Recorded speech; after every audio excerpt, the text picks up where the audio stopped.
many ways and has loads of functionality. When you aim it at the ground or a building, it can create a snow pile cover for you. When used on enemies, you can temporarily transform them into lively snow pals to restrict their movement.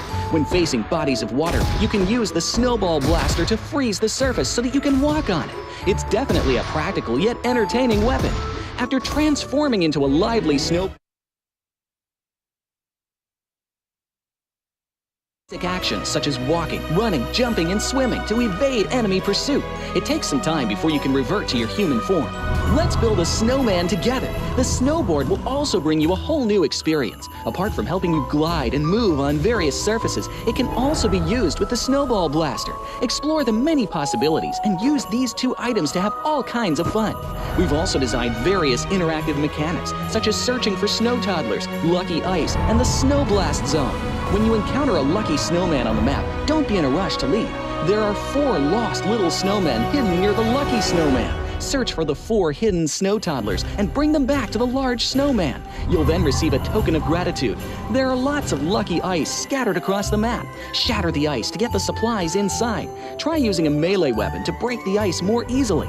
Furthermore, you'll find that snow has engulfed some red zones on the map, and the falling snow will bring about many interesting effects. Players within a snow blast zone will be transformed into a lively snow pal if they're hit by the snow. If the snow lands on the ground, a snow pile cover will be created. In this World of Wonder update, we'll be introducing a brand new transformation skill gameplay and a catch me hide and seek gameplay for you to enjoy the transformation skills to the fullest. Of course, you can also use this skill to create more interesting creations. We've also added a Snowy Village map template to celebrate the Frost Festival with creators. Additionally, we've also made some updates and improvements to gameplay devices, game parameter settings, and the editor. For more details, please follow the official PUBG Mobile community. We'll continue introducing the latest WoW content to everyone. As for Classic Mode, we've also made some improvements to vehicles, firearms, creation mode, emotes, settings, and more. First, we've enhanced the designated marksman rifles. Some DMRs can be equipped with the full auto mod to fire in full auto. We've also improved the attributes and handling of some vehicles to enhance your driving experience. We've also added a new garage mechanic. From now on, you can choose your dream ride during matches. Meanwhile, we've also added a custom SFX adjustment feature. You can adjust the volume of some sound effects to whatever best suits you. As for creation mode, we'll be introducing some quick view features for watching the victory dance and fireworks displays and the new Frozen Kingdom themed performance in order to provide players with more possibilities for creative content. Furthermore, we've expanded the emote backpack. Now you can equip more emotes before entering the battleground. That's a wrap for the main content in this new version. In addition, new content will be added to the Popularity Battle event, Metro Royale, and Season Rewards. For more details, follow our official PUBG Mobile community. Snow Battle is coming to town. Winner, winner, chicken dinner. Бүнийг хэлсэн юм. Та ямар гурван багийг том өрсөлдөгч гэж бодож байна вэ? GG, Alpha 7, Alter Ego. At least a little bit of an anchor point to play around with going forward. That's Meki. Is it going to be able to obliterate Bra here?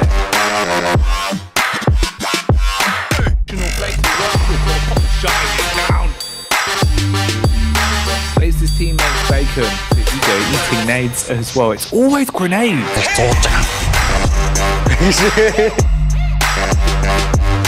Couldn't have said it better myself, Jack. That is absolutely insane. It's so crazy. Contact found with a nade, hefty damage. That's a chunky one. And Tops so quick with the reactions.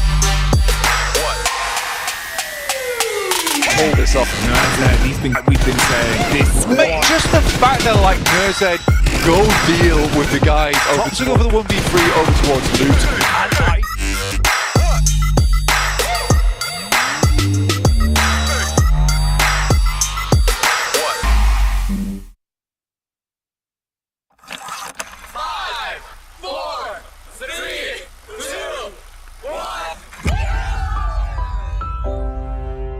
In the past 5 years, we have witnessed the birth of countless excellent teams and players in all 5 major regions. They are still remembered by us to this day. At the same time, we also remember our fans who loved us from the very beginning. On the occasion of this 5th anniversary, let's turn back the clock to the starting point of PUBG Mobile esports, the Southeast Asia region, where all the stories began. As the first world-class event, PUBG Mobile Star Challenge gathered professional players from all over the world. With continuous development, the 2019 PUBG Mobile Club Open Global Finals is undoubtedly the most exciting event. 2019 Fall Split Global Finals, ladies and gentlemen, give yourself a round of applause! Among the countless rising stars, one shined particularly bright. Bigatron Red Aliens, a team from Indonesia, Bigatron Red Aliens! just got first place in the PMCO Southeast Asia Fall Championship, earning the chance to compete in the PMCO Global Finals in Malaysia. In the subsequent prelim stage, intense competition kicked off immediately. And finally, they advanced to the Grand Finals in second place. BTR demonstrated impeccable strength in the competition. By the end, BTR was leading the lobby by a significant 106 points, bringing the first ever championship title to the SEA region.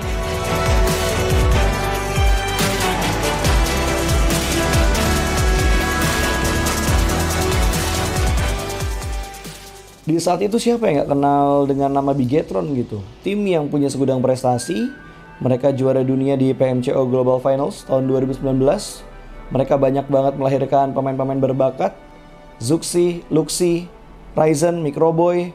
Terus habis itu Zuxi, Luxi juga saat mereka menjadi juara dunia, mereka berada di masa prime-nya mereka banget. PUBG Mobile Esports always strives to develop and grow year after year. That's why we made sure to continue the support and build the SEA region. In 2020, the improvement of the competitive schedule introduced the World League, which later became the World Invitational. We also launched the PUBG Mobile Pro League, where even more outstanding teams joined the competitive stage. In the 2020 PMWL, BTR once again clinched the championship in the East. This had given Southeast Asia the title of the strongest region in the world. They hoped to continue their legacy at the PUBG Mobile Global Championship, the pinnacle of PUBG Mobile Esports. However, BTR was not able to repeat their performance from the previous year. Two teams is going to take over this round. Winner, chicken dinner, Nova XQL. With the rise of Team Nova, countless brilliant moments were had, but this also left many players with regret. After BTR Red Alien won at the Global Championship in Kuala Lumpur, we thought C region was the best. We thought nobody could beat C region except maybe RRQ Athena, maybe Illuminate the Murder, maybe Mega Conqueror, but C region was the best at the time. And we get to the league. We heard of a team called Nova. We thought maybe this team is not that good. On the contrary, they owned all the teams. They were very good. Let's move forward to the year 2021. With continuous efforts, more teams and players joined the Pro League. For example, Xavier, who placed third in the 2020 PMWI East League, also secured second place in the PMGC East League. FaZe Clan also made their debut on the world stage. Có thể nói 2021 là năm thành công nhất của Dingo Xavier trên đấu trường quốc tế, khẳng định vị thế và tên tuổi của Việt Nam vô cùng mạnh mẽ. Còn với FaZe Clan, đây là năm đầu tiên họ đặt chân đến với giải đấu cao cấp nhất của PUBG Mobile, nhưng lại khiến tất cả những đối thủ khác đều phải dè chừng và e ngại. Undoubtedly, the year 2022 has brought the greatest changes to the SEA region. Vampire Esports emerged, dominating 2022 PMWI, winning both the main and after-party tournaments, while also setting records for most chicken dinners, most eliminations, and more. They were not only facing competitors from the SEA region, but from all over the world. Everyone was talking about VPE and wondering if they can maintain their performance at the Global Championship or if it was just a stroke of good luck. On the last day of the 2022 PMGC Grand Finals, VPE won 3 chicken dinners alone, moving from the bottom of the table to 6th place, achieving the best result for the SEA region. They pulled off another miracle, but sadly, it was not enough to win it all. In 2023, VPE continued their impressive performance. They once again won everything at the 2023 PMWI. 2023 PUBG Mobile World Invitational Champions, Vampire Esports!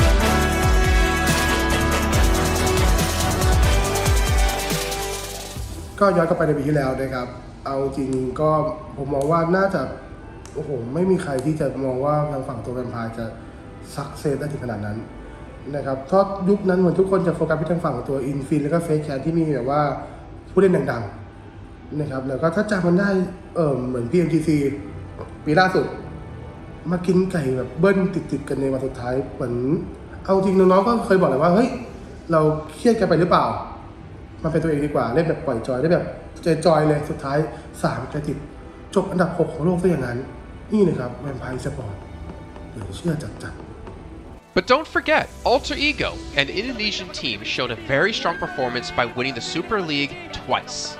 The SCA Super League was an upgrade to the previous championship, which by many is considered to be the most competitive league in PUBG Mobile. They could potentially become the next legend of the SCA region. Untuk dibilang legend, gua rasa belum sih untuk Alter Ego. Walaupun mereka sempat ngedapetin back-to-back champion untuk di PMSL 2023, itu menurut gua hanya sekedar untuk ngasih pembuktian gitu bahwa Indonesia tidak kehabisan pemain berbakat. Ya mungkin contohnya Rosemary gitu. Datangnya dia ke Alter Ego tuh bener-bener jadi ujung tombak untuk Alter Ego. Dan gak berhenti di Rosemary. Masih ada Alpha juga yang didatangkan oleh Alter Ego untuk mengisi kekosongan atau kekurangan dari Alter Ego. Dan gue rasa PMGC 2023 ini akan menjadi ajang global championship pertama gitu untuk Rosemary dan juga si Alpha. Jadi wajib banget kita nantikan performnya mereka di PMGC 2023 dan please di notes pastikan tonton Alter Ego sampai akhir. Of course, there are many more teams we haven't mentioned, but these teams will all take part in the 2023 PUBG Mobile Global Championship. So what do you think? Who will be the ultimate winner in this year's PMGC? Will they be from SCA? Well, there's only one way to find out.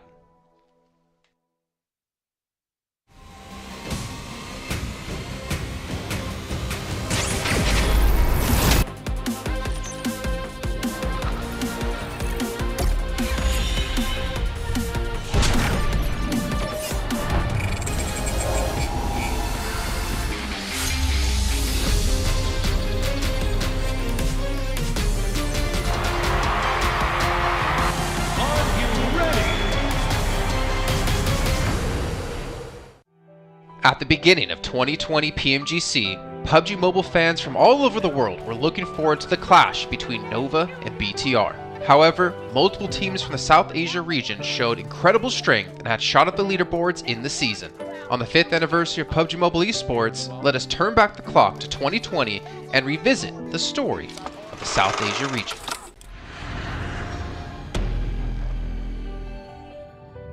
The 2020 PMCO Fall Split Wildcard may have gone under the radar for many fans, but it showcased the power of one specific team. Zeus Esports successfully took first place, securing a spot in the 2020 PMGC. However, many thought they would just be a flash in the pan, but with the opening of the 2020 PMGC, Zeus became the focus of attention. They defeated many strong opponents in 4v4 battles and became the biggest underdog of the year, finishing in 3rd place. Now he's breaking the fight head on! Zeus!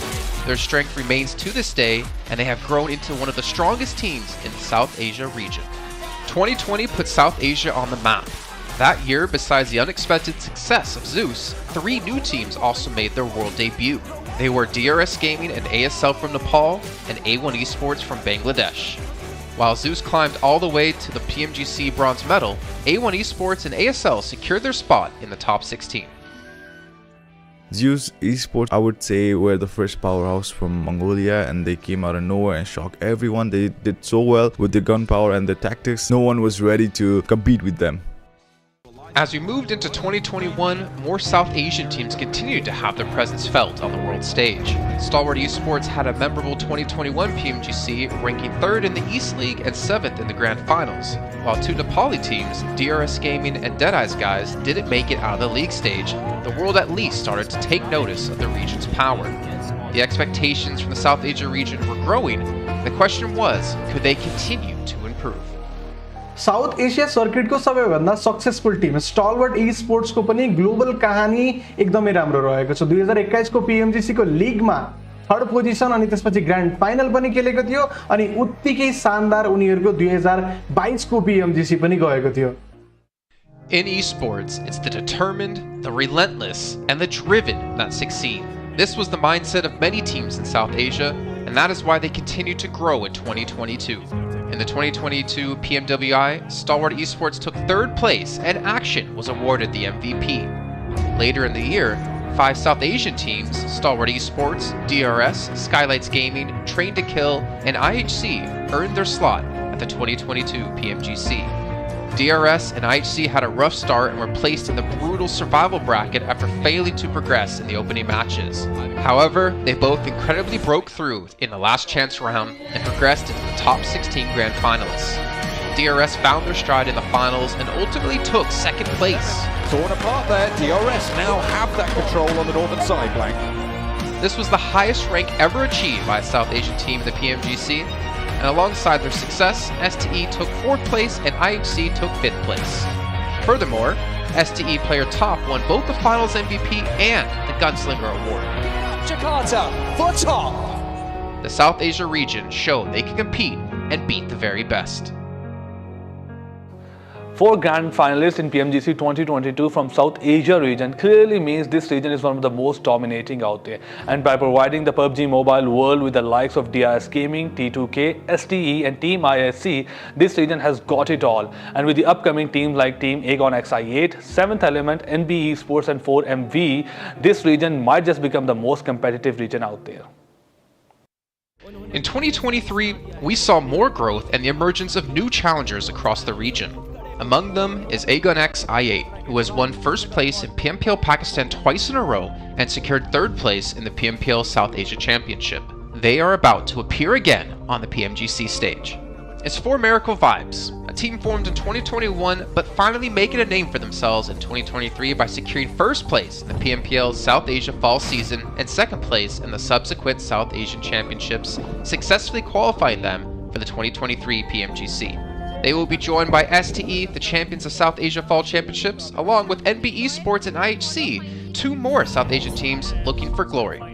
Furthermore, for their continued outstanding performance in global events, DRS Gaming earned a special invite and became the 5th South Asian team to qualify at the 2023 PMGC. This will be the 4th consecutive year for DRS Gaming to play at PMGC. The South Asia region has already achieved 2nd place last year at PMGC. Can they break through again this year and claim the ultimate title? New challengers. What do you say about them? New challengers. What do you say about them? New challengers. Just new challenge. New challenge. 네, MRPX 인상 깊게 봤는데 네? 이 팀 꼴찌로. Hello, I'm Lord. Hi, I'm Freak and we play for Enigma Galaxy. 안녕하세요. 덕산 e스포츠의 혹시 김성환입니다. 덕산 e스포츠 준희입니다. Merhaba, ben Nextüya'dan Dokunma. Ben de Nextüya'dan Frozen. Today we do power ranking for group red teams. hadi geçelim. 잘 해보겠습니다.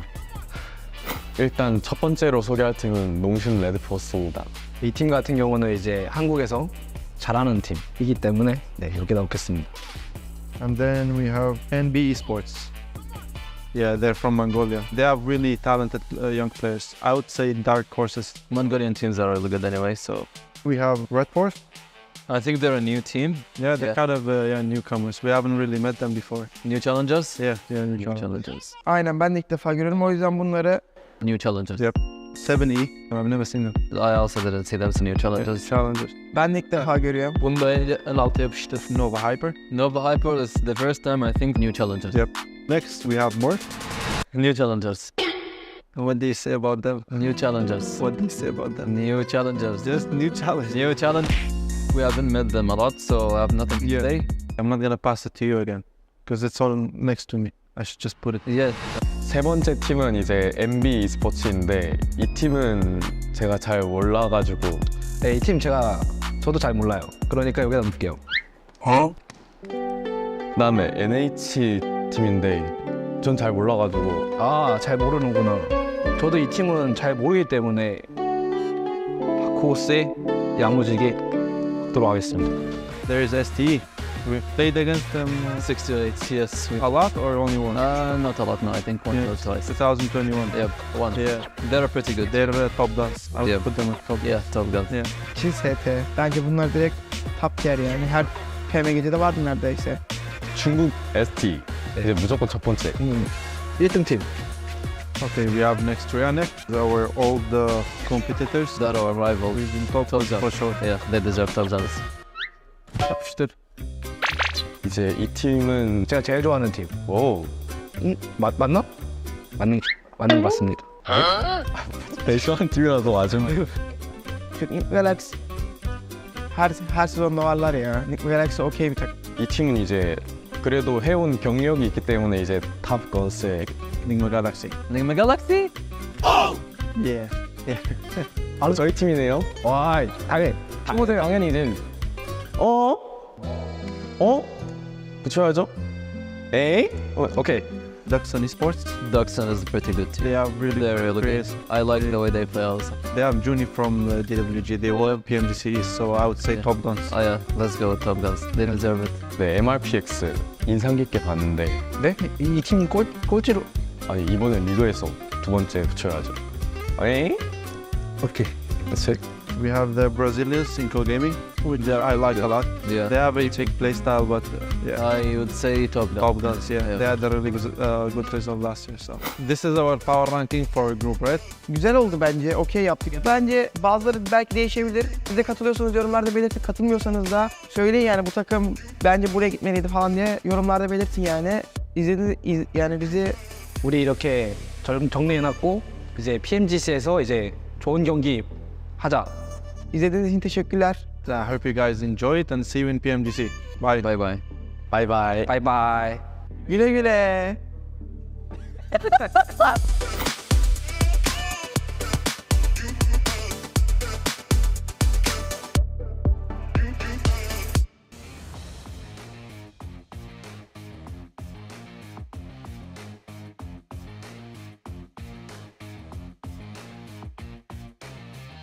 Assalamualaikum, welcome back ladies and gents to the 2023 PUBG Mobile Global Championship.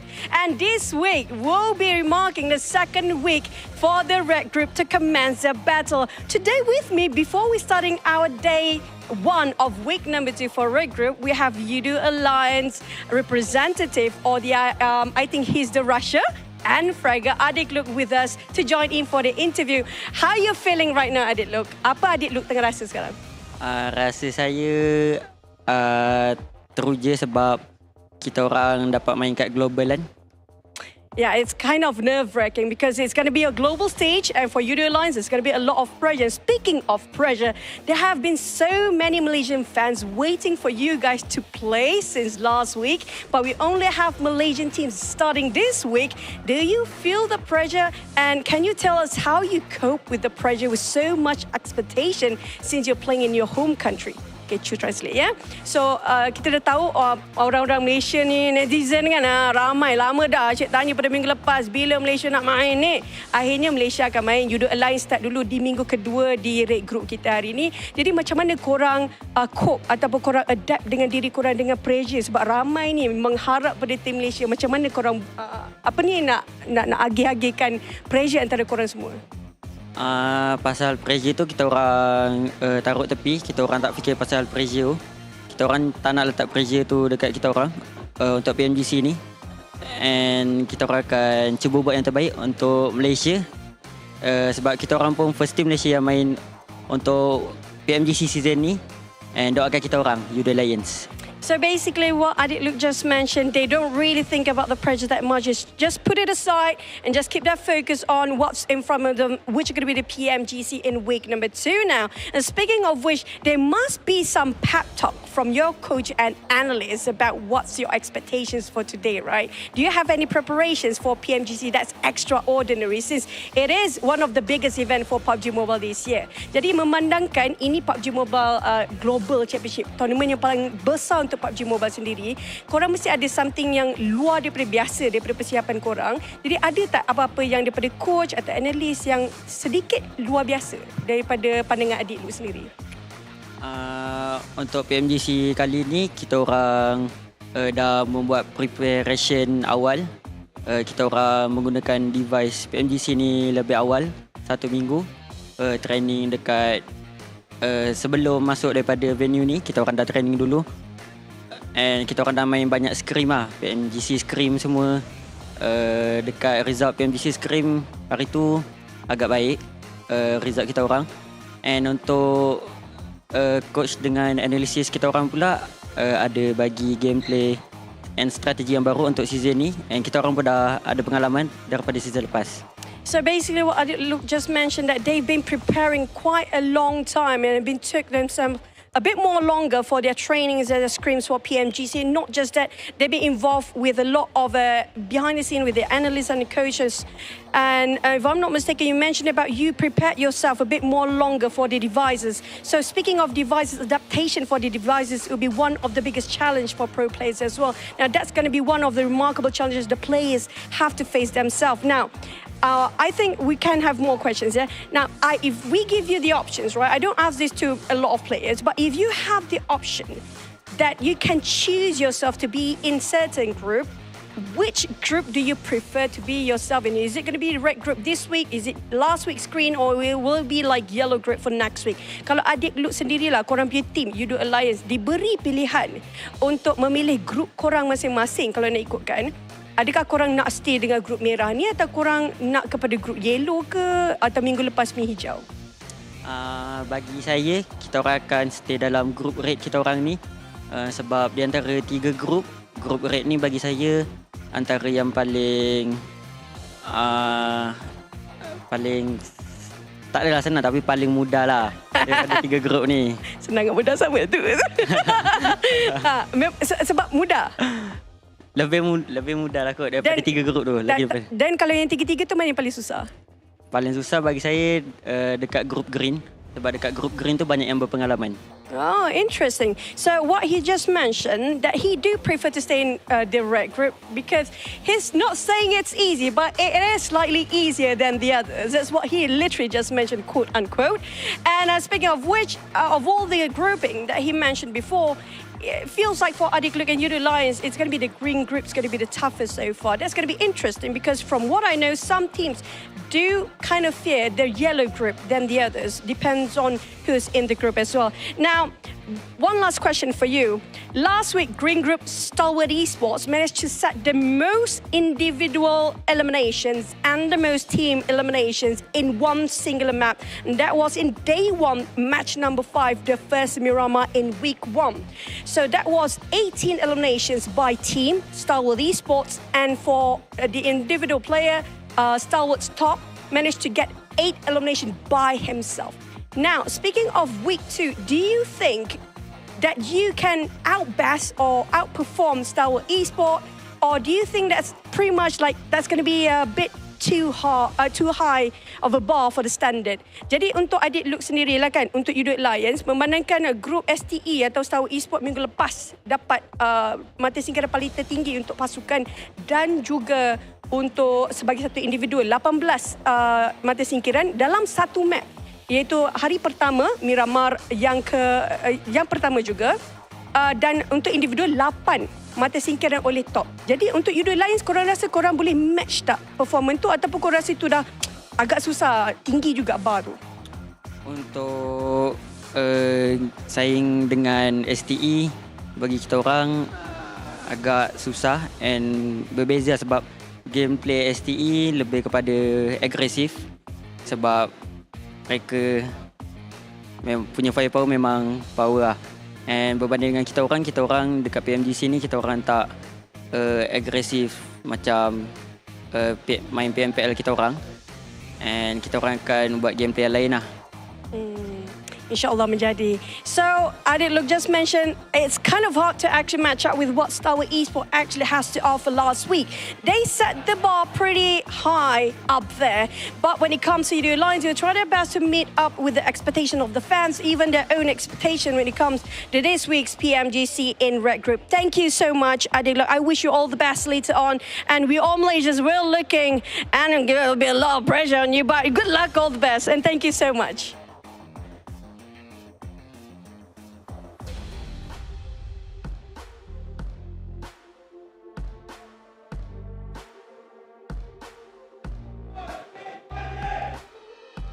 Now, we did mention about week 1 in the PMGC when it comes to green group last week. They set the standards bar pretty high up there. Now, there's going to be the only top 3 when it comes to the second week in the red group.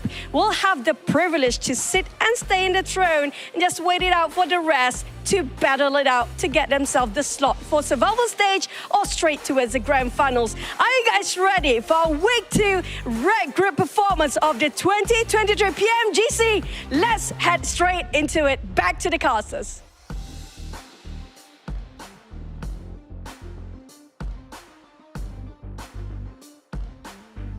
Let's go, everybody. Welcome on back to the PUBG Mobile Global Championship. So great to see Choo Choo on the stage, getting us hyped up here. Awesome interview with U2 Alliance as well. Of course, beside me, I got 2 legends in the business, the 7WG and Cameron Davis. 7, how you feeling today? I'm feeling great, man. I'm excited for this group. Anybody can take it. Seeing what happened last week with Group Green, I can't wait. Okay, I've been waiting for this moment the whole year. What about you, Cameron? Yeah, dude, listen. As you said, week 1 was fantastic. Week 2 is going to be even better. We've already had a bunch. Personal bias, we all have it on this desk. We just got to come out with it at the very beginning. We've had a bunch of the Americas teams already be super successful, and I'm hoping to see that continue even further, especially with Inco and IG here this week. 100%. So for those of you guys just tuning in for the first time, it's top 3. That's what everybody's hunting down right here. Those 3 teams are going to be moving straight on over to the finals. We already have 5 teams there already, and it's just going to keep getting bigger and bigger as time goes on here. And top 3 is where you want to be. Bottom 5 is where you don't want to be here, Cameron. Yeah, and because there is such a wide berth of, not qualifying to the next stage immediately, you got to go to the survival in that middle. I'm curious if we're going to see towards the end of this week, if you're in like that 6th place, 7th place, if you're going to go for some very dramatic plays, because, I mean, trying to make it into top 3 is worth the risk of potentially, as long as you're not in the bottom 5, as you say. So we might see some really wild moves because of that, I guess, birth of flexibility that this format gives. 100%. 7, you got to catch a glimpse of some of the games we saw yesterday, in the last week, right? So when it comes to this grouping in general, right? Group Red. I wonder, what do you think the strategies are going to be for some of these squads? You think they're going to go in a little bit hard right here off the start? Because we saw one team not make it due to 1 point in Group Green last week. See, now that you mentioned that, there's a team that automatically comes to mind, and it has to be Inco. Because that team last year, I mean, they barely qualified to the Grand Finals. They had to go into last chance, and they were qualifying by just 1 point. So when you're talking about being aggressive, being able to get the first chicken dinner, I'm going to be looking at Inco very closely, because this team usually tends to struggle too on day 1 of tournaments. If I look back at Brazil, PMPL, Fall Split, if we look back at Americas, this team was never able to get a chicken dinner on the day 1. So if they can get a chicken dinner here on day 1, boy, that's going to be massive for them. I think so too, man. It's so crazy because you have Inco pop it off, but you know what? We got to, of course, talk about our sponsor here, the official smartphone for PMGC, the Infinix GT10 Pro. If you guys want to go ahead and dominate the lobby, check out that GT10 Pro. It was created for esports players specifically. I know these guys are super excited. I know you are as well. And while you're at it, go check out the TikTok. Search that hashtag PMGC 2023 so you guys can keep up to date with everything that's going on, as well as get a good little sneak peek behind the scenes. One thing I really liked before we even got started here today is that awesome recap we saw at the start, right? And we got a little bit of a glimpse of what happened before, and we had some really cool, we saw some power rankings for some squads. What do you think about that, Cameron? I think they were being too nice on a lot of them. Granted, the only the bottom option was new challengers, which could mean anything. I just, I like the format. I like that video. I just wish that it gave the teams opportunities to really throw some dirt on each other, because that's what I'm here for. 7. I'm just thinking of which teams that would, if they told them like these teams don't matter to us, which teams they would be putting on that list. And there's definitely some up there that come to mind that I'm not gonna throw under the bus just yet. We'll see how day 1 goes. Not for us to say. That's right. We'll wait to see how it goes here off the start. Then we'll definitely pick out, we'll show our picks for sure. So this is that format, guys, we were talking about a little bit earlier here. That survival stage that's coming up in the 22nd to the 24th. We already have some monsters in there. One team in particular, right, Cameron? is the good old Luxy and Zuxy. They are there waiting for these squads to get there. Yeah, listen, I think if anything, just looking at the teams that are already in the survival that didn't make it in their top 3 from the first group, just shows that, oh God, I'm back. I'm actually about to say the sentence, anything can happen. But really, it's the fact that you're looking at limited rounds that we have here. I mean, it's 24 rounds, right? That's a good number of rounds to really make sure that you're at the top. But these are the best teams from around the world. That opens up the birth of quality of just strong teams that are going to be coming in. You could be the best team in your region. You're just in the middle of the pack, potentially, here at PMGC. You have to come up with your best foot forward and really come out of the gate swinging. 100%. These are the teams that we're going to be seeing here in week number 2. Seven, I know some teams are definitely standing out to you, but I want you to talk about one in particular because we got a little bit of talk about Inco, right? But the other Brazilian team, intense game, you know they're here and ready to go, right? They are. I mean, this team was actually able to perform so well, too, that they were able to perform better than Inco Gaming when it came down to America's Championship. They ended up in 2nd place. I wonder how they're going to be starting here. As I was mentioning with Inco, I want to see a chicken dinner out of them. For IG, I don't know what to expect out of them. And you know what? I'm actually going to flip it and look at some of the teams there towards the top. Because FaZe Clan is a team that I'm going to be looking at very closely. This is a team that, you know what? They already have a lot of reps here. They've been here before. They haven't been able to perform to what they want to be. And I feel like since last year, whenever they lost Tony K at the beginning of the year, they've been trying to find the group. They've been trying to figure out how they're going to end up playing. Towards the end here, as we get closer to PMGC, as we are now, I feel like they finally started finding that group, and I'm hoping that we see it here out of them on this group, because if they don't, it can spiral down very, very quickly. Oh, that is right. Now, one thing I love that we saw a little bit earlier was those little power rankings, right, that we saw from some of the top dogs in the lobby. But, you know, speaking of top dogs, Cameron, you know, we saw a little mix between different teams, different decisions of where some squads should go. But one team in particular that nobody hesitated on, right, was none other than STE. Every single team put them top dogs right off the bat. How do you feel about that? I mean, they're coming from PEL, right? That's considered one of the best regions just in the world. And they're a little bit, you know, a little more isolated, I suppose, in terms of the overall international competition outside of PMGC. So that makes it a little difficult to 100% confirm like whether you think that they're a good team or not compared to all the rest that they played against each other a lot more. But it's still PEL. It's still one of the best teams in the world, one of the best regions in the world. So even just qualifying from that region doesn't even have to be in the top spot. Qualifying from that region puts so much weight behind you. And to add some more on that 6-8, actually, I feel like a lot of teams are looking at the performance that this team had on PMWI, which was a 2nd place finish. It was a very, very impressive finish in a global aspect event. And I feel like that's the last memory that a lot of these teams are having, and that's why they were putting them there towards the top. And this is another team. I mean, we're kind of talking about this, right, Hot Jigs and Cam, at the beginning of the day before we even got started here. Who do we think is going to win this group? I personally cannot pinpoint one. I have 6-8 up there, but I cannot say for certain, okay, yeah, that's the team that's going to be for sure in the top 3, because anything can happen with this group. It's not a group of death. It's wide open. 100%. It's a group of opportunity. Yep. Yeah. It's all about opportunity here. And I think that teams starting off really need to push the envelope off the rip, you know, because, you know, some of these newcomers, new squads that are coming in here, they might have a little bit more nerves than some of the teams more experienced. You know, at the start of the last group, we kind of had that storyline of the old versus the new, because there was some newcomers that were coming in hot here. Of course, it was the veterans that dominated that lobby completely. Sure. And I understand why, Cameron. So I wonder, you know, if some of these vet teams, at least more experienced squads, are going to come off the rip starting off strong.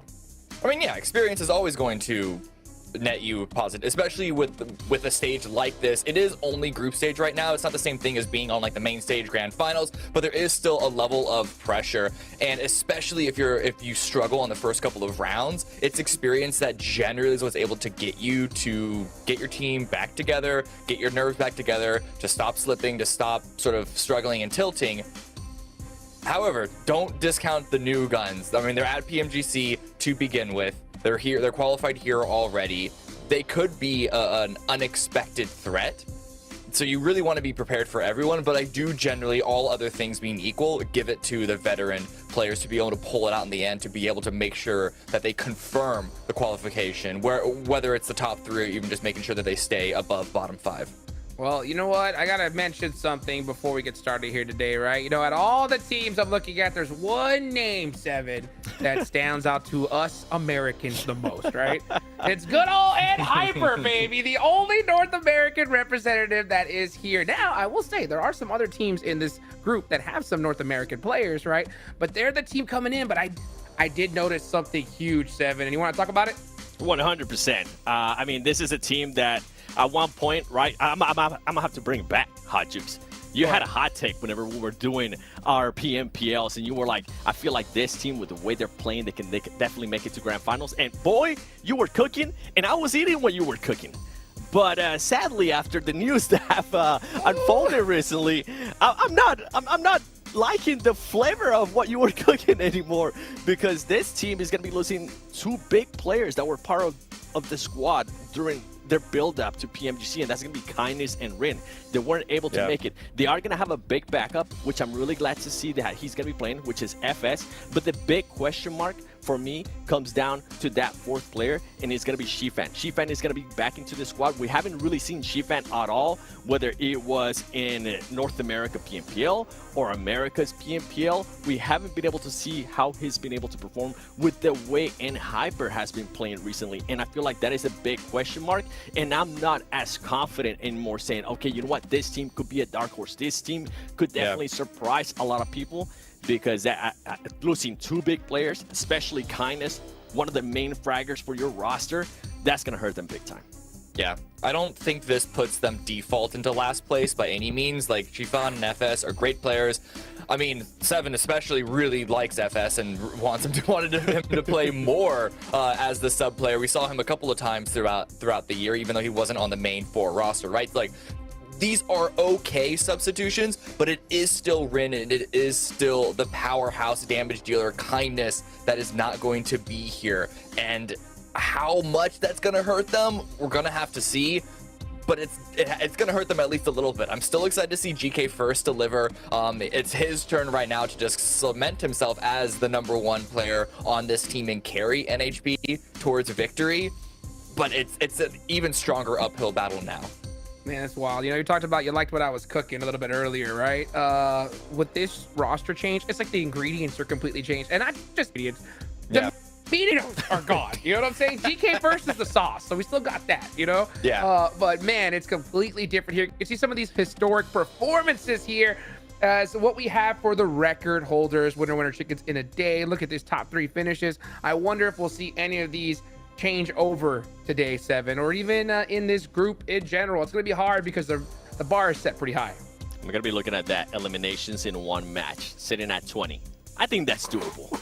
Okay. I think we can definitely break that here day 1. Come on, Red, you guys got to bring it. I'm not saying it's going to happen in Sandhawk, but I'm hoping it's going to happen in Erangel or Miramar. Oh boy, this is going to be crazy here. I mean, this group is going to be interesting because, yeah, we were talking about at the start saying, hey, which team do we think is going to win? And we obviously had, you know, some guesses, but I'm hoping to see one of those dark horses come out strong off the rip, Cameron. Yeah, I don't know, dude. I think even though this team doesn't have the super strong squads like we see in green and yellow, like Red is, as we even heard from the interview at the top of the show, Red is considered the group that is the least brutal for the teams that are really trying to make a name for themselves. However, I am still putting a bunch of my weight behind FaZe, behind STE, behind Nigma, and ASR. Like, though, I think those are the ones that come out. Inko and IG as well, of course. Let's see if they're going to be able to get it done, though, as we're getting today started, guys. Let's go ahead and take it on over to our casters for the first time, Zute and John Allen. We are going hot into this first match of Group Red, as they said over on the desk. We are looking at teams trying to build that name and build their path towards those grand finals. And for a lot of these teams, towards that last chance stage as well, Zute. Oh, this is going to be a great week. The Dust said earlier, this may not be the most deadliest group, but that kind of ramps up the action. We won't get like the big dogs, you know, soaking up all the action. In my opinion, it's going to be more of a battle for like the top 3 positions. Yeah, they're going to be looking to try and get that direct qualification like Loops, Alpha 7 and Stalwart were able to do last week with some pretty banging games, as I think Choo Choo said first as well. They set that bar high. Very high last week. So this week we're hoping for a repeat performance, even though it's a little bit less potentially bombastic. I'm hoping for some interesting, exciting games as well. Yeah, you said set the bar high. I think the Brazil region set the bar extremely high, and we do have 2 Brazilian squads playing in this group as well. I don't know how you feel, but I feel like with these 2 Brazilian teams playing Inco and Intense, right? They saw how their brethrens did in week 1, and I think it's going to hype them up. It's going to give them the confidence to come out strong this week, and at least one of them, in my opinion, is going to make the top 3, if not both of them. I wouldn't be surprised. I think Inco certainly is more likely in my mind. I've seen a lot more of these players, but Intense, as you say, very rightly so. This is a team that has got that potential, so we'll be looking at them to try and keep up. But the thing, as you said before, that we do know is that the Brazilian playstyle works against this international lobby in a way that maybe a lot of teams in Group Green didn't expect, but they managed to pull through. They did so with style, and we're looking to repeat that here. And we're going to start it off on Sandhawk, John. Of all maps, the most deadly of maps. And what a better map to start it off, right? Get the blood pumping for all the players as we head into the very first game of week number 2. Dropping on in the plane path, north to south here, splitting right down the middle.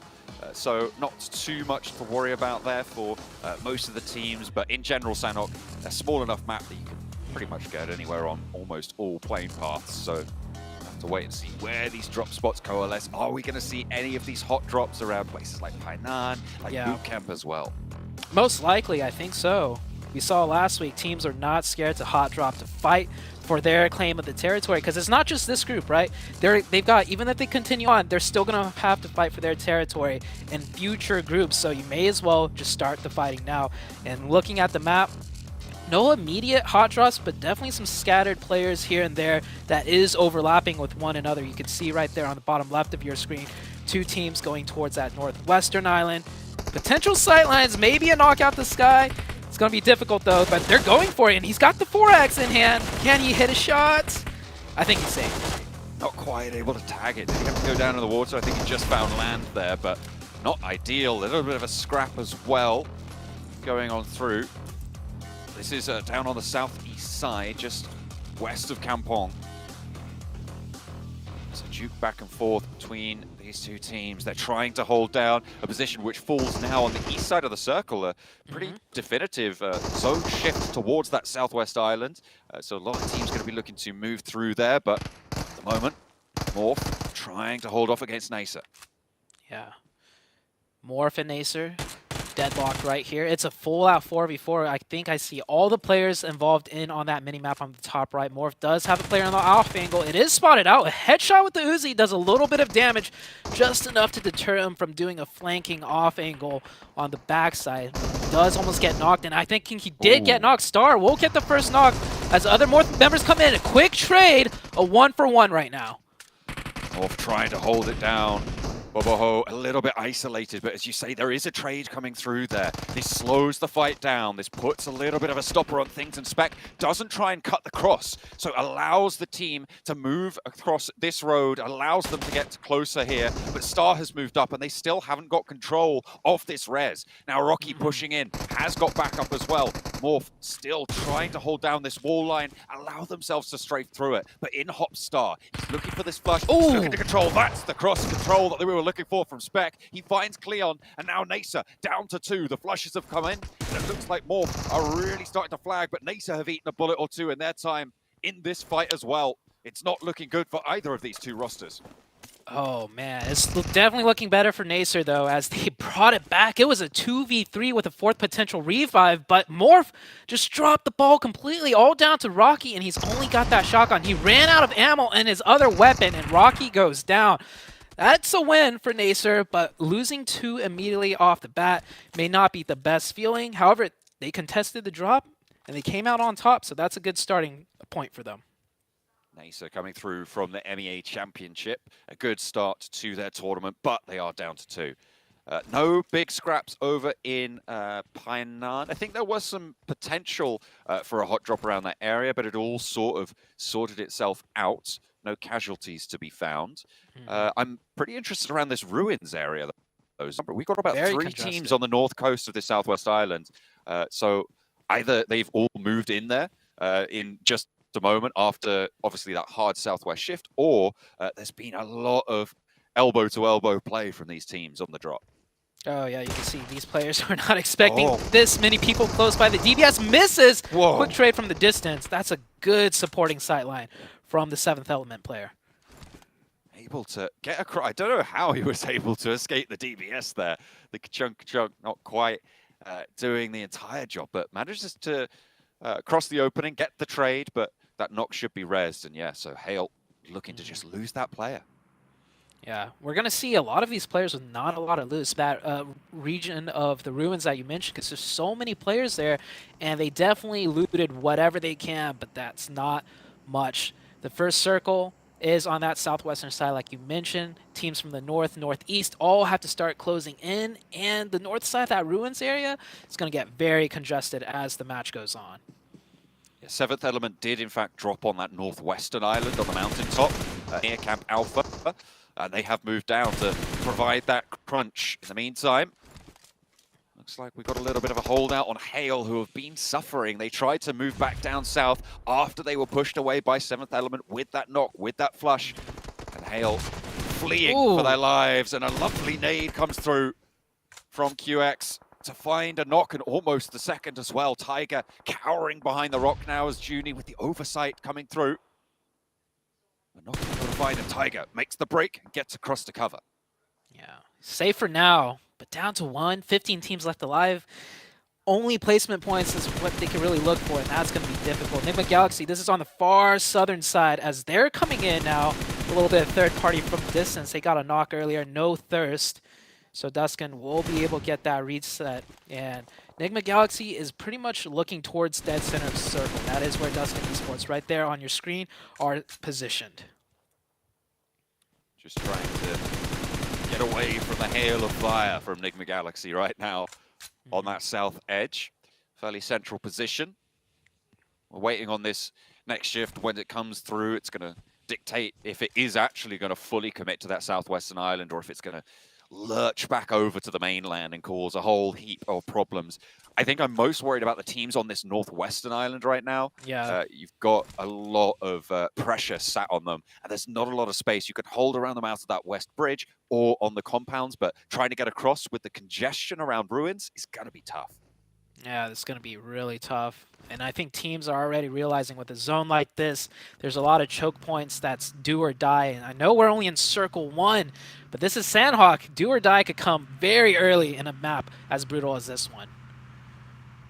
Definitely faster than you'd like, faster than you'd think as well. Yidu Alliance, we heard from them at the start. They're looking to rise up for the Malaysian teams, playing on that east coast right now, near Nasa, the remnants thereof, rather, as they had that early scrap coming on through, coming out on top, but losing 2 of their players in the process. East side struggling with that one. We'll see if they're able to push through. Stage 1 just about to close off, and Stage 2 circle centers right on top of Hainan. FaZe on the north, and you've got Duxan as well on that south side.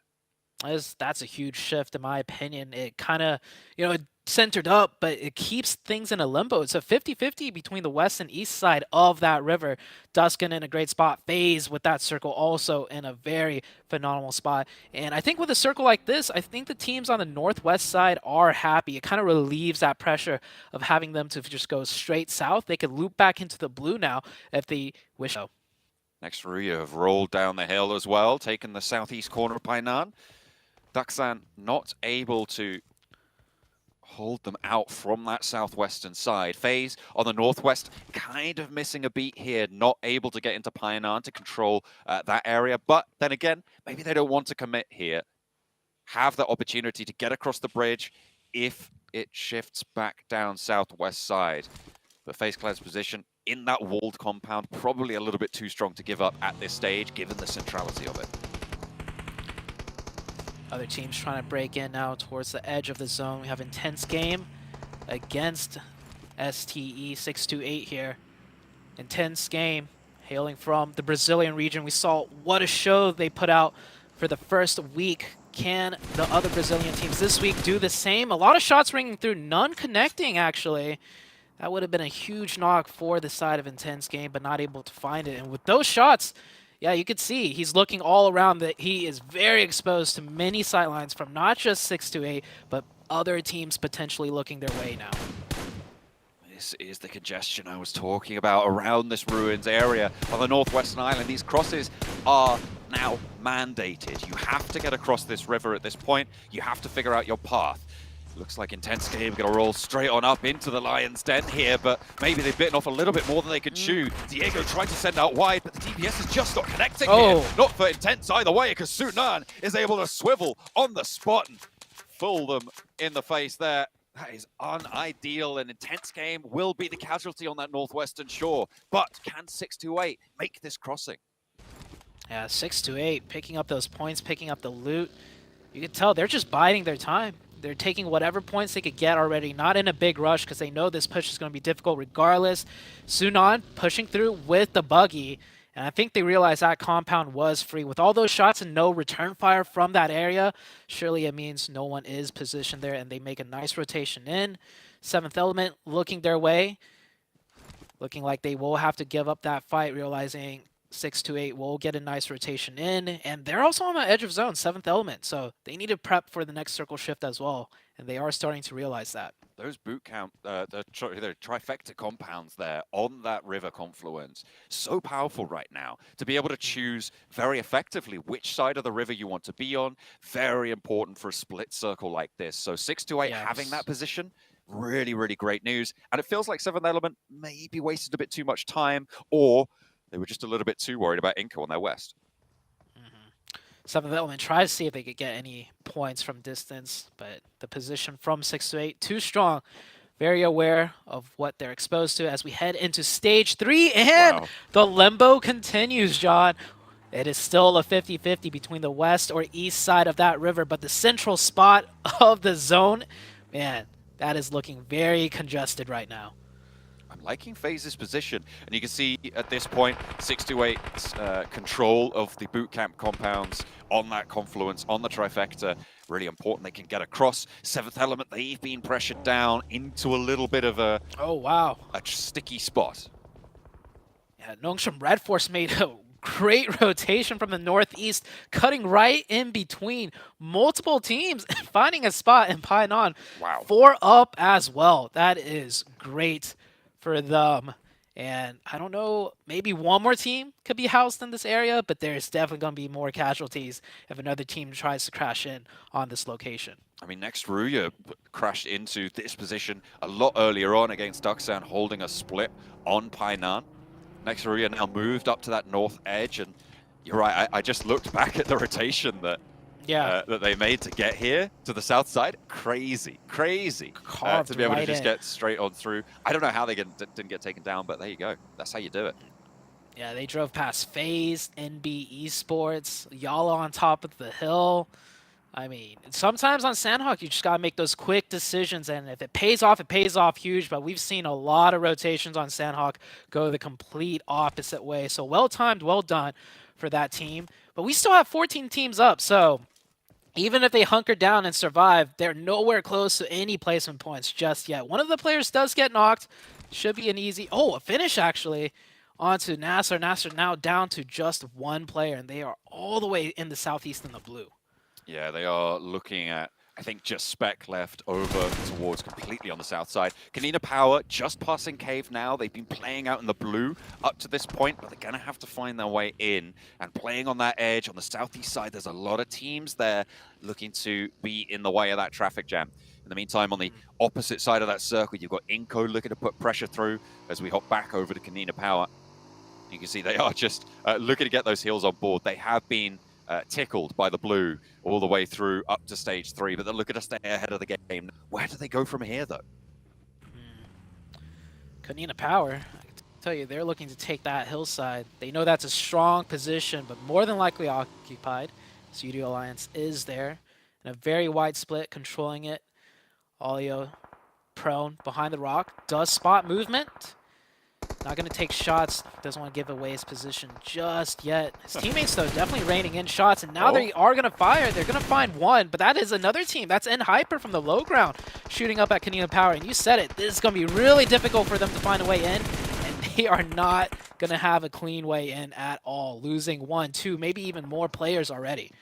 Slap bang on Painan with the next circle as well. It's going to be great for next Ruya on the northwest side, but they have lost a player. FaZe, maybe with a bit of control.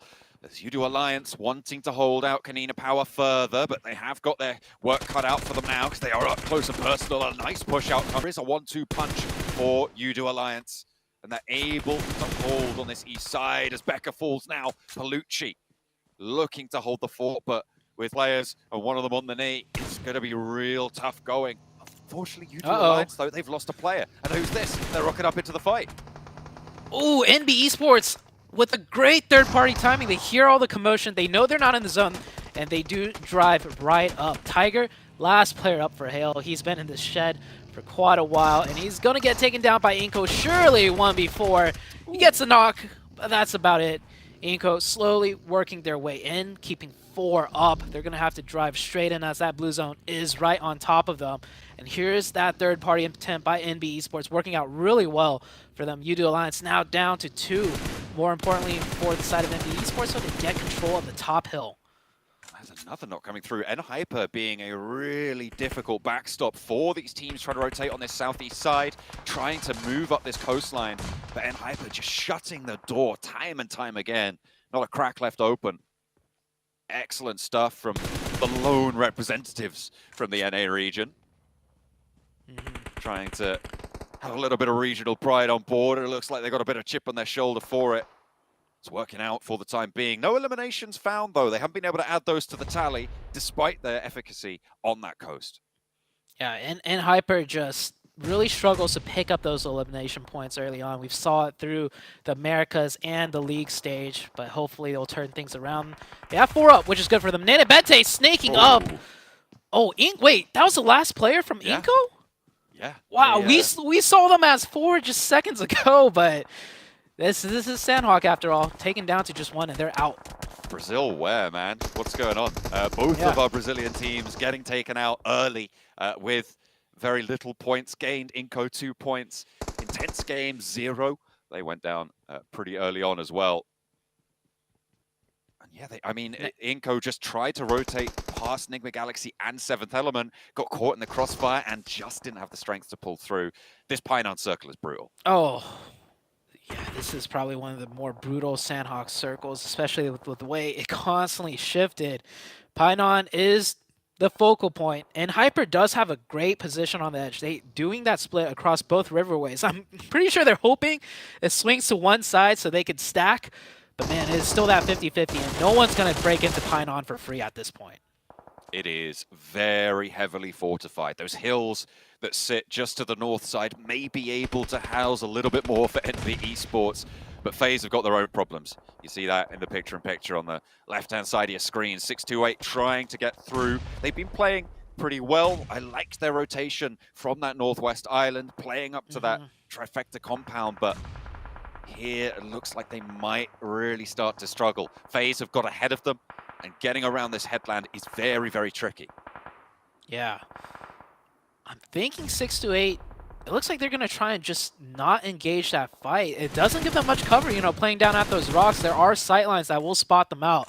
They have 4 up. I'm surprised they're giving up that fight. It is a difficult fight, though. Instead, they're going to try and sneak into Painan. And we have Nexuria right here. It is spotted. Nade in hand. That's going to be deadly if he could connect. He will back up for now. Maybe bait out some util from the side of STE before he returns.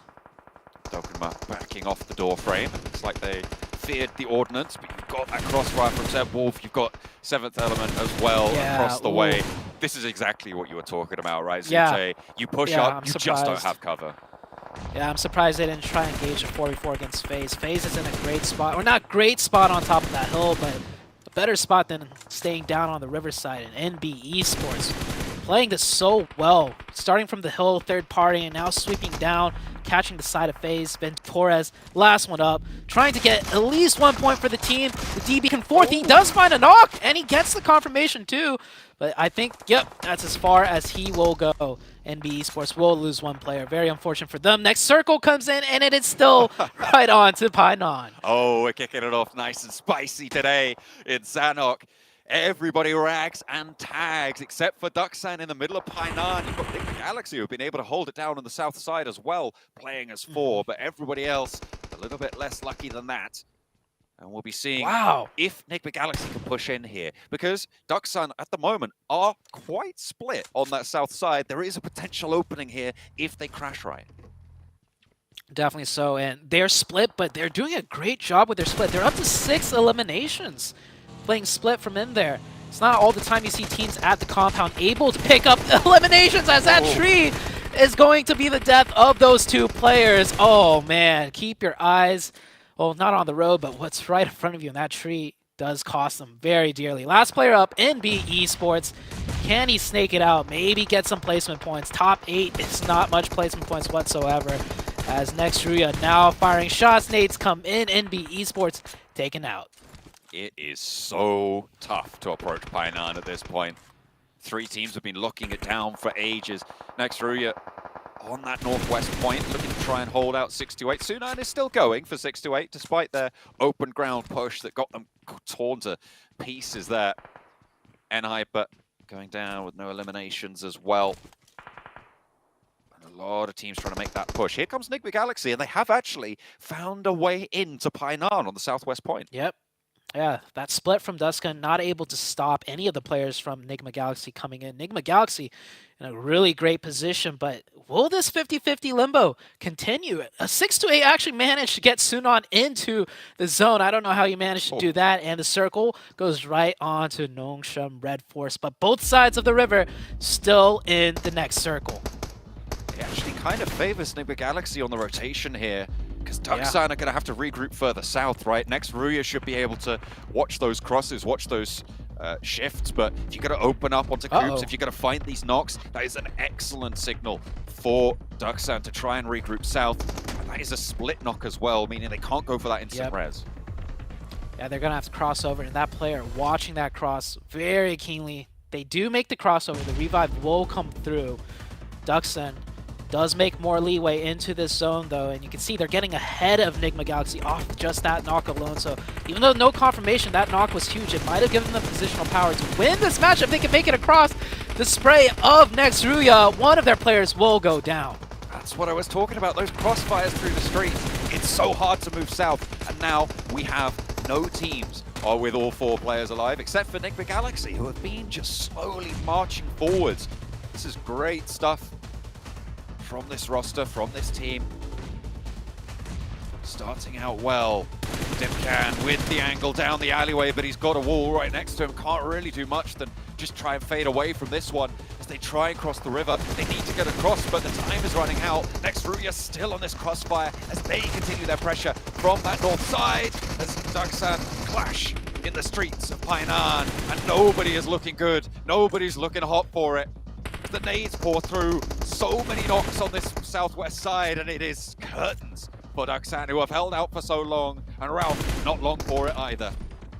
Yeah, PMGC does manage that 3rd place position, though, so that was good for them. That's the best they can hope for, because neither of those teams are making it across this river, not with Nongshim and Nextruya looking dead at them. Now it's down to the final 2 teams. A 3v4 scenario. Nongshim with the man advantage. Center zone does fall in favor of Nongshim as well, because there is no more circles here, but they have clear visions right down the middle. Nextruya definitely with their backs up against the wall. The circle finishes inside of that warehouse, out to the east, out to the right-hand side of Tizzy as you look at it. So it's a lot of open ground here. That wall might come into play quite importantly. How many nades do they have left? That Molotov from Tizzy could be pivotal. If he launches it through now, may be able to use it a little bit later to control more space, but might not have that opportunity. Might be taken away from you. Nextruya. Oh, powerful. But in goes the Molotov. That is brilliant to find the burn onto Dokkanma, and he is going to fall to it. So another man up in the advantage now for Nongshim Red Red Force, as Tizzy holds the wall, playing back and forth. Can they step out? Can Nextruya pull it back together? They got 4 players to handle. Tizzy doesn't manage to land the first shot, and a Blazo will find that first flush, but Frozen is there. They cut them down. It is Nongshim to be able to take home this first chicken dinner. It was the burnout, the bleed out for Nextruya. And what a way to kick things off here for Group Red. The Painan finish over on that north side. Nongshim Red Force with an incredible rotation into their position that eventually won them the game. Yeah, you could say Nongshim Red Force definitely got circle blessed, but that rotation they made from the north, cutting past 3 different teams, I mean, that was a great rotation, and they were heavily rewarded for it. You can see the smiles on their face. They know that one rotation is literally what won them the match, and it's not often on Sandhawk you win a game off of a rotation, but a Painan ending and you get the prime position, that is definitely one way to do it. I mean, to be fair, that one rotation was a little bit of a hedge, right? Like you yeah, it was. You just send it into the middle, that's what they were looking to do, and you hope that the circle goes to you. And in the end, it did. It very much did. And they were able to keep all 4 of their players alive in that southeast side. They were able to guard out a lot of teams with the help of N-Hyper on that southeast edge as well. So not a lot of competition pushed them from that direction. Yeah, MVP of the Nongshim Red Force team, XZY. 2 eliminations, 479 damage. Them as a team picked up a lot of points as well. They were firing so much suppressive fire all 360 degrees around them, and they worked out great for them. You can see the distance traveled. Yeah, they didn't just get there and get circle blessed the whole entire game. They made those rotations. They traveled. If I'm not mistaken, they were probably one of the far northern teams that just cut their way in and got the chicken dinner. They were really, really heads up on their position. Dropping, yeah, they were all the way up in Cow on the drop. So they did very much have their work cut out for them. But that's the power of it. I mean, you get these early points, you get these early chicken dinners, it sets you up in a really good spot. You've got 4 days to play, right? So you don't have super long. Getting an early strong performance gives you a little bit more breathing room. The question is momentum. Can this Korean roster, can this Korean team keep it going? Yeah, and another team that I want to congratulate for doing well, Enigma Galaxy. They came in from the far south side. It could have been a completely different story, if that circle, instead of on the east side of the river, at the very end shifted to the west side. So both teams getting a lot of points coming from polar opposite sides of the map. And I think that just goes to show the skill it takes, in Sandhawk.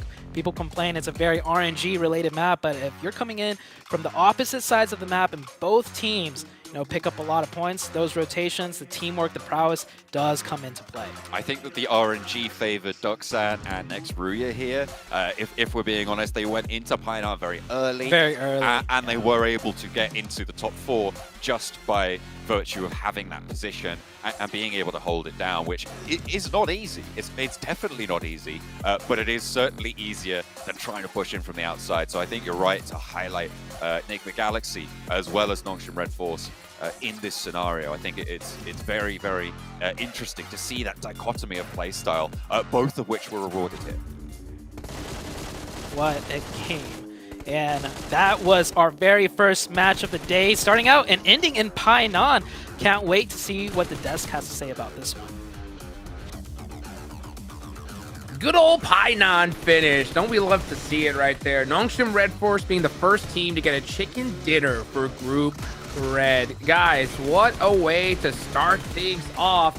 I'm going to start off with you, Seven, right? And before we get into, all the, of course, the team that won, all that other stuff, I have a major question for you. Ready for it? Uh-huh. Brazil? Brazil? Yeah, question mark? Because, first of all, IG, one of their players got knocked by 628, and they just went full on. And 628 was able to counter that push by IG by just throwing his smoke, and the player was just hiding the smoke, being patient. Use that aggressiveness in their favor, I guess you could say that. And then for Inko, I kind of go back to what Sute was saying, that at one point we saw them with 4, we blinked our eyes, and there was just one player left, and he wasn't shooting, and then he got caught, and he started shooting. But I mean, can we talk about how they get blessed a little bit by the circle? You know what? The team that won, NSR. But the way they were able to finish there, that was amazing. Unbelievable right there. Yeah, just Just looking at that final fight against Nongshim Red Force and Next is the way that Nongshim were holding that final angle. They had all of their pieces in position. They knew exactly the angles they needed to take care of. And yeah, there were a couple of missed DBS shots in the end. That player really wasn't threatened at all, despite the wide open wall on his left side, because his teammates were covering that angle, and they just made sure that the grasp they had on the game, it was going to maintain theirs. They weren't one of the first ones to pine on. John Allen was talking about that. They weren't one of the first ones there, but they wedged themselves in. And yeah, the final shift towards their side of the river was really, really valuable in order for them to play proper defense. But getting the eliminations that they got and making sure that they confirmed the chicken dinner, really well done. What was impressive too out of them is the way that they were actually able to rotate doors, where ultimately they did end up getting a little bit of a circle bless. They ended up rotating from North Paradise Resort and just find their way in. It's something, I mean, come on, we covered North America. We got to mention it just a tiny bit. And Hyper not being able to get any eliminations, man, that really hurt. But I did enjoy how proactive they were to kind of defend the compound that they were on. Usually, we were wondering, are we going to see the N Hyper that we saw in NA at least being able to try to be more aggressive? They weren't able to convert into any elims. But you know what? I like it. I like it considering that they have 2 subs and my dreams are crushed. Yeah, they're playing active. It was good to see them trying to defend that position. It's unfortunate that they didn't get any elimination points. I don't even know if they got any placement points. But the fact that they weren't just like trying to cower in and play Super Turtle does give me some hope that they're going to continue to swing. I agree, 100%. It was good to be able to see and Hyper just recognize that situation. Like, hey, you know what? Let's make sure this backside's clear first, and then we'll worry about what's coming up later. Unfortunately, they were never even able to even get into that finish circle, but still, it's good to see a little bit of sign of life from them. At the end of the day, though, it is Sandhawk, right? If you're able to get that zone towards the end, you're able to really benefit from them. I love the fact that we saw Nongshim Red Force actually be able to do that. They capitalized, right? But now we're going to start heading into Erangel, right? So, Seven, any team in particular that you saw that really stood out to you other than the ones we talked about? Next Ruya. I thought we were gonna have enough time to maybe cover them a little bit on the beginning of the show, and that's kind of why I was yelling there. And I was like, "Don't forget about Next Ruya." Even though they did end up getting the most points out of the region via PMGC, they still won their championship, and we didn't actually get to see that a lot out of teams that ended up with the most PMGC points. Usually, they took their championship as a way to throw in a way, but next year I was like, no, we want to come in hot into PMGC, and I feel like they did end up rotating super early. They were one of the teams that were first towards where the game ultimately ended up finishing off, but it worked out great for them, and I can't wait to see what they're going to do here in Erangel. Erangel's going to be insane. Erangel's going to be ready because we're playing 3 today, 2 Miramars at the end of the day here. So, other than Next Ruya, and Hyper, one thing I will say when it comes to them, right, that I have, and I'm going to theorize a little bit, okay? The advantage I will say that we see in Shifan on the roster, okay? When it comes to interviews, right? Yes. Kindness refuses to do any, right? Because he says he's too shy, all right? Shifan clutches up every interview, hand steady, not shaken, right? So the fact that we're at a LAN, I will say this, right? Being able to not be so nervous on camera, I think is an advantage he's going to have opposed to a lot of other players. What, interviews? Okay. Yeah, no. I see. It's a bit of a stretch. Duke. I see where you're getting that. It's not a one-to-one crossover of skill set in terms of being nervous in the camera or not and performing in the game, but I see. There's something there. I get you. Shifan, don't prove me wrong. Let's go ahead and head on over into Erangel. Let's go ahead and bring it back on over to John Allen and Zoo. What a way to kick things off. A great first match coming in for Group Red. Pretty disastrous circle, pretty malicious, I'd say, on the fronts for most of the teams playing there. But we did see some pretty solid plays. We liked quite a lot of what was going on there. But now we're over to Erangel, which may be a little bit more calming for the nerves. Oh yeah, that last Sandhawk match was brutal. I feel like all the teams coming in from the edge just really did not play out well. Like Nongshim, they made work of that rotation. Enigma Galaxy as well from the south side. But every other team, they just had to fight for scraps, for points. Everyone else who was centered up, definitely got the better end of the stick. Oh, for sure. I mean, it was Painan all the way, right? You get into Painan, you get handed a top 4 position pretty much just right off the bat. But getting there in the first place was the tricky barrier. And I think Enigma Galaxy, as we highlighted before, were the stars of making that happen in a position where maybe we wouldn't have expected them to be able to do so. For my money, Doksan kept that split a little bit too long, but we're going to put the past behind us now, and we're going to head over to Erangel. As we said before, it is a little bit crazy over on Sandhawk, so hopefully this triple billing of Erangel will be a little bit more sensible. Let's put it that way, a little bit more reserved. Yeah, and it's funny that usually when circles center up, you get the more like, you know, technically non-RNG sided maps, but with the way that Sandhawk kept centering, I mean, teams just couldn't do anything from the edge. But on Erangel, rotations, definitely a lot more flexible. See a lot more strategy come out on this Erangel match, and teams, even if they don't get the circle, they have a lot more of angles to work with, you know, fighting their way in. We saw a lot of teams try and fight their way in on Sandhawk, and it just, I don't think any team was really successful fighting their way in, being the way the circle shifted. But Erangel, we'll see more of that strategical prowess coming out from many of these teams. We are going to be dropping into the first of 3 Erangels today. Plane path going down from Milta Power up towards Georgia Pole, up towards Zaki in the northwest side. So we're going to have a pretty clean plane path to start things off. Nothing too dramatic. You can grab vehicles and get pretty much anywhere you want at this stage. A lot of teams out fairly early, actually. Maybe some people heading over to Novo. Milta Power potentially also a drop spot here, but there is quite a few teams on this east side. Yeah, a lot of teams are dropping out indeed. We'll see where they end up rotating. I don't expect hot drops here. We saw in Sandhawk some scraps, some fights coming out for sure, being the size of the map. But Erangel, so much loot to be had, so much at play here. Just keeping my eye out, seeing if there is any committed hot drops, and I don't think so. And you mentioned it, this plane path is very fair for all of the teams. A lot of rotations, the vehicles that they can pick up to get to their loot location. And it really comes down to the first circle. Is it going to be a very static one or dynamic one? Maybe like straight onto military base, hard to the northwest side. We'll see very shortly. Are going to try and fly all the way over the water on the south side for Inco. Playing at the circle. Not going to be kind to the military drops this time around. Heads up a little bit northwest, but still got a lot of that mainland inside. The river split down the middle, as always is going to be a little bit of a tribulation for a lot of these teams moving forwards, but the circle will have to decide at some point. Or then again, maybe not. We saw it. We had the craziest circles over in the European Championship. If you didn't see that, then check some of those circles out. We finished on the central island at least once in that river, so sometimes it just doesn't make a decision, as we saw with Painan. Yeah, that river just kept staying in play, and it could happen in this one as well. We'll see in Circle 2 if that river will be in play. But for now, I would say definitely favors south of that river more than the north side. And I think we'll see more teams pretty much set up on that south side. And no hot drops. Everyone's pretty much dropped where they want. All the teams are looking good for loot. That congestion on the southeast side might come into play, though, depending on how the circle shifts. I think Inco, with the number of parachutes that they should have seen, they drop over to Novo.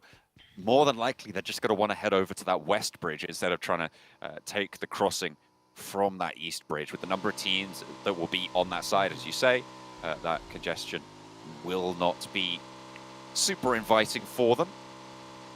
That western side may be a little bit more of a tempting prospect in their mind. And given the fact that both of the Brazilian teams had a little bit of a flat falling over on that first map, they're going to want to just put some points up, keep themselves in the running early on, because as you can see right at the top of the tables, you got Nongshim Red Force, 21 points off that first match.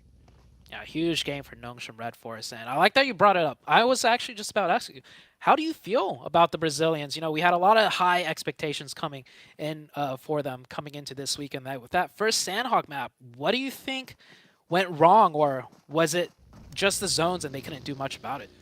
It was a very tricky set of shifts. As we know, it centered up right onto Painan. I think Inco was the team that I was more focused on than Intense Game in that match. They were constantly being corralled by 7th Element, in the end having to try and punch through Nick the Galaxy, and that was just a hurdle too far with that third-party off-angle. Speaking of the off-angle there, Morph able to find Dokuma pretty cleanly here for next Ruya. That is going to be real tricky. This is on the southeast side, near that Milta area between the Milta Power. And they're just going to be able to pick up a point. No contest. Yeah, what a spray down. Red dot from long range prone. Got him on the last bullet right before he can make it to cover. And oh man, that one player getting caught out there from Nexruya. Not sure what he was doing that far out. The rest of his team was in Milta, maybe separating off for a little more loot, but separated too far into Morph's territory. And that will be the first casualty coming into the second match of the day. Nexruya, though, did get a decent game on game number 1. 9 points on Sandhawk. Definitely something to be happy about. But starting off, Erangel with 3 might end up hurting them a lot more. It's not ideal, not a great way to start it off, especially with Nexruya wanting to try and convert off their 9-point performance. Still, plenty of potential in this roster, coming through as the winners of the European Championship, playing technically as the points qualifier from the European region, with S2G getting that direct invite. They came second place on the Türkiye points tables, and they were able to win the European Championship. Definitely a fearsome team. We're playing on with 3. Pretty rough stuff. The other Brazilian team that we've been keeping our eye on, or will be keeping our eye on in this map, because we didn't manage to get to see too much of them in the previous. We've got Intense Game trying to move in on the north side. It looks like they're going to try and cut north of the river and play on that northern side. Go for one of these bridge crossings should the need arise, but the first circle still in effect, still has a lot of north side in. I'm seeing a potential bridge camp setup from Duxon. I know they just got there on that southwest side. They're mostly looking like they're split looting, not camping the bridge. But if another minute passes or so and no real movement comes out of them, they might be bridge camping Inco on that southwestern side of military base. So I'm going to keep an eye out for that. Meanwhile, elsewhere in Hyper, in a very nice position. This is, I know we're only on Circle 1, and Erangel Circle 1, I mean, you could be in the greatest of positions in Circle 2. It's just completely thrown out of the window. But this position right here, if I had to pick best spot Circle 1, this would be it. Controls the north side, controls an easy passing into the south side as well. And if the circle starts shifting towards in Hyper spot, I mean, we've seen so many huge PMGC games where a team holding that spot comes out with a lot of points. So could happen that way. We'll have to find out in quite a few more circles, though. Yeah, difficult compound to crash, but it is possible. It has been done before. I think from the north side, a little bit better prospects than trying to just roll across the river. It's very, very tricky stuff, but we'll see if the circle ends up favoring N-Hyper. Ganina Power might actually challenge this position very, very early. Moving from North George, Ganina Power looking to shimmy their way down the bank of the river. Looks like they're going to divert into the shooting range hills. Try and play a little bit more high ground there. A couple of rowdy neighbors, though, will be less than pleased with that, I'm sure. But teams starting to make their way up towards that central open area, the headshot hills, I like to call them, north of Pachinki, to the east of Ruins, to the west of School and Rosso. Yeah, there's so many hills there. A lot of strong positions, a lot of strong defilades as well to play around. And if any team's going to crash at N-Hyper compound, it's going to be Intense Game, actually. Intense Game getting extremely close. And game 1, they went out very early, but we saw the style they went out in. They straight up just took the fight with STE, crashed straight on in. So if they're going to keep that aggressive energy up, it might be looking like an N-Hyper fight that will be following soon. And Hyper splitting up a little bit, looking at the mini-map, doing a bit of a split. 2 on the north side of the river, 2 on the south side of the river. Duxon is leaving that bridge on the southwest, so there will be no bridge camp. And luckily for Inco, they're still on military base, as you can see down there on the far south. They're going to have to make their rotation in. Next circle about to pop out here. Where is it going to go? Have to wait and see just a little bit. But that southwestern side now starting to heat up. A lot of players diverting their way around. It still keeps a lot of that northern shore in here, which is great news for N-Hyper. Great news indeed, but I feel like they got to group up a little bit here. There's 2 on the Ruins hilltop. That strong position. There's no way they're keeping a 2-2. Yeah, N-Hyper is going to group up. They're going to center right up, give up the northern side, which is a good call because a lot of the playable terrain is on the south side. And you can see right here, Nongshim Red Forest in a spectacular position once again. This team really on top of their rotations, and Hyper, you can see them going on that top of Ruins, and Mount Everest getting slightly contested here between FaZe and 628. Yeah, on the western side of this circle, it still is in action. So definitely a valuable position for the time being. FaZe wanted to hold it down. Onzen under threat as Jin crests that ridgeline with the Bison in hand, able to rattle off the right shots there. Ventora's trying to hold face with the DBS, but he eats too much damage for his liking, goes for the flush instead of the challenge, and now it's all up to the backline coming on through from FaZe. Mela needs to stand up for the roster in a 1 versus 2, I believe, on this position, versus Sunan, versus 33Z as well. The nade forwards, and Mela brought very, very low. Looking to move in with that auto shotgun. 33Z with the UMP close range. Wants to get the challenge spot to Helmet. Goes for the spray and the heal is through for Mela. And he's able to cut one down. Sunan launching the nade to the back line. And the spray is good. He takes FaZe out, and STE will stay alive on the top of Everest, but only as 3. Yeah, that's a great fight, though, for 628, losing only one member for 4 points. Could have been a little bit cleaner, but I'm sure they're okay with that in a strong position as well. Luckily for them, no one third party. That would have been a disastrous occurrence as, you know, just down to the last player. And here we're back onto Nongshim Red Force dead center. So many teams surrounding here. In Hyper holding a 2-2. That's not a terrible one. It can get exploited, but seeing how other teams are positioned around them, it's almost like a buffer zone for them. So In Hyper should be sitting quite comfortable now. They just looking to control the areas around them. That high ground, they'll want to try and keep those sight lines available, but it is a risk. It is a risk at this stage. Enigma Galaxy playing really, really well, slowly marching in from that southwest side over on Sandhawk. Looks like they're going to get a little bit more in the thick of it right now, as they are much closer to the central areas of the circle. Some decent compounds under their control. A lot of cover that they've got. The south side, though, under threat. Tucson maybe looking to poke their noses in. We're about to head into the next circle. Will this river be kept in play? I'm hoping it just shifts down hard to the south, and we're going to see a lot of potential into it. As it does give me exactly that intense game. It's going to come in hot now. There is no real open spots for intense game to come into. I do expect to crash. Inko on the southwest should be getting into some scrap potentially now with Duxen, and we do have Morph and Udo Alliance on the northeast having to make their way in as well. Enigma Galaxy up good right now in the center of this circle. Inko looking to beat the shot on them from STE as they try and push their way in, hoping for a little bit more success.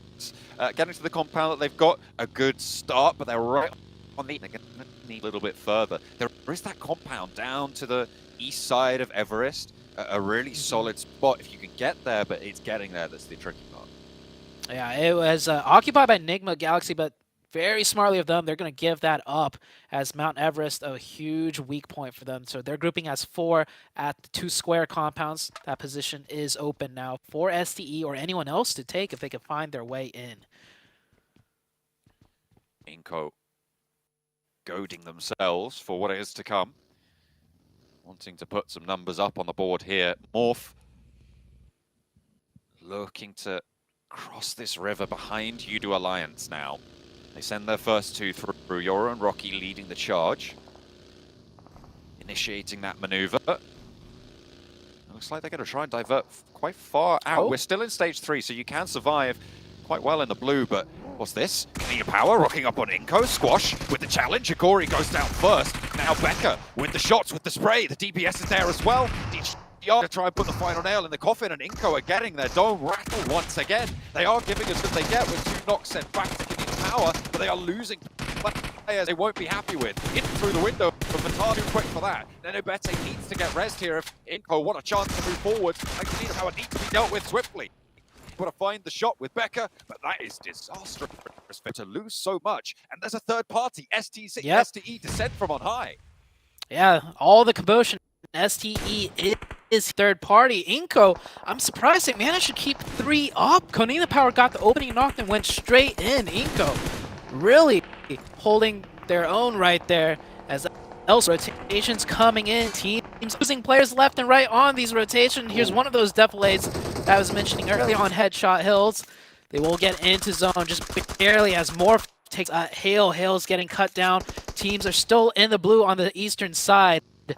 As more teams are going to have their way in, more points will be given to whichever teams could hold things zone. Spray down around the side there. Tiger looking to stay alive against Morph, but the DPS is good for the first. There's a couple more Morph players waiting in the wings. We're in stage 3 into stage 4, which means you can still get these reses, Zute. He'll be able to pick up his teammate, but getting through from here is still a very order. Similar situation Morph. Boho is going to get that res pickup as well. I don't think the teammates are going to go for it. The blue zone is starting to chunk right there. If anything, they're going to confirm the point. They get the point. Tiger is still up. That nade not doing enough damage. He has meds, and there is the finish. Morph will finish that fight up to 6 elimination points. Lost 2. That's not terrible. The circle has shifted all the way to the west side into the open fields. Third western shift. Inko is still like in zone at that compound. That's how big of a western shift it was. We're right on the edge before. How to go? The decisions that they need to make now are pretty crucial. There's some compounds on the south side as well, nearer to Gatka, that could provide sanctuary for east. It looks like next Ruya going to be they'll take that position up. Meanwhile, Enigma Galaxy, they've been chilling here for a while. They're a little bit closer to the edge now.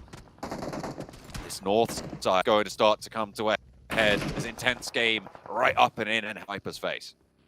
Low toss Molly coming out from GK first. A nice connection does take for a lot of burn damage. Them out into open. He gets one, though. Gets knocked right back. So 1-for-1 shot. The util come first. Finally does go down. Koi, he's going to have to do a double knock at the very least. He goes for one. Tries to get the second. Gets knocked. And Hyper down to just one. But this area open sightlines to the high ground. And they worry about that as well. Inko in the meantime starts to move forwards towards Ducksan's west position that they regrouped on towards. And Hyper with Shifan looking to put in the performance to the roster strong. Lead from the front and a lovely challenge over the top of the ridgeline. Shifan keeps it together and he's looking for the reses as well. Cielo not close enough to res. Diego most likely bleeding out here. And Hyper, are they going to get all 4 of themselves back up to 8? May have other ideas. Cielo. Oh, that looks good. Is it on target? Is he going to find the shots? It just bubbles short, but it gets a lot. Oh! It took down all the players that were not rezzed, and the one that was rezzed gets re-knocked. Cielo with the nades, ending chances of Hyper to get that full reset. And right on cue, a third party once again by STE. They're looking everywhere for these third parties. STE could be sitting comfortably in zone at a strong compound, but they want the points. I like the aggression, but can he get the finish? That looks scary, and he does almost go down. I think zone. Well, that is a huge loss for STE. That is really unfortunate. You can't be using 3 slugs there from the DBS. You need to be hitting that a little bit earlier. 33Z far too exposed. She found once more. Okay, Koi gets knocked in the meantime. Soon still out there, but Shifan's just sending it. He's straight on into 7th element though, and I don't think he's going to be able to escape this one. Just has that hillside to stay in cover. He's right on the edge. Shifan doing a great job right now for Hyper. Shifan actually did not get to play during the league stage or the Americas final, so he's coming in here a little bit rusty in my opinion, but he's doing a great job. Clutched that 1v1, got the res off, and found another point. Circle shifts once again. Hard shift to the northeast is, oh man, I think they just got taken out. Enigma Galaxy, that compound, they're still just chilling right there. They have been there for a long, long time. That compound, it's been their sanctuary, and they get that shift again. Good news, certainly. Long Shim Red, full time, having a little bit tougher of a time with it against NB Esports. SNY over the top, gets a good spray with the Tommy gun, finds his second knock, but is put. They can go for the goes pretty long and right on target as well. Wide brought almost to the bleed out fully. Another nade might just do it, but it goes a little bit long. However, it's not You just can't get back into position as Freak rolls up into this fight. NB are getting cut to pieces. They leave their compound sanctuary. Beautiful. And they move on out for a third party, cleaning out their eastern flank. Beautifully. I feel like a few years back, see teams be able to recognize, just because you have the zone, just because you have a safe compound does not have to sit in it. Nowadays, this is what I like, teams leaving the safety compounds to go for these third parties. Enigma Galaxy recognizes it immediately with all the fire and all the commotion. Enigma Galaxy putting a lot of pressure, pretty much cleaning out the eastern side. Does get knocked though, looks like from distance. But look at all the smokes. It's already down, covering their backsides very well. That's what I like to call a four-dimensional play, right? It now isn't the safest spot for you, but you're playing phone and the zone after that, where you don't have that pressure from inside. That allows so much more to go for Duxan with another challenge now. They were pushed off, and they were leapfrogged by it as well. This time Nasa looking maybe like they're just a little bit too much for Duxan to handle. Two players go down. He's going to fall in retribution. Biddy on the high ground wants to put a nade. Then you've got Junie as well, all the way split from the rest of the zone to deal with by the looks of things. It's going to be a tough time for Duxan to try and pull this one through. QX low, bleeding out. His teammate going to be feeding that forwards as the challenge comes through. One player left for Nasa to move on forwards. Then he doesn't quite connect. Sails right past the ear, but that one's going to do a little bit more. So that's going to sting. And Nasa eliminated. Just in time to get the revive too on their third player. Nacer goes out. Beautiful defense out of Duxan. And Junie from around, just confident, supportive from the high ground, not needing to come close. It did get very dicey.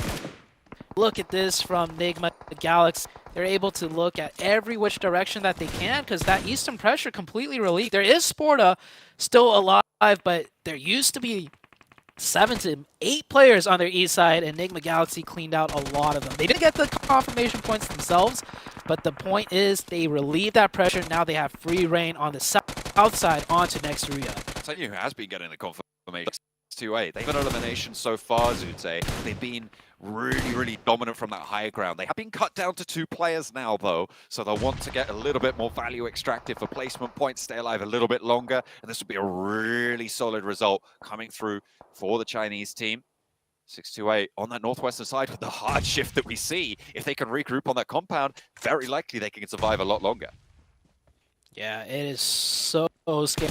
2 players doing, and they're still playing very split up, controlling each zone on their own. Of course, given the positional power, that is exactly what you should do, even if they're down to 2. Sporta, don't know what he can do here, and you can see Enigma Galaxy rolling around here. They know there's still a straggler somewhere around here, but the Bush Wookie, it's good. Sporta will get that point confirmation. Enigma Galaxy, I thought they knew, but Freak out there on his own will go. That is real tough. To lose a player like that, I mean, it's just a little bit not what we expected from Enigma Galaxy based on what they just did, right? It's unfortunate. They didn't have their wits about them. You just got to check those bushes sometimes, man, or way reveal themselves, because they're going to have to move. Below there as well, there's a high price to pay for that information. Yeah, that's definitely a huge mistake. Enigma Galaxy is such a veteran team. They knew that third party got really chaotic, really messy. You always want to make sure if there's like a team that's completely eliminated on that side or if there's stragglers. And that's a tough lesson to be had right now in the PMGC. And it's huge because with 4 players in Enigma Galaxy's position on the east side, they could very well win the match. But now with 3, it does cut down their chances of that happening by quite a lot. It will be a lot harder. Inco have been making some pretty solid moves on the western side. We asked where Brazil were. Right now they got 5 eliminations. They're in a pretty prime location with the circle likely to shift away from 6-8. Maybe even not having to worry about that, as looks like You got Duxan taking on that fight, playing as 3 for Duxan to play on that western side. But I like Inco's position here. They're a lot further down the hill. They're on that low ground position. But I feel like they've got a lot of control over this fight as long as they don't get spotted from across the way. Yeah, Inco with a beautiful rotation to that spot too. They cut ahead of Nasser and I believe it was Duxan, right? And they just moved right ahead. That's not a very, favorable spot to be in, but the little dips, the hay bales does provide just enough cover for them to survive. Enigma Galaxy turning their eyes back down to Nextruya. Nextruya not catching a break whatsoever. Constantly being shot at by the Enigma Galaxy team. Bombarded there.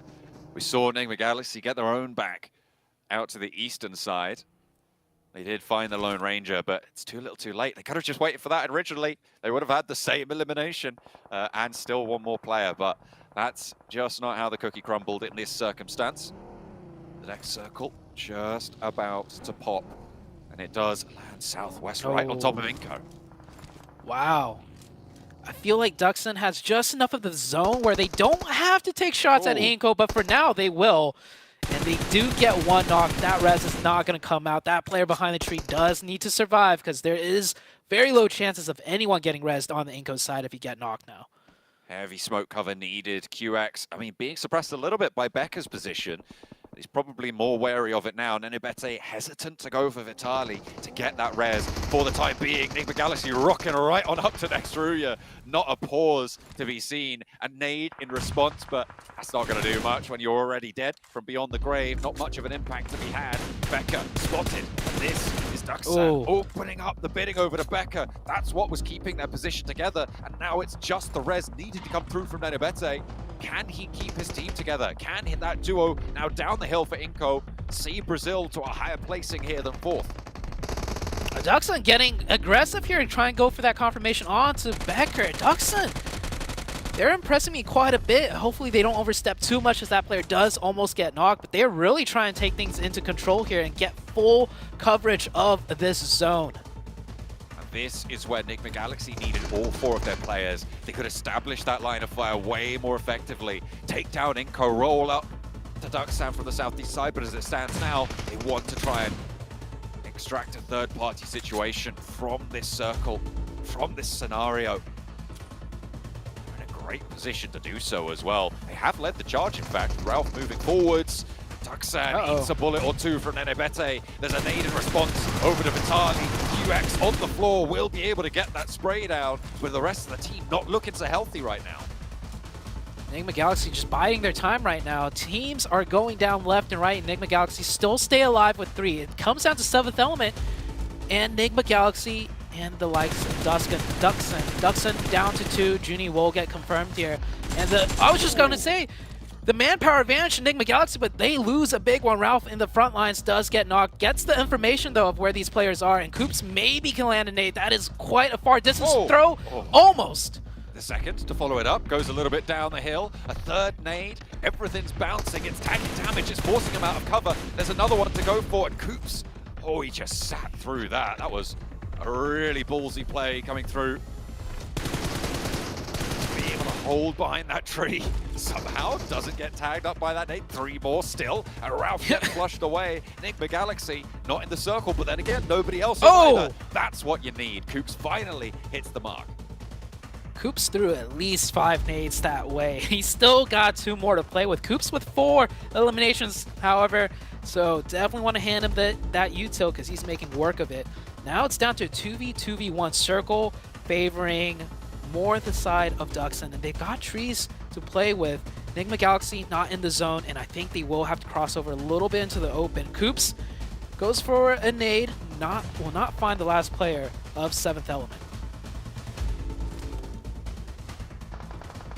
24 OP, crawling his way, elbows in the dirt, wanting survival, wanting to live this one out, but will be denied that opportunity. Now 2 versus 2. Duxan versus Enigma Galaxy. We've had this lobby in a chokehold for a while, and Lord, he gets into an open position, but nice trade. Has the response. So important for Coops to be able to find that. It was all over if he didn't. Takes a little bit of damage, but it's both ways, and both of them stop immediately to heal. The 1v1. I didn't think we'd see it so early into the tournament this week, but we will have a 1v1 wide open crossing for both players. Coop smartly has a wherewithal to confirm the point while in safety. Every point matters here, so he will take the patience to do that. But Blue Zone is closing in, John. Who's going to win this 1v1? Coops right now has 2 first aids. QX doesn't have any. These trades do go the way of Coops if he's able to just get 1 or 2 tags on. But he steps out wide. He's hard peeking the challenge. He's daring QX to step for it. And he's getting the winning shots in through as well. QX is winning out this trade for the time being, but can there be an answer? Coops eats 1 more. Swaps out to the Bison. So low. QX hiding behind the tree. Coops, can he find cover? Can he make it to this next tree? If he can get this first aid off, he has a massive advantage. But QX cuts him down just in the nick of time, and it will go their way. What a way to close it down. A deserving celebration coming through as Ducksan find the chicken dinner they were denied over in Painan. Wow.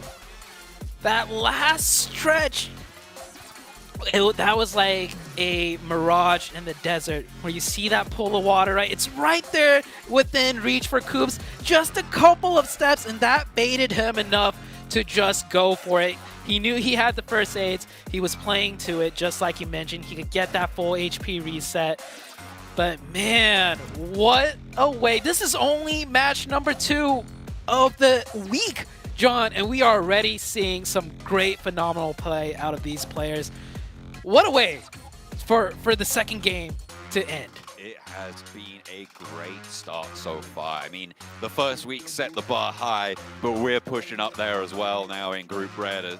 After these first 2 matches, pretty happy. Binny, 9 eliminations coming through from Binny. 1,183 damage as well. Ducksan with a massive result. And remember, they finished pretty highly over on that first map.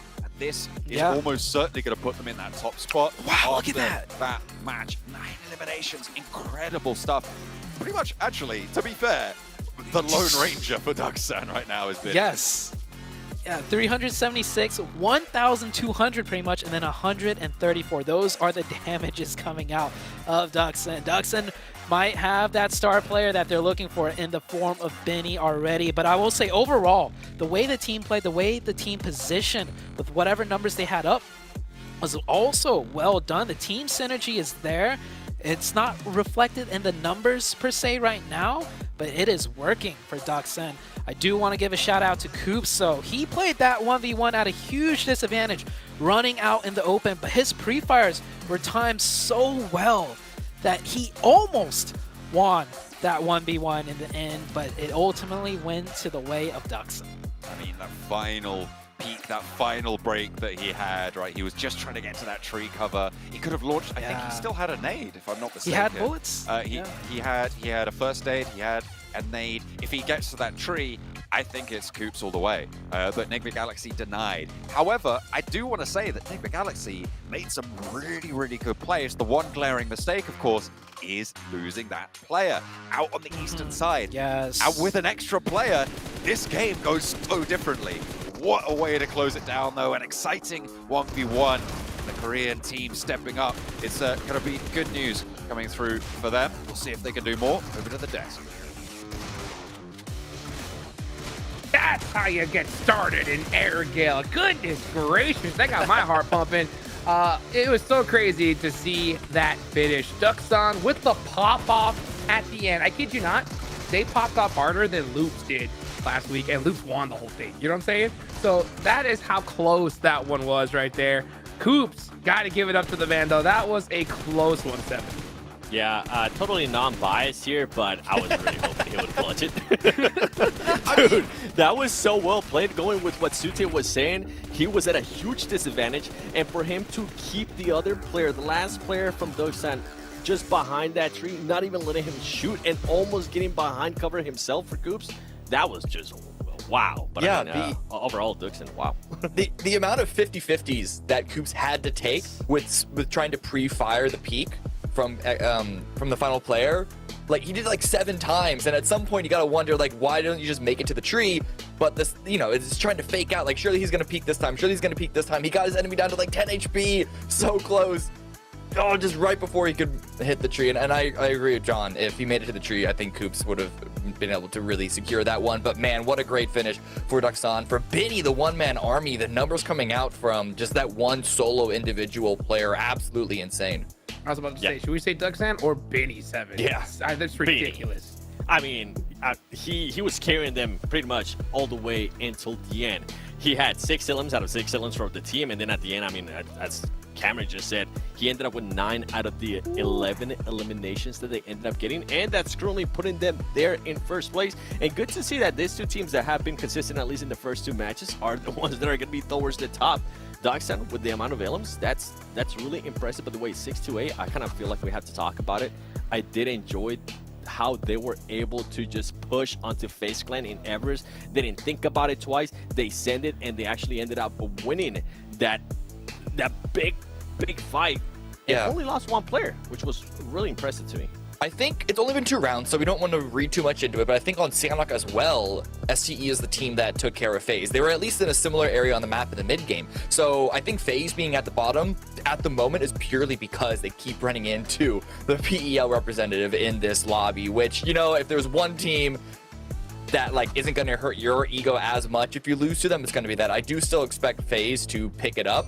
I'm not too worried about them, just considering the circumstances of running into STE so many times. That it's still not a good start for FaZe, though. One of the favorites in this group.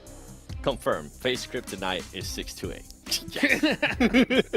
And if it's going to be any kryptonite, I don't think that's a bad one to be, because I mean 6-8 definitely are coming in hot here off the rip. But speaking of coming out hot, another player I got to talk about is my boy Shifan there with a nice clutch there towards the end. That was beautiful. But if you guys want to clutch it up, of course, go check out the Infinix GT10 Pro, the official smartphone here for PMGC, created for esports players. You guys want to dominate the lobby, go check out that Infinix GT10 Pro.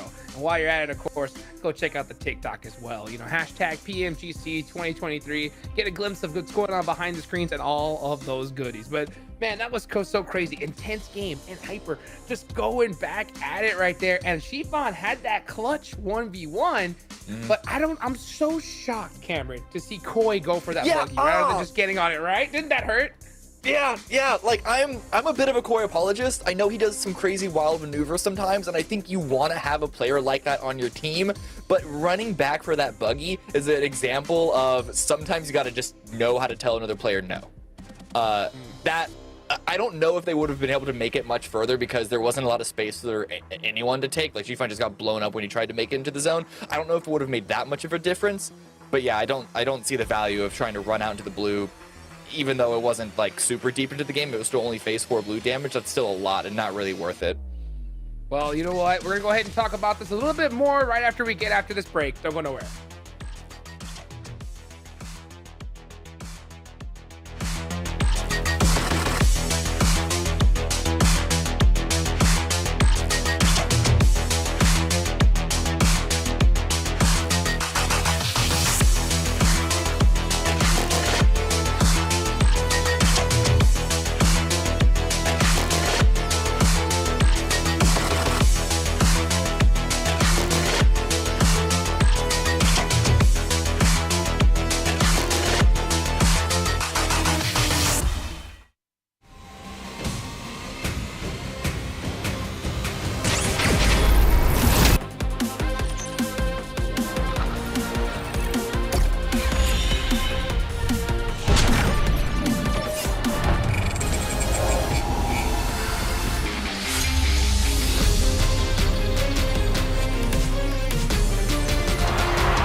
And we are back. All right, so before we get started to the next match, I gotta talk about one thing, Seven, okay? And I know you remember this one, okay?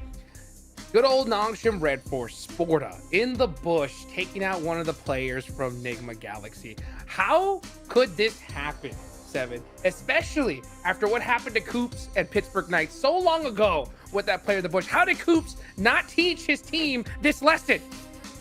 You can't expect it, man. There's so much stuff going on that you could tell Freak had no idea. He was like, all right, maybe there's a player over here, but I don't think there's a player over here. And all of a sudden, the other player was like, hey, surprise. Let me just eliminate you and get that extra point.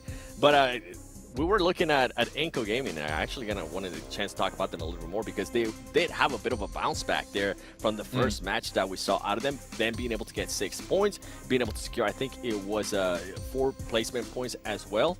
Good to see out of them. We're wondering where's Brazil. Well, guess what? They're starting to show up. Not in the way that we've seen right from week 1, but it's a little bit. Not yet. Yeah, not yet. Will it be right now? About to find out. Let's go ahead and take it on over to John Allen and Zute. The Erangel filling of an Erangel sandwich now coming on up. The second of 3 Erangels that we're going to be seeing today on the cards. We've had some great finishes, some really intense and exciting matches so far. A difficult start to the day, but I feel like that last match was a little bit more fair. I liked how it all fell out. Yeah, the last match we really got to see a lot of teams shine through in difficult positions, right? We saw STE, they lost a player early on top of that fight with FaZe, but they continued to be very aggressive, take advantage of that high ground, and spread out in third parties as much as they could.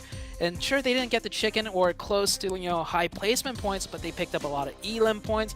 Inco did a great job with a sick rotation, cutting past 2 different teams and hunkering down, doing the most they can. And I think, that is why Erangel was one of the tried and true maps. Every team gets a chance to do, what they've been practicing the whole entire year and gets to showcase that. And we are heading into, once again, another Erangel match. And that last one was so good, John. I can't wait to see what teams will do with this one. We had a pretty fair playing path last time around. Let's take a look at where we're going to fall this time. Just to the west side of Severny, heading down towards Milton Power. It's kind of similar, actually, to the previous map in terms of accessibility. Nowhere really cut out here. Are we going to see that same congestion on the southeast side? I think it will be very different here, just simply due to the plane path, right? A lot of teams have alternate drop spots, and at this stage in the tournament, with so much research and VOD review beforehand that's done by the teams, even with alternate drop spots, I think teams will know, not to drop in certain locations. I won't be too surprised if there's no hot drops here again, even with the plane path this drastically different. And yeah, with a plane path like this, should be smooth sailing for all of the teams. It just comes down to, once again, that first circle. Sometimes it can be very dynamic in the form of a military base, or all the way up to the northeast, northwest, wherever it could go. Everybody looking to touch down here. Nothing really going on in terms of those hot drops, as you say. You weren't expecting it.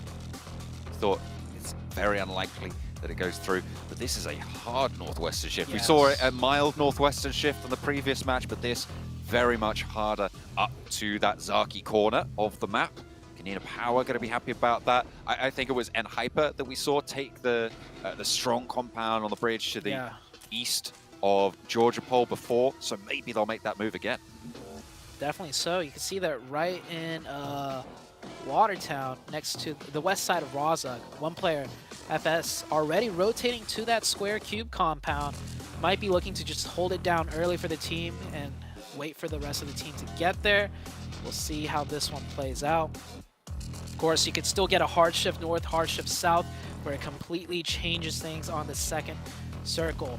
This circle, though, a little bit familiar for all the teams, because it was pretty far in the north side in the previous match, so teams should have a good understanding of where teams might be.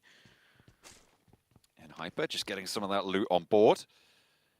Getting across early, see if they can maintain. Hale on Rozhok.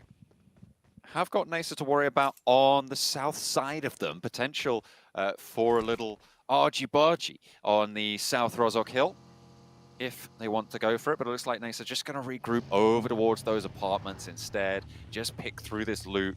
Really strong place to loot, of course. We know it's just littered with the stuff. Almost immediately hopping on through. Level 3 backpack. Easy does it. Yeah, level 3 backpack, always nice. Definitely would rather have that level 3 vest or level 3 helmet. Maybe you'll find it later. Rotations coming through, or actually, I don't think this is rotation. Teams are still trying to get to certain looting locations. I do imagine this match of Erangel is going to be a little bit more faster paced in that first circle. A lot of priority positions with a circle like this one that you want to take a hold of. And Hyper finishing up looting here. We already have 2 players now at that cube compound, so they know how important it is to hold that position in the very first circle of this match. Yeah, they've moved up, nice and heads-up rotation. I'm looking at Junie from Daksan, who have sent actually 2 players from Daksan who have gone south of the bridge yet again. As we hop on over to them, they are actually now moving back up north. So they did just scout out towards the south side, but they did that previously, looking for Inco potentially. But they do just go over to that compound. They get back, though, pretty fast. I feel like that's almost like just a protocol thing. We didn't really highlight it in match number 1, but they had 3 players loot on the north side of the island, and 1 player go down to the military base. And the plane path was very far off in a way where it was purposeful that 1 player went to military island. So maybe it's just in case, they get a military circle, they already have 1 player across no matter what. This time, it doesn't really come into effect. It didn't matter too much for them last match because they won the last match. So sticking to whatever worked from the previous match coming in here. And I actually do have a question for you. Do you think Benny wouldn't have won that last 1v1 if he had a first aid kit? Because if he had one, he wouldn't have held the angle to shoot, right? He would have been first aiding at that point, allowing Coops to get behind that tree. I think, was it QX in the final clutch? I think it might have been. I'm not sure. Oh, sorry. Yeah, but I know what you mean. I think that is interesting, actually. I feel like if you are going to go for that first aid, Coops does have more free time, but maybe you have that advantage. I don't actually know how many nades were in the back pocket for QX, so it could potentially, as much as Coops could have got that heal and launched some util, it could have been the same story the other way around. So I do think getting to the tree would have been a massive benefit for Coops, given the exact state of play, but I feel like you just can't read into it as much, because Coops would have been higher HP by that tree, but he might have not taken shots back out towards him as much as well. So for me, I think I couldn't call it. I don't think. I'll tell you this much. What are you thinking? If the player QX, if he had a first aid, he definitely would have gone for that first aid at 1 HP, and you're getting out-peaked by someone running in the open. Nerves are definitely kicking in, right? You have that first aid, you're 1 HP. There's no way you peak that player again. He's been out-trading you hard at a huge disadvantage. So he would have gone for that first aid, and both players, Coops would have made it to the tree, and both players would have reset. And I'm just throwing this out there because I really do feel him not having the first aid helped him out a lot. Maybe. I mean, maybe it just gave him that little push, but you take those shots when the enemy player is very close to cover. It's likely they're gonna more prioritize getting to that cover rather than taking return shots. So I mean, even on low HP, that's true too. Potential that peak is valuable, even if you have that first aid, because they're more preoccupied with position rather than return fire, especially when it's last player standing on both teams. It's tricky. It's tricky. Definitely so. And we got a little bit of engagement here. Long range. I don't think it's going to come into a full fight fruition. And as I said earlier, right, this game's going to speed up a little more than the first one because a lot of priority positions here. And that is why these teams probably shouldn't engage in a full-out fight. A lot of teams are rotating in right here, and they don't want to be caught in a third party. Sports are wanting to smoke on the vehicle, allow them a little bit more of an opportunity to cross top of Everest now for the Galaxy. They beat FaZe and STE as well to the punch here, the 2 teams who were up at the top of Everest in the previous Erangel. It was 628 who were able to claim control of it, but they did lose a player or 2 for their trouble. A nice early maneuver for Enigma Galaxy. The team denied at the last moments there. Coops going down in that fraught 1v1 that we were highlighting just before. And I've liked Enigma Galaxy's play so far. I feel like they have made a couple of missteps, and there is maybe still more to work on, but it feels like they've got a little bit of a chokehold on a lot of the plays, a lot of the rotations of this lobby. I definitely have to agree with that one. 7th Element Rotating in, next Ruya coming in on the far southeast side. We are going to head into the second circle.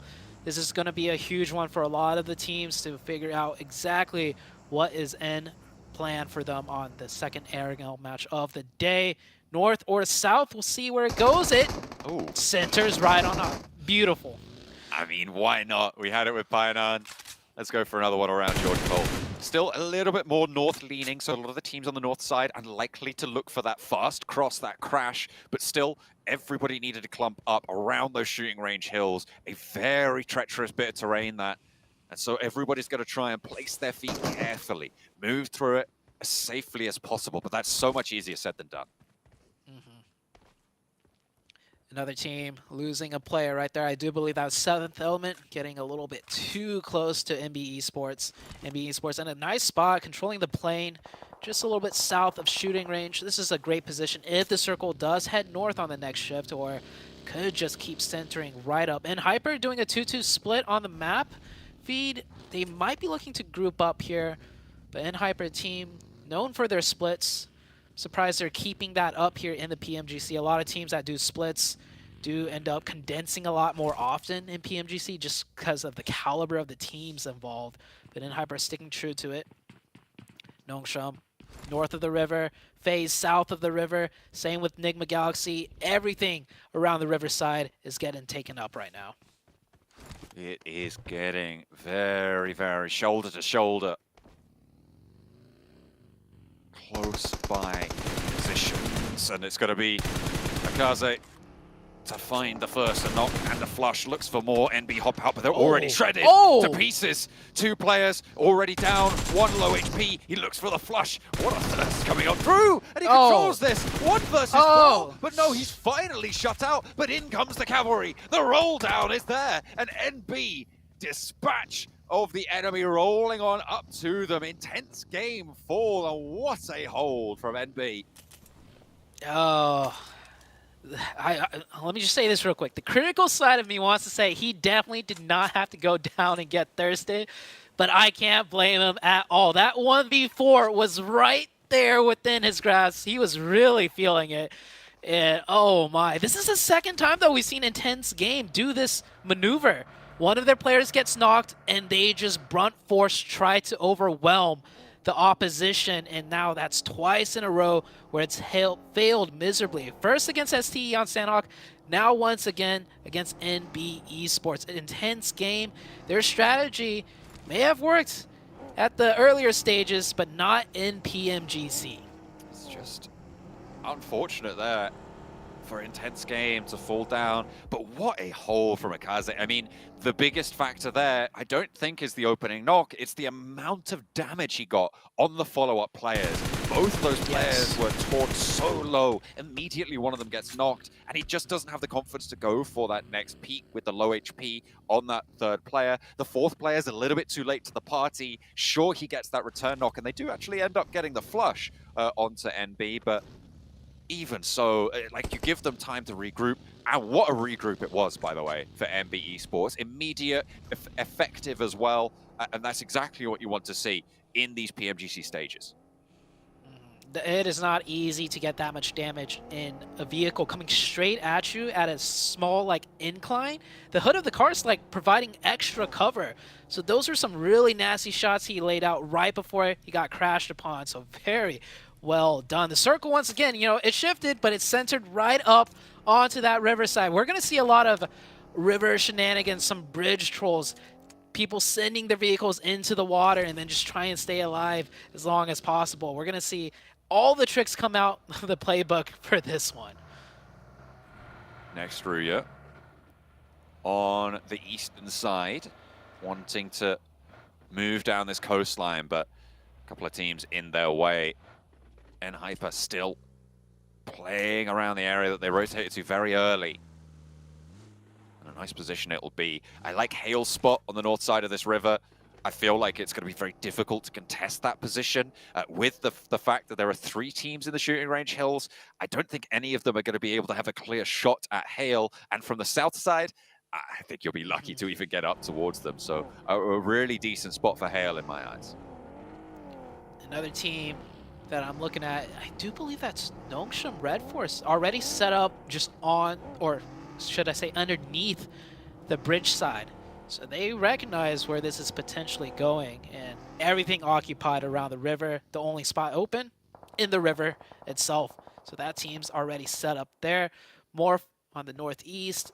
Might get into a scuffle here with Next Ruya, as both of these teams looking to control the eastern side. I have spotted something. I know mysteries afoot. Morph have the high ground over Next Ruya, but Frozen's being nice and careful for them. Keeping that mini 14 trained deadly on the angle. As both of these teams start to push their way forwards, slowly creeping in with the blue zone. Not too much impetus for conflict right now. There isn't really that big drive to go for the fight at this point. Morph has still left Boboho all the way down there, right in the danger zone though. Yeah, teams are just exploring their options right now. It's going to be the next circle that really pops things off. And I was saying it was Nongshim Red Force, my mistake. It's actually NASA right there, right next to Hyper. They're the team that's taking that river, and it is a hard shift down to the south. North of the river is still in play, so we'll see what these teams do. Now it is do or die for everyone on the north side. I mean, Enigma Galaxy just got the shift of a lifetime there. Oh yeah, they did. They had one in that last match as well, but they were able to play it out well, nearly taking that chicken dinner. If they hadn't lost a player early, it might have been a different story. 6-8 are back on top of Everest. They certainly do like that position, but they've taken a knock. They'll have to get that one back up. Try and find the reses to come on through. Sunan will do the honors, getting Hero back on his feet. They'll have to move a little bit further south. You've got 33Z down in the foothills. Inco moving in from Ruins, and they are the sole proprietors right now over in Ruins. I think Inco is setting up for potential teams to try and take the Riverside down to the south. Because taking the road, definitely not a good decision. You can see already, yeah, teams using the river. They know there's not much left in play. NB Esports rotating from the plane straight into the water side, seeing what is open. Luckily for them, the bridge is open on the west side. And here comes Next Ruya right into the water. Yeah, you do not want to be fighting on land, but this spot's already occupied by Nasser. There is far too much to be going on healthily here. Next Ruya might have just put themselves in the losing spot on this scenario. Already the rocks controlled. A nade over the top from Xenox. That's pretty cruel. But hang on a minute. Nasa, they're taking damage. There's Coops coming on through. Is this a bit of cover for Next Ruya? Can they find landfall? These nades from Xenox going a little bit behind the progression. They might find Yekta. Sure, they get that flush, but the rest of Next Ruya can start to emerge. And Nasa now are struggling on this northern side. I don't think I would have predicted this, but what a turn of events. It looks like Next Ruya might just be able to hold on for a little bit longer.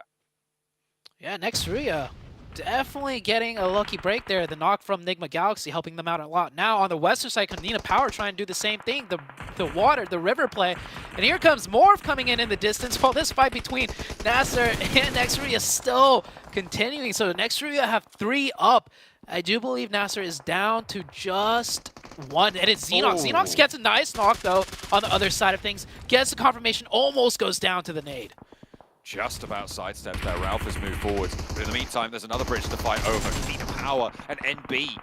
NB been on the warpath so far. 6 eliminations on their tally. Kanina Power struggling in the face of it. Sek wanted to get that spray down, get those flushes. They'll try and hold the bridge out for now. But in the meantime, Hale, displaced from their central strong position by a hard shift down to the south, have now got Yudu Alliance to deal with. They did manage to find a knock, but it did get picked back up. There's the re-knock coming on through, and now Tiger can move a little bit further forwards, but maybe not that far forwards.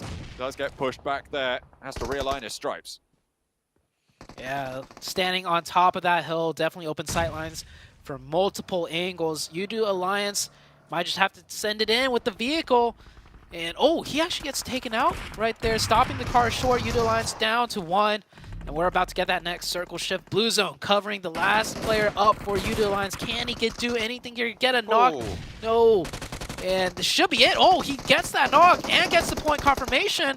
Hale eating a lot of casualties. That's because Nongshim Red Force, you can see right there on the minimap, they're here to third party. they do take those shots and the backlines get exposed. U2 Alliance, though, similarly, taken down. 2 teams eliminated on the northern side. We knew it was going to be brutal. Here it is, laid out, all to play for. As the river has started to quiet down a little bit, but it is still going. Inco tried to dip their toe in, but don't have the best of times with it. The Piranhas of Morph snap that one right up. They won't be able to continue here. Enigma Galaxy still holding in their compound on the south side. This is definitely one of the more challenging circles of Erangel to deal with. Not very common. You have to play in this area along the riverside. What sparse cover you have can be huge, but players are getting cut down. And Hyper's still here with 4 players. They're biding their time. This could be a huge game for them to bounce back up on the leaderboards. They just need to make sure they don't lose any players here. They're heading into Inco. Inco down to 2. Good nade from Becker. Will it connect? Throws it. Falls just short. Splits the middle there between the N-Hyper players next to Ruya. Remember, they've been under this bridge for a while, and all of them are out of the zone. Inco guarding them through. In the meantime, Duxan, all 4 of their players alive in the crates of South George.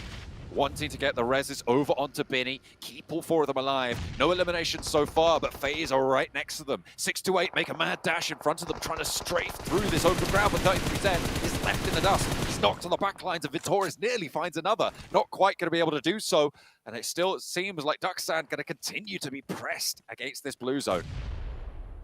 3 teams now at the crates. STE, great rotation. They did lose one, like you mentioned.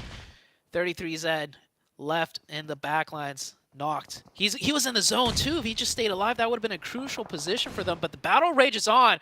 3-way fight, FaZe, Duxan, and STE. Is STE going to pressure them from the north side? They could third party this as FaZe is in a full out engagement. STE definitely had to make that rotate with 3 players. Can they hold this one down? FaZe, Duxan back and forth now. 2 players on the sideline. And Zipyan tears through them with the DBS. FaZe fall, and Duxan have to move on with 3 players alive. Junie, very difficult to get the res here. He might just be able to crawl towards the zone if they've got the time to make it work, but STE have other ideas. They might be looking to push. STE just a little bit too slow. The fight's already over. That res will come out. 3 players will be up for the side of Duxan and 3 for STE. I think they have the zone to worry about more so, though, because, man, this circle probably not going to go on to them in the next shift. Meanwhile, on the Riverside, what has happened? So many teams have gone out. Inco's still alive. Konina Power was here, but they are long gone, and now it's 7th Element looking to take the fight. In the double nade, it is good. 2 down for the side of NB Esports. They're not in the water, but they get sunk anyway. 2 players fall. NB, they've been holding around this area for quite a while now. But 7th Element, you're right, they are just going to put that pressure on. Over on the eastern bridge in the meantime, Inco trying to stay alive in the face of N-Hyper, trying to cross the bridge. The first knock goes well for N-Hyper, playing as 3 players. They've been crossing this bridge now for a while. They've been on the top side of it. And Becca will no longer be able to hold them out. Just Vitali on this angle at this point. 5 eliminations found for N-Hyper. They're looking to rack up the points here, looking to put themselves in the middle of these tables. Yeah, N-Hyper doing a really great job. I'd say working through that mess of Inco, and Nassar was still there too, I believe, and only losing 1. That's a win in my book. And they still get that zone. The zone is still in play for them on that little sloping ridge leading into the water. And, well, I mean, Enigma Galaxy, we have to mention them too. They're looking like they might just take this game through position alone. Yeah, it's a little bit unfortunate for everybody else, but Enigma Galaxy, you're right, definitely in that central position, in a lot of control. Very unlikely anyone approaches from the south. Everest got cleared a long time ago, and swinging through that area at this point, pretty much a death sentence. So Enigma Galaxy have got a very limited cone of fire to handle. But if Vitali lands shots like that, and Lord keeps going down, if Enigma Galaxy get picked apart, there's potential for a crash coming through from a team like maybe even 628. Yeah, I don't think it's going to happen. The whole entire lobby has to team up against Enigma Galaxy at this point to really crack that fortress open. Yeah, you can see STE running out in the open. They're out of smokes. They make it to the ridgeline with 2. They could get that reset with 3, but there is a lead coming out for the 7th Element. I think that's going to hit them here. Shing picks up a knock. Where did that nade go? I think it flew too far. They're going to get that reset. 7th element really needs to land this one. Alian, nade primed, in hand, throws it over. I don't think that's going to connect. It might be close, and it didn't. A little bit of damage. That one did, though. Much better from Sunan. Now has to go a little bit deeper over onto Alian's position, but Divine steps out of the water. Alian falls, and it is just Divine left. Xing is still alive, looking for that heal. Wow. And 628 have made this crossing, but can they hold on to it? Divine falls as well. It is 628 to keep going. Over the bridge top. Hang on a minute, no, Divine's been swimming all the way through, and Binny's here to play. For Duxan will finally fall to Coops from Nigma Galaxy with the high ground. We knew they were going to be so brutal here, and it is Duxan to fall first. I'm surprised the player of SDE was pushing over the top of the bridge. That was extremely risky and didn't work in his favor. You can see Nigma Galaxy trying to get a third-party angle now, and they did this last match. You know, they left the safety of their compound to try and get some third-partying in, so they're still sticking true to that. SDE Xing will go down here. I think he can crawl down for a revive. Sunan, last one up. 7th element still alive. Divine is still there. You mentioned it. He just kept swimming. He could time a nice peek from underneath the water. He could eliminate the 6-2-8 team. Shifan on the off angle. 3 players from Enhyper. They've been encroaching nice and slowly, nice and effectively as well. Making a lot of points. But the shift goes away from them. This is so Nigma Galaxy sided. I mean, you called it previously. I think this is the death sentence circle. It is very much locked in at this point. 3 eliminations, but that's all you need. I wonder how their ammo reserves are doing. I just caught that there, and it doesn't look like there's much left in the DP for, I think it was Lord we were on board with. So potential dry ammo supplies here for Nigma Galaxy, and that might come back to bite them if the teams outside can hold off long enough. Yeah, maybe, but no team to really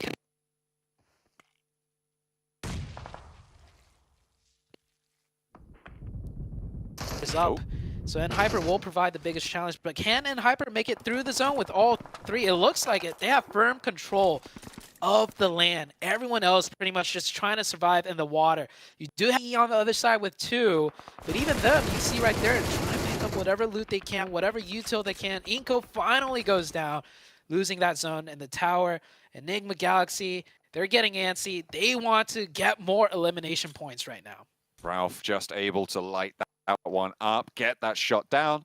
Divine swam all the way past. 6-8 looking to keep that pressure on, though, along this coastline. The nade doesn't quite connect. Divine has one of his own.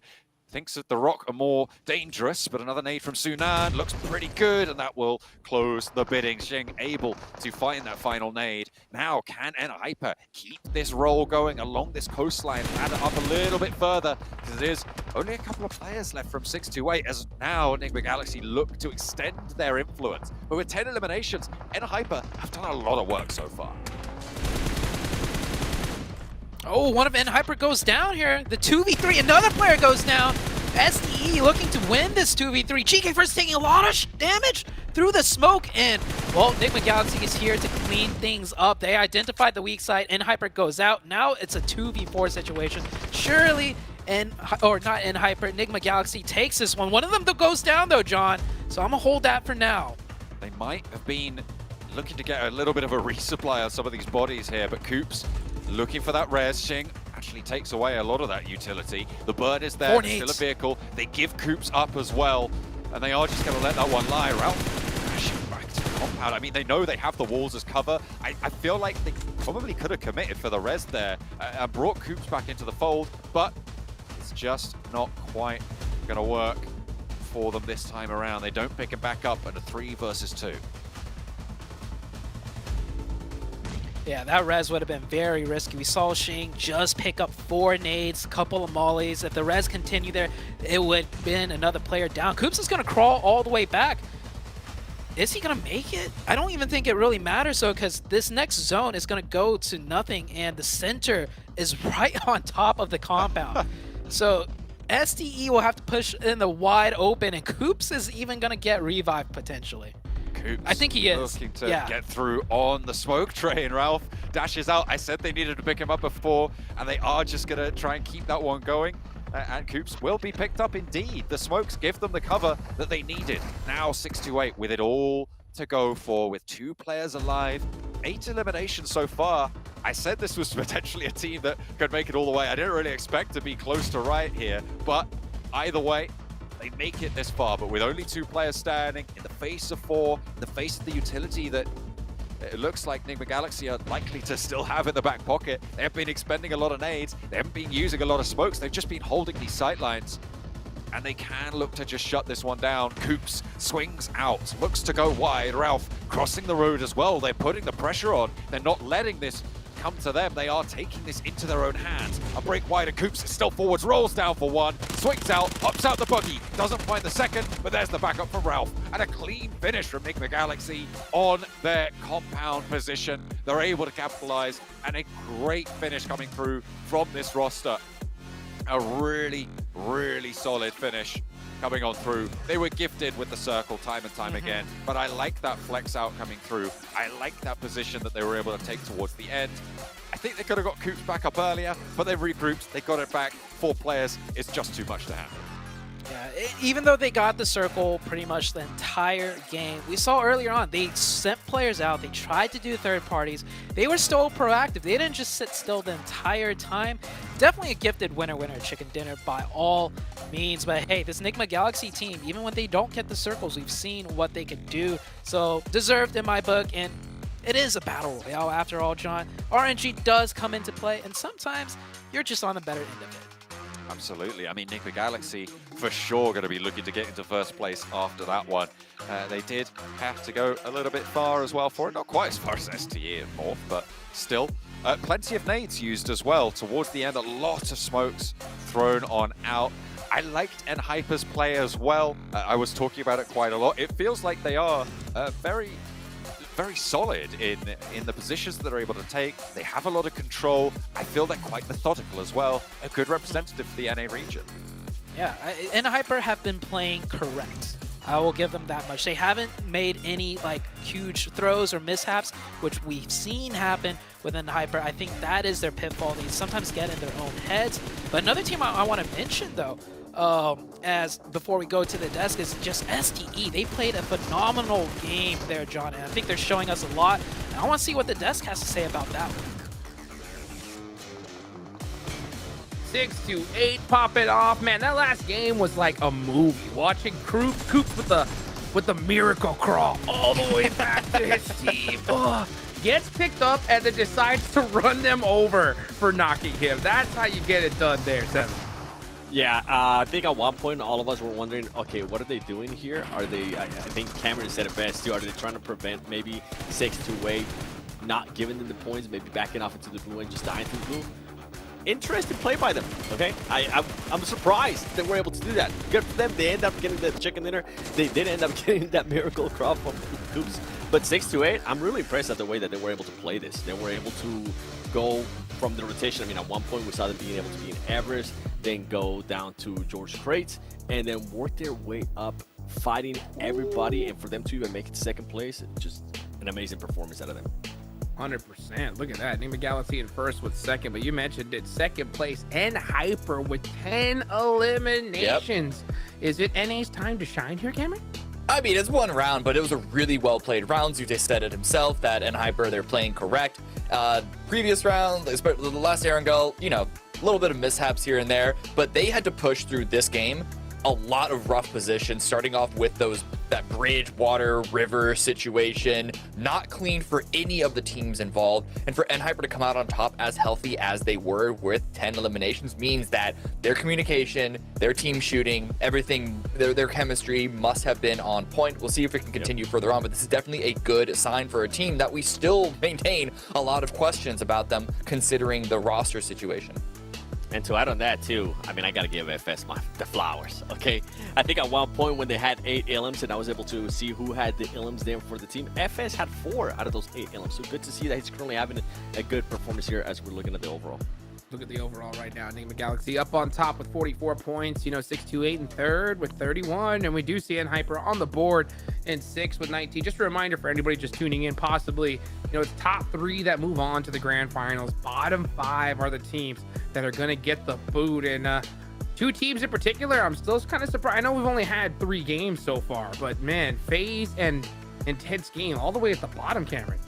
listen, for FaZe's credit, STE were in the area where they died. So, you know, if we really want to extend that narrative, the kryptonite, the presence of STE allowed Duxon to take FaZe out. But no, the real answer is this is really concerning for FaZe. I expected, you know, first round, whatever. Second round, okay, not looking great, but it's STE. Now it's just like, okay, when are FaZe going to show up? This team they should be a lot better than what we're seeing so far. There's a reason we're playing, 24 or so rounds. There's definitely room for them to get up on the leaderboard. This isn't nearly close to being over just yet, but only 3 points is not a good look.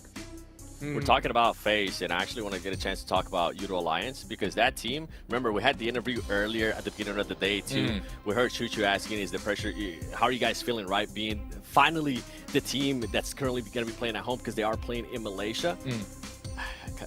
I got to start seeing something out of them. If not, that pressure, regardless of how much experience they do have, it's going to start getting to them. And for them to be able to have to be within the top 3 to even make it straight to the Grand Finals, that's going to be a tough climb. Even though it's just 3 games. Yeah, just 3 games, you know, and out of those 3 so far, I'll talk about one more team in particular that's down there at the bottom. It's Nazar, right? They got a full, pretty much NA roster right now. They're pretty low on the leaderboards. They have 8 points. All of those are on the side of elimination 7. How do you feel about that? With 8 elims so far, no placement points. I think especially this match, we saw it perfectly. They got a little bit too complacent with the area that they had in. They were super focused on the team that was swimming. If I'm not mistaken, that was next Ruya. And then they just started getting third party from everywhere. I'm not sure what they're going to be doing different. I know Sixless is currently looking at it and be like, are they going to be the 16th place team? Hopefully not.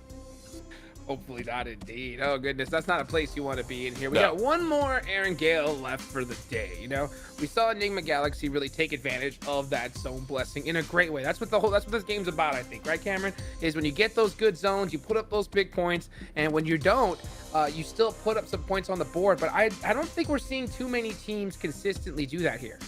Yeah, I mean, obviously the teams at the top are the ones that have performed consistently the best so far, and so Enigma Galaxy, Duxon have got to be in the equation. And STE, they're getting to the late game a lot of times. They're not winning them, but they're still in the mix. It's next Ruya is the team that's calling my attention of where are these guys? This is a team that a lot of people expected better work than this. They're not as low on the leaderboard as FaZe are, but I need to see more from them on these last few games today. Let's see it. Let's see it as we go ahead and take it back to our casters for the final time in Aaron Gale, John Allen, and Zute. The third of the triple billing of Aaron Gale's now out to play. We've seen the 2 previous matches. I think it's fair to say the finishing on the last one, a little bit less exciting. It was sure action movie style, the crawl back through for Coops, but there was never really any doubt that Enigma Galaxy were going to be able to take that one home in the position that they were afforded, and rightly so. I mean, they were able to hold it down. They were able to do exactly what they needed to do. They didn't run dry on ammo. There's not much you can do about that. But 6-8, like you said at the end of that last game, really put their money where their mouth is. Yeah, I think 6-8 has shown us a lot over the course of the last 2 Aaron Gale matches. They play this kind of style where they will third party from distance, close range, long range, wherever it might be. And they're really going for all those elimination points. They're really kind of setting themselves apart. And I like to see more of that coming out of 6-8.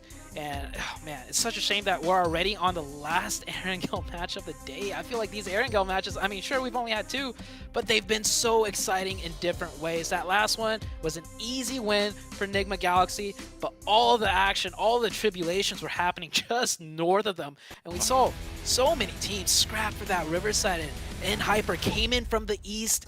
We had STE come in from the west, and it just crunched everyone in. And at the end of the day, the zone, of course, favored Enigma Galaxy. What's going to happen in this one, though? Ooh. We're flying over military base. Is that an omen for a potential military base on the last Aaron Gale of the day? You always love to see something like that happen, John. I mean, you said you were a little bit disappointed, right? That you weren't going to see any more Aaron Gale today. You really enjoyed it. But I'll tell you what, Zute, if you tune in tomorrow, the next day, and the day after that, there is going to be plenty more Aaron Gale for you to watch. So make sure you're tuning in for that one. There is so much more to play here. We're into match 4 of the 24-match set that these teams will be facing off in for their chance to qualify deeper into this tournament. The top 3 going directly to the Grand Finals. And then we're going to be looking down towards the cutoff in 11th place on the 16 teams to go to that last chance stage. It'll be very hard fought for. This plane path quite lent out to the southwest side. Potential for a lot of early scraps around vehicles.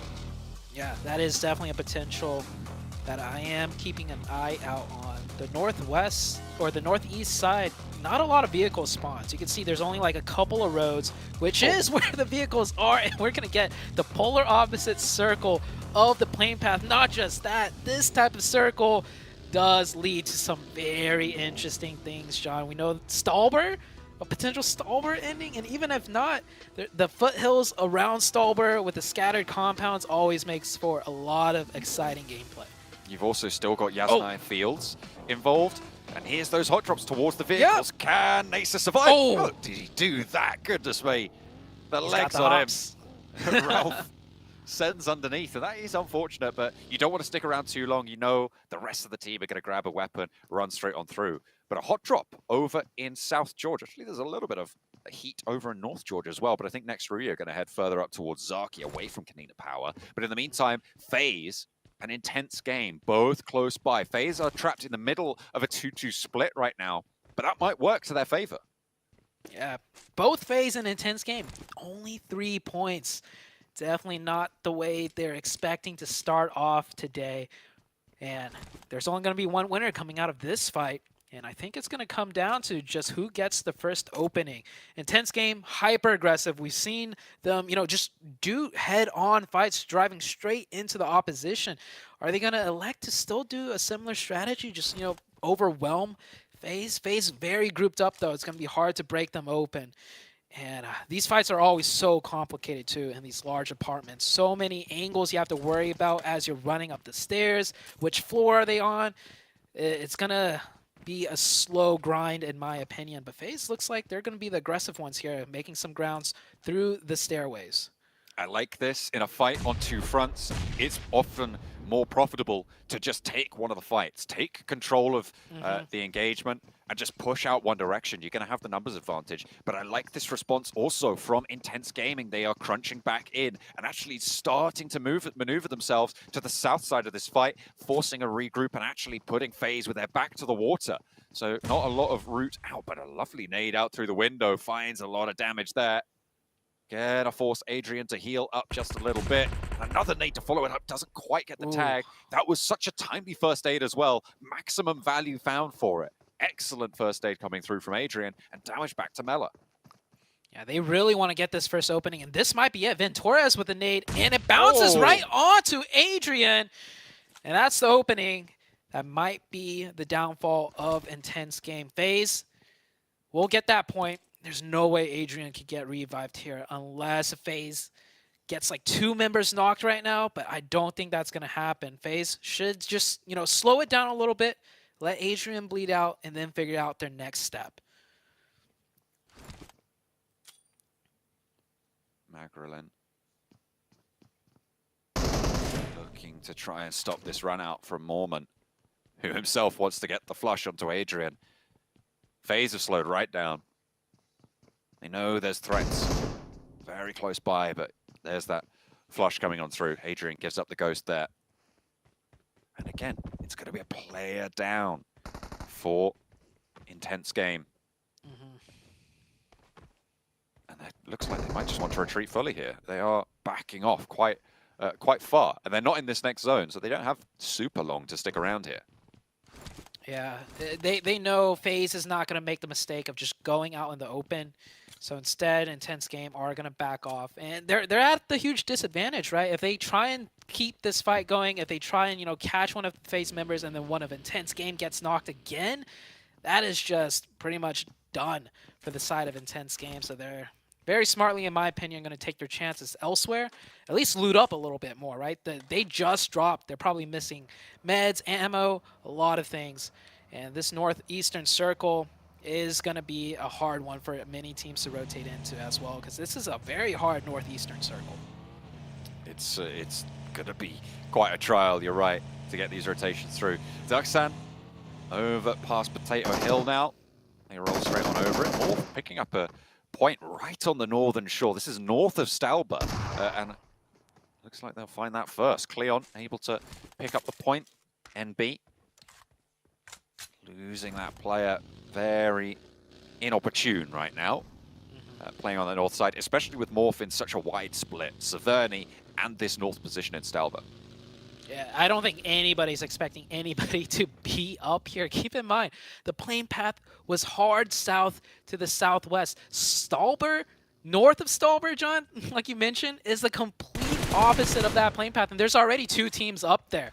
So that is, you know, just surprising. Intense game, losing another player, trying to disengage that fight. STE, I think this team, it's pretty evident what their playstyle is. They're keeping track of the elimination feed, and they're going to take these little third-party opportunity fights wherever they can, even if it's just, you know, one little point here and there. SE, they will go out of their way to look for these. Hyper looking to move up past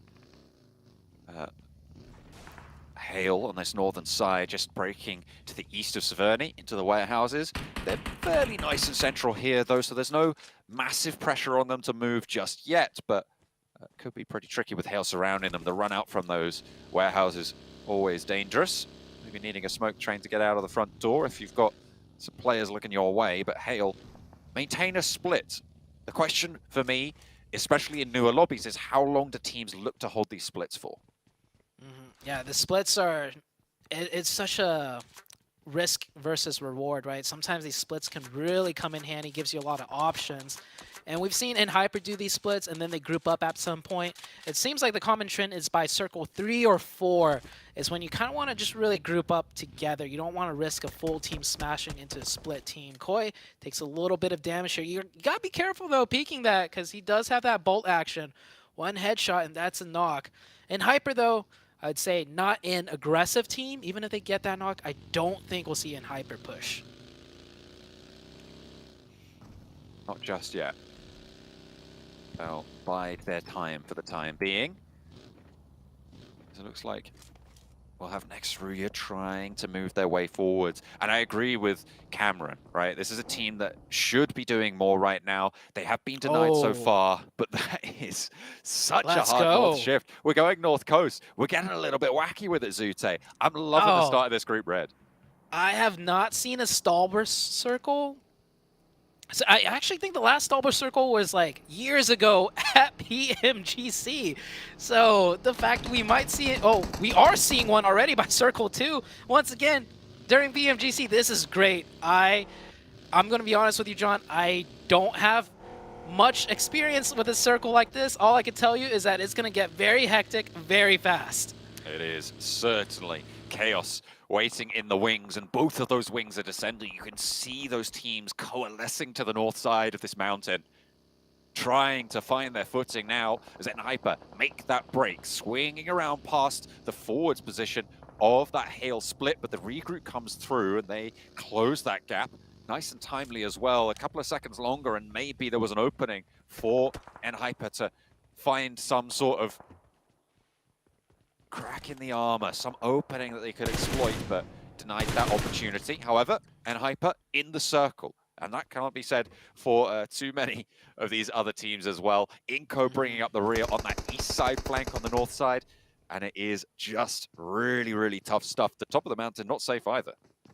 Yeah, the top of the mountain is occupied by quite a few teams as well. And this area of the map's so tricky because there's so many sight lines that you have to be aware of, and most of your cover is by elevation difference, right? The hills leading up towards Stalber, not a lot of hard cover, but teams near the top, they literally can't see you because of how much it slopes and drops off just like this, as you can see from the camera side. So the angles, the lines of sight is going to get very tricky here, and it's going to be a lot of fragmented pocket of actions, like each level almost like its own zone, so to say. Enigma Galaxy wanting to maintain control of these hillsides, but Ducksand close by. Skirting danger. Teasing one another with their presence. They know they should be aware of the presence of teams nearby. They're using these vehicles. They'll be able to hear that, but there's a Another step up coming through, and Yudo Alliance are going to move closer to this duck sand position and actually leapfrog it on that forward part of the 2-2 split that Binny and Junie currently occupy. Onto the foot they go, and it looks like two players are going to try and descend onto duck sand. Not in the sightlines of Enigma Galaxy either, so potential for a little bit of a forced regroup for this duck sand position. Yeah, you can see on the minimap, right? You'd think a lot of these teams will be taking shots at each other. They're so close to each other, shoulder to shoulder. It's just the elevation drop off, the ridges just completely, you know, blocking the line of sight for so many teams. Next circle just pulls away from the water pretty much. Everyone more or less in the zone. North side does have to scooch in just a tad bit as we do get some shots ringing off, and Hyper have to move in, morph along with NB Esports. No prizes for guessing who's slap bang in the middle of this circle, though. So, oh, yeah. Very much Enigma Galaxy, yet again. Goodness me. Second time in a row. They have moved for this position. They have claimed it as their own. So that is going to play to their advantage. And controlling terrain, I think, is a little bit harder than controlling the compound they were in. So a taller order this time around for Enigma Galaxy to prove that when given these circles, they do deserve these chicken dinners. Still, all 16 teams remain. Only couple of teams losing a player. Ducksand down to 3, NB losing 1. Power maybe just about to lose a little bit more than that, or maybe it will go to Morph. They are quite split right now. Look at Rocky on the off angle there. Manages to get into cover. Can Bobo hold off on this push? Going very, very low, and Becca wins out the challenge. A nice start for Kanina Power. The backline that maybe looking to try and third party onto them, also having attention turned out its way. And you can't ignore it. Rocky still very, very low. Can't go for this fight. Head on a swivel right now. There's no hard cover to really be had, and teams could just easily backstab you from the low ground. You could get shot from the high ground, so players in a rush right now to clear out these fights, to finish the opposition that's close to them. You can see they're just nading whatever they can, trying to get into a more comfortable position, but not a lot of comfortable spots to be had here. Rocky, last one up. No, not the last one up from Morph, but definitely split far away from the rest of his team. You can see right there CMZ out in the distance, and Hyper still slowly working their way in. Not as chaotic of a fight as we saw earlier. They're just dealing with that one team of Hail FaZe, and the meanwhile on the west side just getting cut down from distance. Tricky maneuvers exiting Severny this late. Next Ruya ahead of them. Frozen under a little bit of pressure from Mormon, but that backline is going to have to move. They're going to have to readjust that angle. In the meantime, Enigma Galaxy and NB are going to clash, but it seems like Ralph and Coops will be sentinels on this south side for them. Mondo now the last to stand, and in the face of Lord, will he be able to triumph? It's looking pretty hairy, and it will be shaved away as well. That is NB falling, and a clean engagement from Enigma Galaxy. Yeah, beautiful defense. Clean that right up. Not even a single player knocked, and you saw that crossfire from Coops. They are in sight lines of one another. They look like they've even played this spot quite a few times with that setup. Beautifully done. Northside fight is continuing now, and Hyper, knowing it's a difficult task to get into the rest of zone, will go for the elimination points, but it is not working out for them. They're getting cut down here. Hale still have 2 players up. Oh, the DPS around the side, swaps the M4 as well. The knocks are coming through thick and fast. Hale are not going to escape unscathed either. Now just the backline exists for Hyper. They are down to 1. Hale trimmed as well.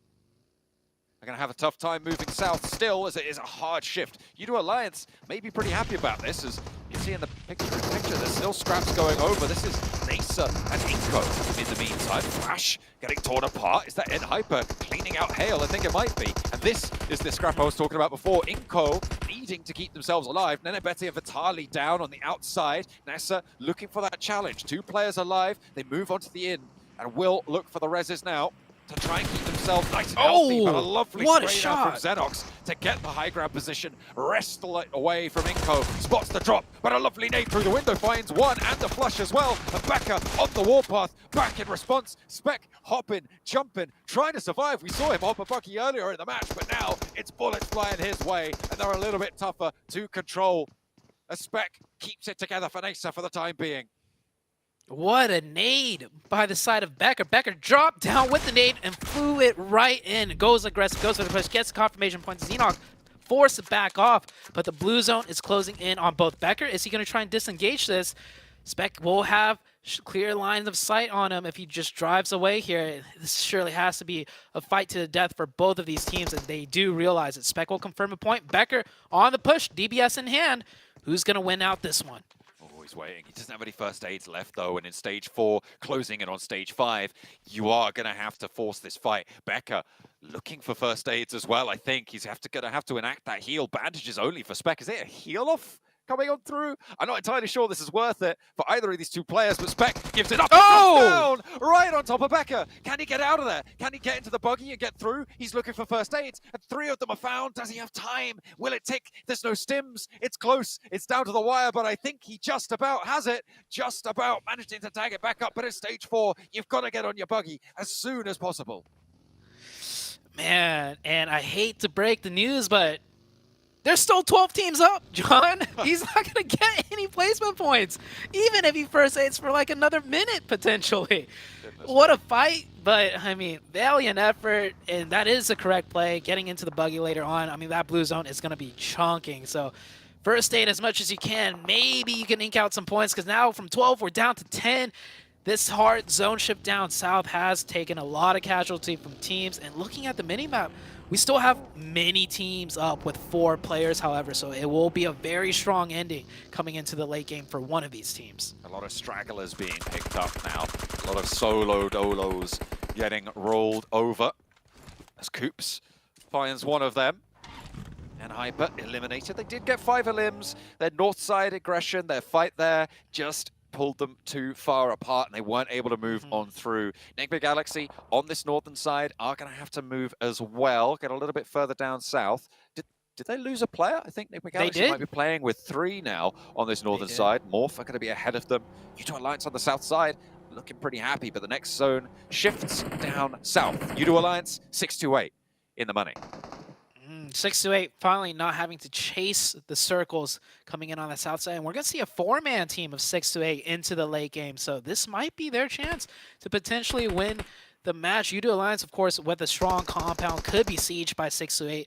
Meanwhile, everyone else not in the zone, and that just means we're going to see more teams get broken apart, not able, or more than likely not able to keep all 4 up. We'll see how it goes. Here comes Duxan coming in with 3-0 elimination points, sliding right into the side of 6-8. Trying to move through QX there. There's only one player in this position, 33Z, right in the open as well, but lovely backup from Sunan to be able to stop Duxan from being able to take that angle. Really, really important for 33Z to be able to maintain this position is that angle that Sunan held. On that side, stopping any position, pushing down the side. Next Ruya, on the out of this though, might have a say in this engagement as they push in from the west. Nongshim Red Force fighting with 7th Element here. It's a 4v4 fight. It's a brawl. Back and forth. Divine goes down. Nongshim Red Force looking like they are definitely coming out on top. Still 4 players up. 7th Element. Where did they go? They're down to just 1 player, and he is forced to drive off and just find whatever he can in the zone. And looking at the minimap feed, there's actually quite a lot of open terrain in the zone, unoccupied, but the sight lines, the angles, they have to be wary. Certainly do. Just Alien remains for 7th Element. He's going to try and survive for as long as possible. Cable cars being abandoned there by Enigma Galaxy as they roll on with 3 from the north side. They're going to have to push past Morph. Next Ruya have got themselves tucked in close to Benny though. A nade, 6 in the back pocket. But he is spotted. Really nice pickup. Next Ruya, not going to let that rock surprise them. Zip can a little bit further down. They're wary of it. They see the smoke. They know what's up. A nade resupply as well for Yekta.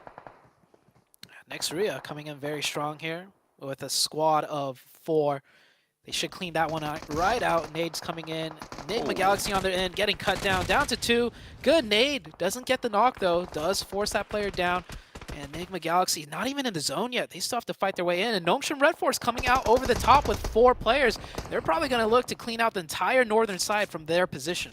With Ducksound eliminated, with Nigma Galaxy starting to flag now, with Ralph down and Coops on the high ground isolated. This is a chance for STE to launch themselves further up the tables if they can play from this west side effectively. Can they pick up these points where they need to? Because right now they've got 3 eliminations that we wanted to put a lot more. They were sat 13 points behind Nigma Galaxy at the start of this match. That's extended with the eliminations that both teams has got to 15 points between them.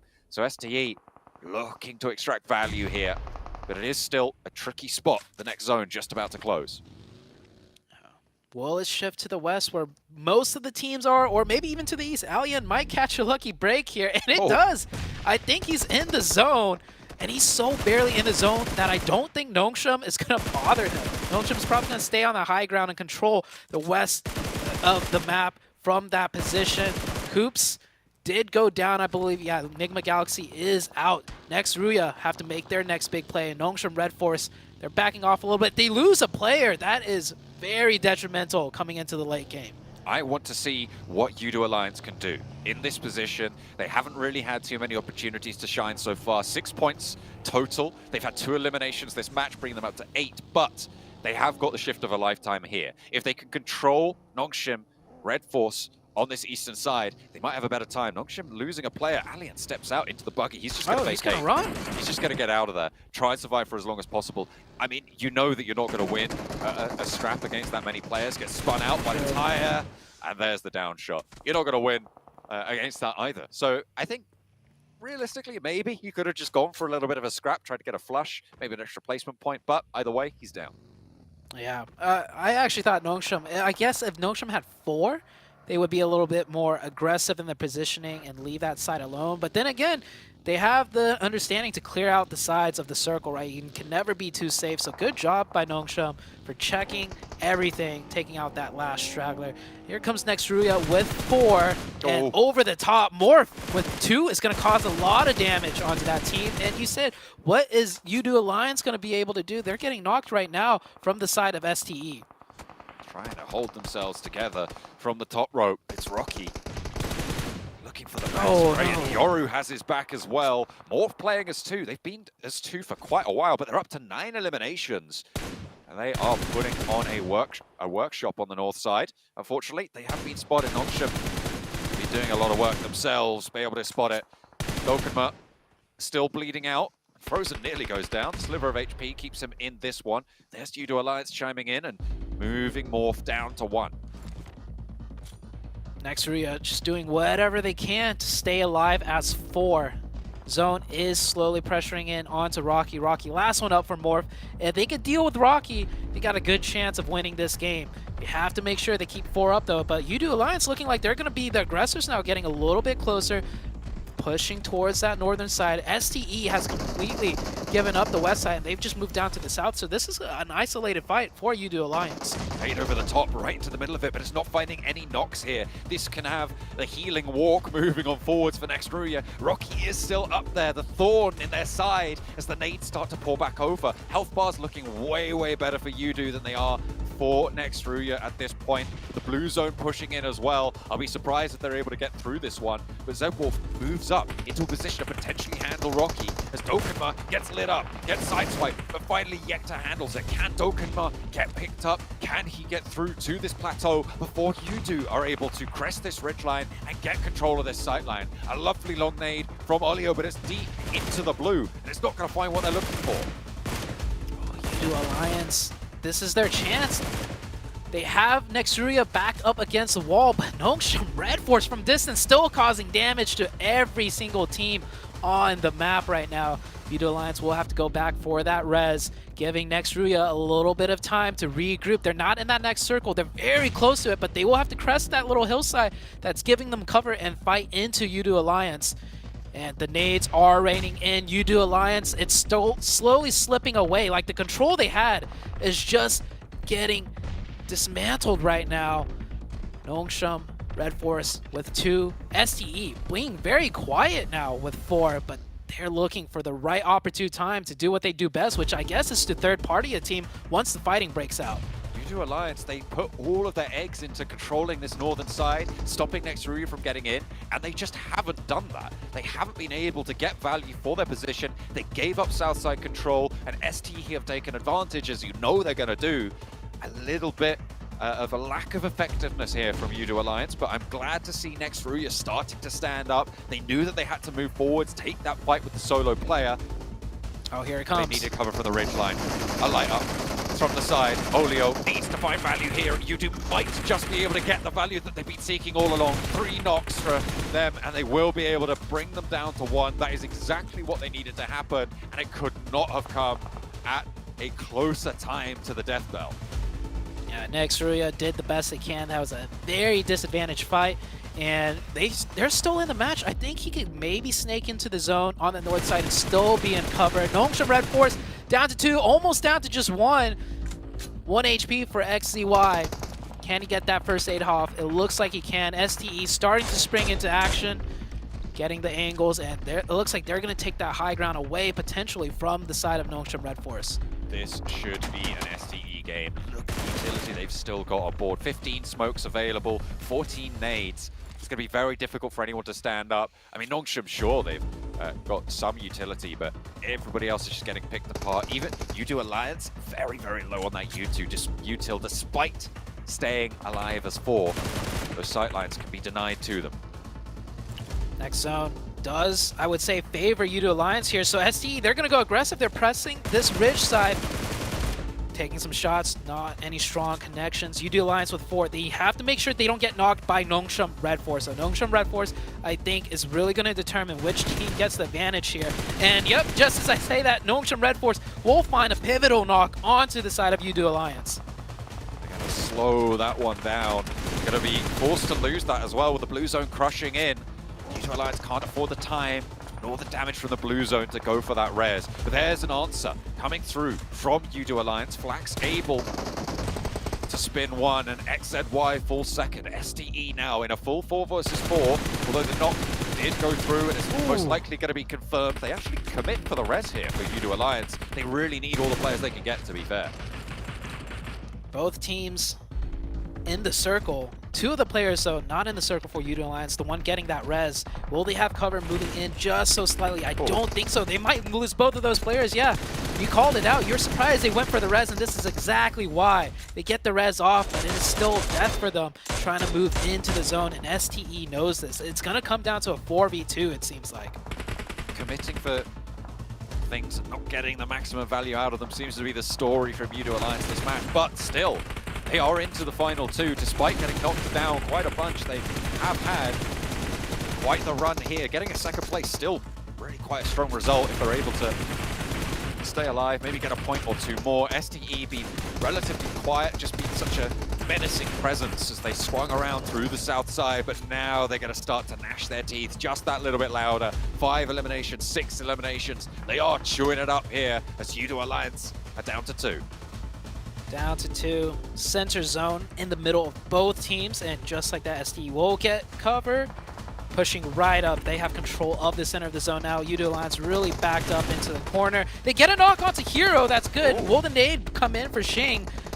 Looking for it. 3v2 now. He really needs to hit this one, and does not connect. Doesn't catch it on the reposition. The high ground pick onto Hero is actually really important. It gives them an opening, but it's still so unlikely. You step out like that, you're going to get chewed up, and that will be the spit out as well. No utility left for U2 Alliance. STE had it all the way under their control. Discipline coming through from this roster, and you love to see it. A great set of players coming through, and a deserving chicken dinner for STE. Yeah, I like you use the word discipline. I'd like to throw on maturity on top of that. You know, STE, the previous 2 games on Erangel, we saw them just play so aggressive, third-partying everything, taking every fight they can. I'm so surprised that wasn't the case here. They had so many opportunities to push up into U2 Alliance earlier on, but they played a completely different style. They remained quiet. They swung down to the low ground, the south side, and they waited and bided their time and very strategically finished the game off with a chicken dinner with a couple of eliminations to boot. I think this STE team is a lot more developed than I originally thought, right? I thought their playstyle was going to be more aggressive, just fighting teams. but they switched it at the very end, and very surprisingly too, with 4 players up. They didn't play aggressive with 4 players. They played more passive, John. Yeah, they knew that it would all come to them if they waited. They made the right call. I think Judo Alliance, there were a couple of things I would have fixed there, but they still managed to get second place off the shifts that they were given, and they did quite well to hold out next Ruya and finally get the value for committing to that northern side position for Judo Alliance. So I'm happy for the Malaysian team to be able to get that far into the game and start to put some numbers up on the board. But it was SDE to close things down for this match in disciplined style.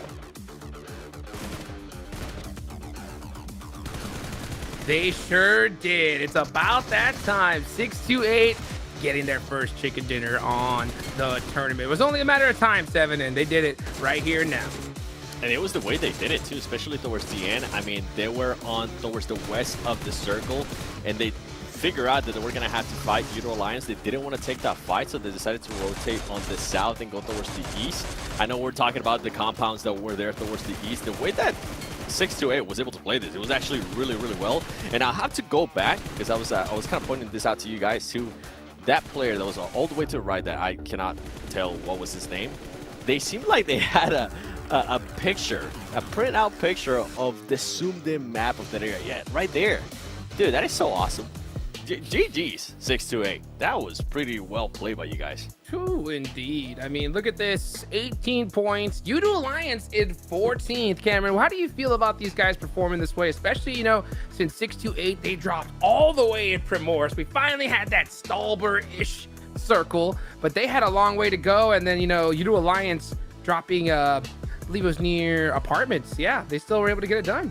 Yeah, I mean, it was a good defense by Alliance so far to get 8 eliminations from that point, but just 6-8, I gotta continue to celebrate them, right? They've been in, like, the top 4, top 5 of each round up until now. This is the first time that they've been able to win it, but so far today, every single round, they are playing it very proactively, but very intelligently as well. Just what Seven was saying with trying to wrap around the low side to really maintain that control, get multiple lines of sight, get the crossfire angles. Rarely do we see them have no option but to send it. They had to send it the previous Erangel because of the river, the Nigma's like God compound situation, but just these guys have been playing out of their mind so far. Only 1 point behind Nigma after that win, and honestly, I think they're going to overtake them on Miramar at the rate that they're going right now. They're just so consistently good every single round by round.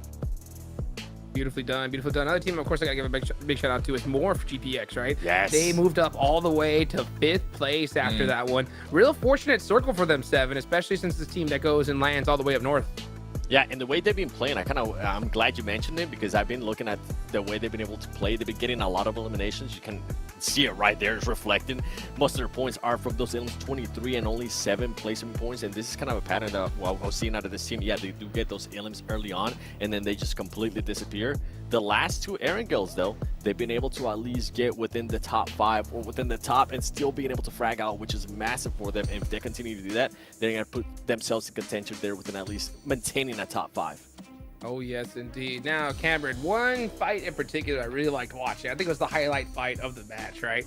It was none other than Inko versus Nazar right there. You saw Spec with that crazy jump down shot onto Becker. How'd you feel about that one? Oh, man, that was... both of those players had so limited resources. I think Becker was trying to use his last first aid kit. Specs dropped down, I think cut it off, which allowed him to then pick up that first aid kit and use it and try and stay alive for just a little bit longer. But it was down to the wire. Again, just fighting in the blue, it just shows how chaotic it is. But neither of those teams loved the situation that they ended up in, especially when it went down to the 1 versus 1. But having just the killer instinct of knowing how to finish that off, like Spec dropping down. Granted, Spec had no other option. He ran out of bandages. That was his only play, but he was able to execute it and get it done.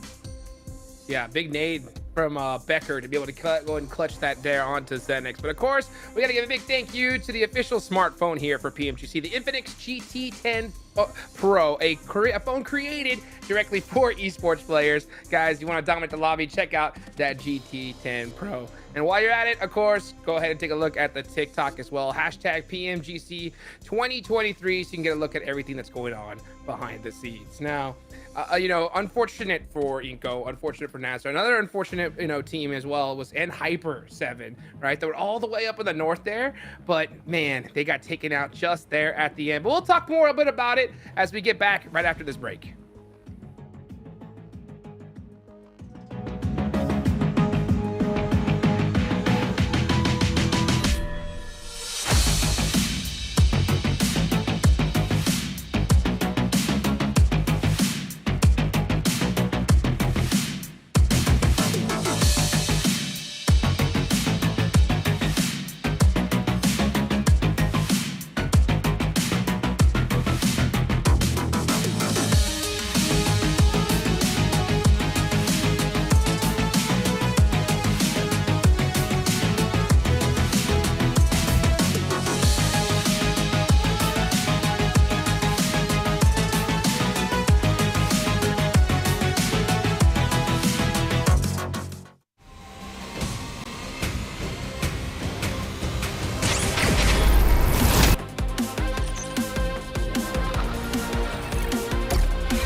And we're back, folks. Here we go. We're about to head into none other than Miramar coming up. So that's it for Aaron Gale, Sandhawk for the day. One team in particular, 7, that I know you really want to see pop off in Miramar is none other than Intense Game. How do you think they're going to do here? I hope that we see an intense game that we kind of saw, especially in Americas, right, where they were able to take advantage of the Miramars. Currently, with their position, we were expecting Brazil, especially with what we saw last week in Group Green. Okay, maybe Brazil's going to dominate this week as well. That's not the case. Right now, IG only has 4 points, and all of those points are from eliminations. They have been very aggressive, something that we've been kind of pointed out. They've been super aggressive when it comes to the car crashes and getting a little bit too hyper aggressive. Slow that down. Give it a break. And I feel like Miramar might be able to do that for them, and they might be able to take full advantage of it. Yeah. Yeah, well, let's see if they're going to be able to do it here as we head into Miramar, guys. About time we take it on back over to our casters, Zute and John Allen. Well, I know it's going to be intense, but we'll have to wait and see if it's an intense game for Intense Game, as we are going to be going into the first of today's Miramar. We got our sand boots on. We're ready for the Dusty Dunes. And Brazil, they haven't really showed up yet, and I don't know what it is. Maybe it's just this lobby is a little bit different. Maybe it's more challenging even. But I'll tell you who has been showing up. The Korean teams. They're 3rd and 4th right now, respectfully. I think they've been very consistent, and it's a region that we don't really talk about too often. We'll see how much more they can keep this up as we do head into Miramar, which I think is definitely the most difficult map out of all the ones that we are playing today. I think it's certainly the most rotation focused, and maybe it'll help teams start to get a little bit of a mental reset coming through. I mean, obviously Intense Game, one of those teams that's looking to try and push their way further up the tables. But you're right, Brazil, where have they been? They have just not been in the mix so far. I'm waiting for them to show me why Group Green was so impactful when it came to Loops, when it came to Alpha 7. I feel like those two names are a little bit more prevalent when you think about Brazil at a global stage. Those are the two teams I think you would come out with first, but Inco certainly has a legacy at the global stage, and right now they're not living up to that hype. You can see they're not letting that get them down. Smiles in the Inco camp. They are ready for Miramar. Yeah, both Brazilian teams on the camera just now looking pretty composed, pretty relaxed. That's always great to see. Let's see if they can start turning things around. Miramar, of course, like I mentioned, one of the tougher maps, very rotational focused, and it could help them out because they've been more or less on the aggressive side, right? And it is not working out. Maybe this map will slow down the pace of action for them just enough to get them like a footing on things, and then give them a chance, you know, to make it into that late game, to make those execution plays later on, rather than losing those fights earlier. Just trying to keep themselves together, keeping 4 alive. Paramount importance here. As you can see, they are starting to get locked and loaded into the lobby. Ready for the final 2 matches of the day. They've only got 2 left to play in 30 seconds. They will be dropping in. Getting that plane path going already. Looking at that planning going forwards. Enigma Galaxy, they had a little bit of a stumble in this last match. I feel like on that northern side, controlling that terrain, I think was always going to be very, very tricky. The sides of the Stalba Mountain are notoriously treacherous, so yes. I feel like I can't quite blame them fully for not being able to come out of that one unscathed. But they weren't able to outlive 628, who now are biting right at their heels, 1 point behind on the overalls. 1 point behind. Cameron said STE is probably going to overtake Enigma Galaxy with the way, you know, how STE has been performing, very consistent. Enigma Galaxy getting a lot of those zone blesses in the form of their points. So I'm very curious to see how this one goes, but I'd have to agree with Cameron. I feel like STE, they've been challenged way more often today so far, and they're showing us they can really navigate things and change pace too when needed, not just be aggressive and third party all the time, but slow things down and go for a chicken dinner win too. They managed to take it in that last of the Erangels for day number 1 of Group Red. So we are going to keep on dropping in. We'll see if we get any hot drops, if we get any close fort positions around those vehicles that are so important on this map to get out, because it is the largest map that we play. A lot of teams dropping out near Impala, near Los Leones as well. People kind of start to spread out. El Azahar claimed by Nexruya. Over in Campo Militar, you've actually got Nesa over on that northeastern side, so they are really isolating themselves into that position. They'll be having to play on from there, and we'll see where everybody else starts to fall. Looking for hot drops right now. No teams dropping right on top of each other just yet. Another really polar opposite circle. Plane path on the east, circle on the west. Could open some doors up for some teams to make those quick rotations. Just get out, get looted as fast as you can. Get on the bike. That seems to be on the cards for NB as they start to mount up and get across the way. El Pozo, Montenuevo, very valuable looting spots in this circle.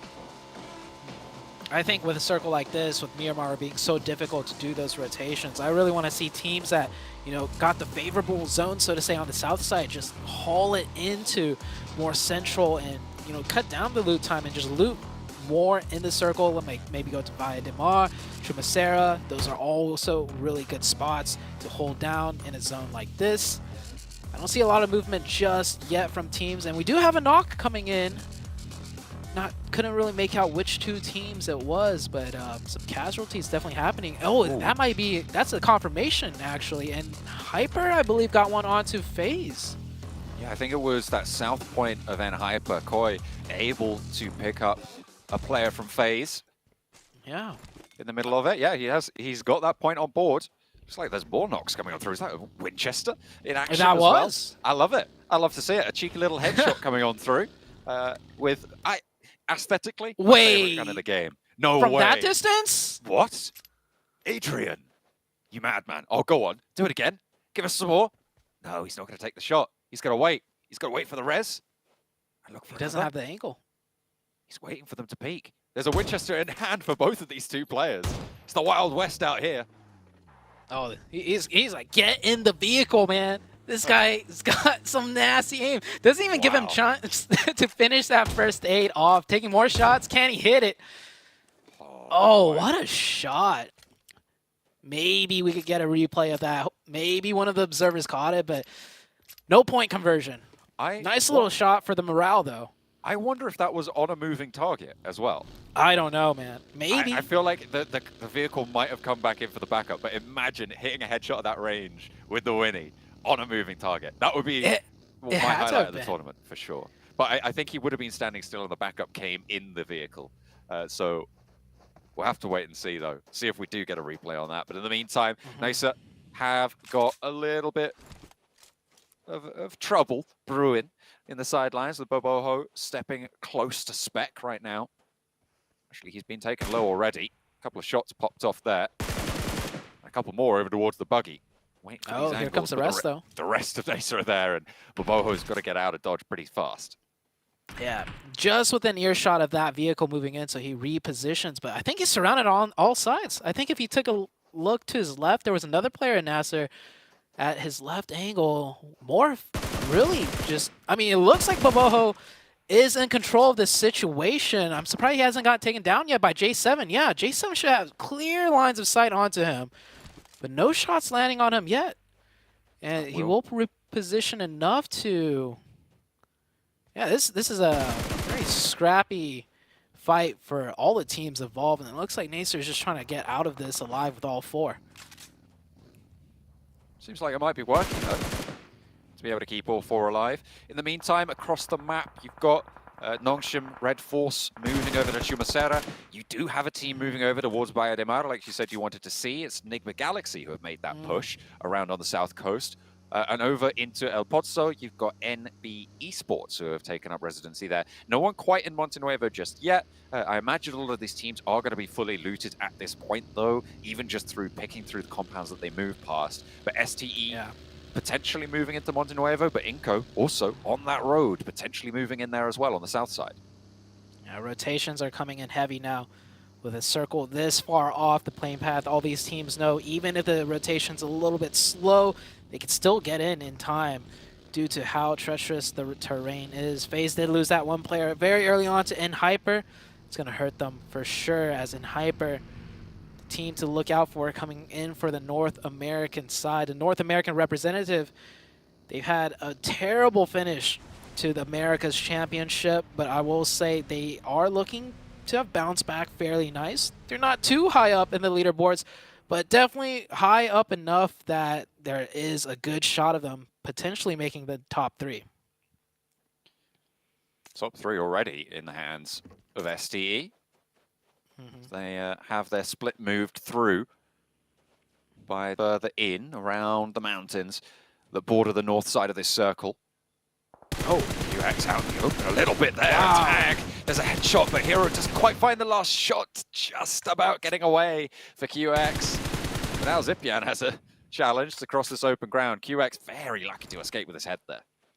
Yeah, nice priority of targeting there. I thought for sure he was going to spray the buggy when he went for the laydown, but his eyes were looking like everywhere on the screen and spotted the player out in the open standing still, almost getting that knock. Yeah, level 2 helmet, so that was a double headshot, not just one headshot. Yeah. Wow. Almost. So close. That knock could have been a point conversion as well, because we know STE is a very, aggressive team. They're not scared to take these fights, especially at long distances. But no point conversion there. Duxon barely getting out of that alive. And just as I say that, one of the STE members does get caught trying to go for a vehicle. Trying to keep that one together. I don't think that's going to fare too well. Diego rams the party bus out of the way. Doesn't even see the player down there. But to be fair, Hero is fully isolated here and will not be picked back up by STE. He stays a little bit too long and overstays his welcome.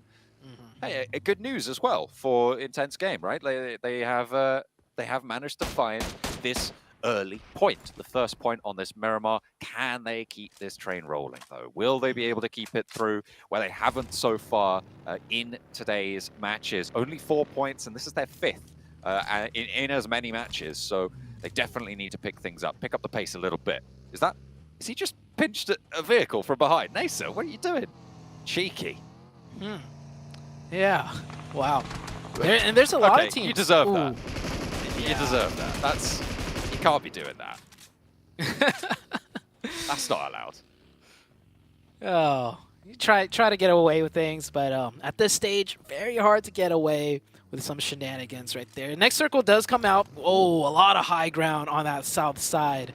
This is going to get very tricky. Nigma Galaxy in a great spot to get center zone if they do so to go for it. Nongshim Red Force also with great rotations, pretty much close to center, and Hyper as well. So, and it's not, you know, by luck that the teams that are rotational focused find center zones. This is like maybe 3 times in a row where we see Nongshim and Hyper and Nigma Galaxy in great positions on the map. So definitely getting those rotational priorities, very rotational focused, is going to reward them. I don't think for Nigma Galaxy, I don't think I'd go directly center. I think maintaining control in the south side as they maintain control on the eastern side, or tried to rather, back on, I think it was the second Erangel of the day, or was it the first Erangel of the day? First yes, Erangel. it was the first Erangel of the day, where we finished in the 1v1. Controlling one side of the circle, I think, almost has more value than having the middle of it in these earlier stages, certainly. So stage 2 of Miramar, the largest shrink in terms of circle percentage we see in competitive PUBG Mobile. So making sure that they have got a strong foothold when all of these teams are going to be looking for pretty wild rotates and pretty fast maneuvers, I think is going to have more value in the long run. Yeah, I definitely agree with that, especially on Miramar, right? Being center zone, if it goes away from you, it's circle 2. It could go anywhere still. And if it goes away from you, all of a sudden, you're just surrounded by teams. Hard to rotate on the high ground, you know, with all the hills. You don't want to find yourself sandwiched in there. Of course, it does just depend pretty much on where the circle goes. If it centers up, it could be the complete opposite story. Duxin coming in on that northern edge now, coming into the city. A couple of teams taking positions in the city, and right further south is that high ground mountain, which is even more difficult to rotate down south into. Chumacera starting to become very populated, but everybody looking to be up in the mountains. Duxan holding on to their corner of it. They are right on the edge of the next zone. Hale a little bit more centralized, but they're still on a little bit of a split as well. Controlling a lot of ground on the north side of these hills, close to Chumacera. Not too many teams super close by, and I don't think that Hale will go for a direct push onto this one. Not for the time being. It is only circle 2. Teams are just positioning to see where the next zone goes. They do have some battle plans in mind, should it be a hard shift away from them, I'm sure. But everyone just coming in here, and ooh, things are going to condense even more onto that high ground. And I don't think we'll see full-out fights just yet. We'll see scraps as teams try to navigate this one, but things are starting to heat up. I think we could see a scuffle on the south side here. If Nigma Galaxy and NB Esports both come into contact, it could be a really important position on the map as well. I wonder who's going to break for it first. The north side condenses further. Inco in a pretty decent spot. They regroup as 4. Nasa, they've been sneaking around the edges here, and finally they get cut back. Xenox will get knocked, will get flushed. And Nasa really haven't had a say in this match. Not at all. They've just been trying to rotate their way in, and they're just getting caught one by one, little by little. And it's difficult. We said Miramar, one of the more difficult maps to rotate around on, very rotational focus. And you can see, if you don't get those rotations timed in well, you do not have a fighting chance whatsoever. Here on the west side, every ridgeline almost taken up, sightlines everywhere. North, east, southwest, you got to be careful. Peek your head up over the hill just a little bit too much, and you'll get knocked. STE finding a knock onto Inco. Now, STE are starting off this match very early on as a 3-man. Will we see that aggression, you know, out of STE that we saw in the previous games with only 3? Yeah, getting that knock up towards the north. Oh, they got the flush as well. They get the flush, and that's going to force Intense Game to try and look for a crash. It kind of, I think, baits them into making a move that just isn't favorable. They aren't going to be able to make this one work. They might extract a value, a point or two, but in the long run, they just aren't going to get too much value here. Trying to push into Chumacera. You've now also got FaZe on the backstop, and SD have sort of forced this fight to happen in this way, just from playing on this position. Maybe not actively, but certainly just their presence there has sent these teams into the blender with one another. A lot of damage from a nade, but doesn't quite find the knock here. Magrelen is going to try and fall back just a little bit. Quite a lot of damage done to this Duxan position, which is really important for these teams on the north, because Duxan was a major factor. Yeah, Duxan playing very split up here. Very slow to group up to get that revive. The DBS is good. This is two different teams they're fighting. As Nasser come in and chime here with a point. And yeah, Duxan just way too split up, I feel like, on this northern edge. They had 4 up on the defense, and now they're being cut down to 2. SDE biding their time, still on the outside here.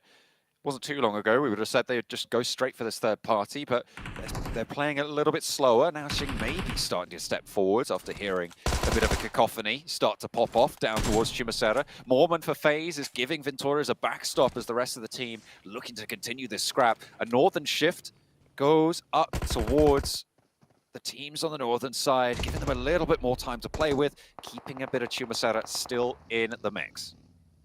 Nongshim Red Force now has the Nigma Galaxy position, which is dead center zone. So Nigma Galaxy not getting blessed this time around. They will have to fight in north. A lot of teams on the south side will have to fight through that treacherous terrain. A lot of open ground, goalies, dips. Not too many hard cover, though. So we'll see who comes out on top on the south side. It will get messy. Inko in a great spot, though, on the west. Right there at the hard compounds. Torres steps up for a spray. Binny back on inside, and there's the DPS popping up. Zipyan able to find a crucial knock to keep 3 of them alive, but they do not have a lot of time to play with here. Now 628 have established that perimeter. Xing on the high ground soon and flanks down to the west, cutting off their escape route here. But there's 3 players. They pick a direction, they go all as one. Very easy to find a pick. Over towards STE, but if you give Sunan the opportunity, he's going to take the shots, but Zipiad is still on the swivel. A really heads-up play, and Zipiad is so important for this hold, for this survival, coming through for Duxan. Wow, what a turnaround right there. Just whiffed right onto his head. They're not going to be able to get the point confirmation, but the Blue Zone might just do it for them. Blue Zone is closing. They are going for that revive. Xing really needs to not get knocked. If he gets knocked, this defense is cracked wide open, firing a lot of suppressive fire. And another knock, actually. Onto 33's head. That's 2 members down. Everything is falling apart for STE. Zipiad has been brutal to STE on this northern side. Unfortunate turn of events there. Morph finding a similar result. But that is going to be Sun actually taken down. We're not too sure who found the final blow. Morph on the other side, 2 eliminations found, all trying to extricate themselves from one another. You've got 4 teams in this vicinity, Zute. Next, Ruya, close by, Yakta will get knocked. But in the meantime, Morph have more to worry about on the northern flank as Kanina Power have just extricated themselves from Udo Alliance and their scrap. Kanina Power at the hard compound. Might time a third party. Most likely not. Those compounds feel too safe. The 2 teams on the outside, though, are getting into it. Next, Ruya and Morph. Good nade. That's an opening knock. Zed Wolf, another nade to follow up. Maybe going for the point confirmation. Get some damage in. And Molly thrown. Is next Ruya going to go aggressive? It's going to be a little bit hard for them because they're only working with 3 players. And they have an Hyper on their backsides with lines of sight onto the fight as well. Moving the buggy, but eats a nade. A little bit of damage found there. Nigma Galaxy, they've taken a knock, and it's NB on the south side to look for this clash that has been brewing for a while. Nigma Galaxy didn't move forwards early enough to take control of this ground. They lose Ralph for it, and now NB with the advantage, with that position already in this next zone. They've got a lot of control on the south side. A pretty important hill position as well. The south area on this zone certainly has a little bit of value. There's one more ridge beyond where NB sits that maybe you could push up to, but you can't do it just yet. And in fact, Inko might leapfrog it. Yeah, Inko is just going to come in here on the west side with so much territory control. I do believe they're on the highest of the high grounds on the west, and with 4 players up, they could definitely maneuver teams how well they like. Circle does center up. It shifts a little bit north. STE, the last player is Xing. I think he will go for that shack position. Might be able to ink out some placement points there. Meanwhile, teams on the south forced to move up just a little bit more. Nigma Galaxy right there on the south making their move. Might be a hill Mary Sin to one of the shacks that are left open in the zone. And as well as Enigma Galaxy are playing, I'm seeing a reoccurring pattern where they just lose a player here and there early on, too often in my opinion. That was a difficult scrap with ND. Now they're trying to play this central area against Xing, but he gets turned away. Okay, Coops doesn't want the trouble for that, and will fall away. I mean, Nongshim, Red Force right now in a pretty prime location. The compound that they hold on the northern side will have quite a decent bit of oversight. Maybe from that western edge, they could struggle just a little bit. It's going to be maybe tough to fend off the teams once they conclude Chumacera, but a lot of those teams in Chumacera have been cut down quite a lot. Hale are super split on this northern side, and they haven't got the foothold to launch themselves into a take of that compound.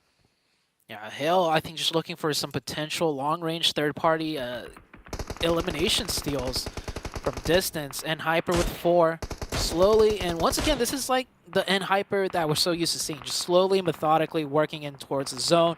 No fast, sudden pushes or moves.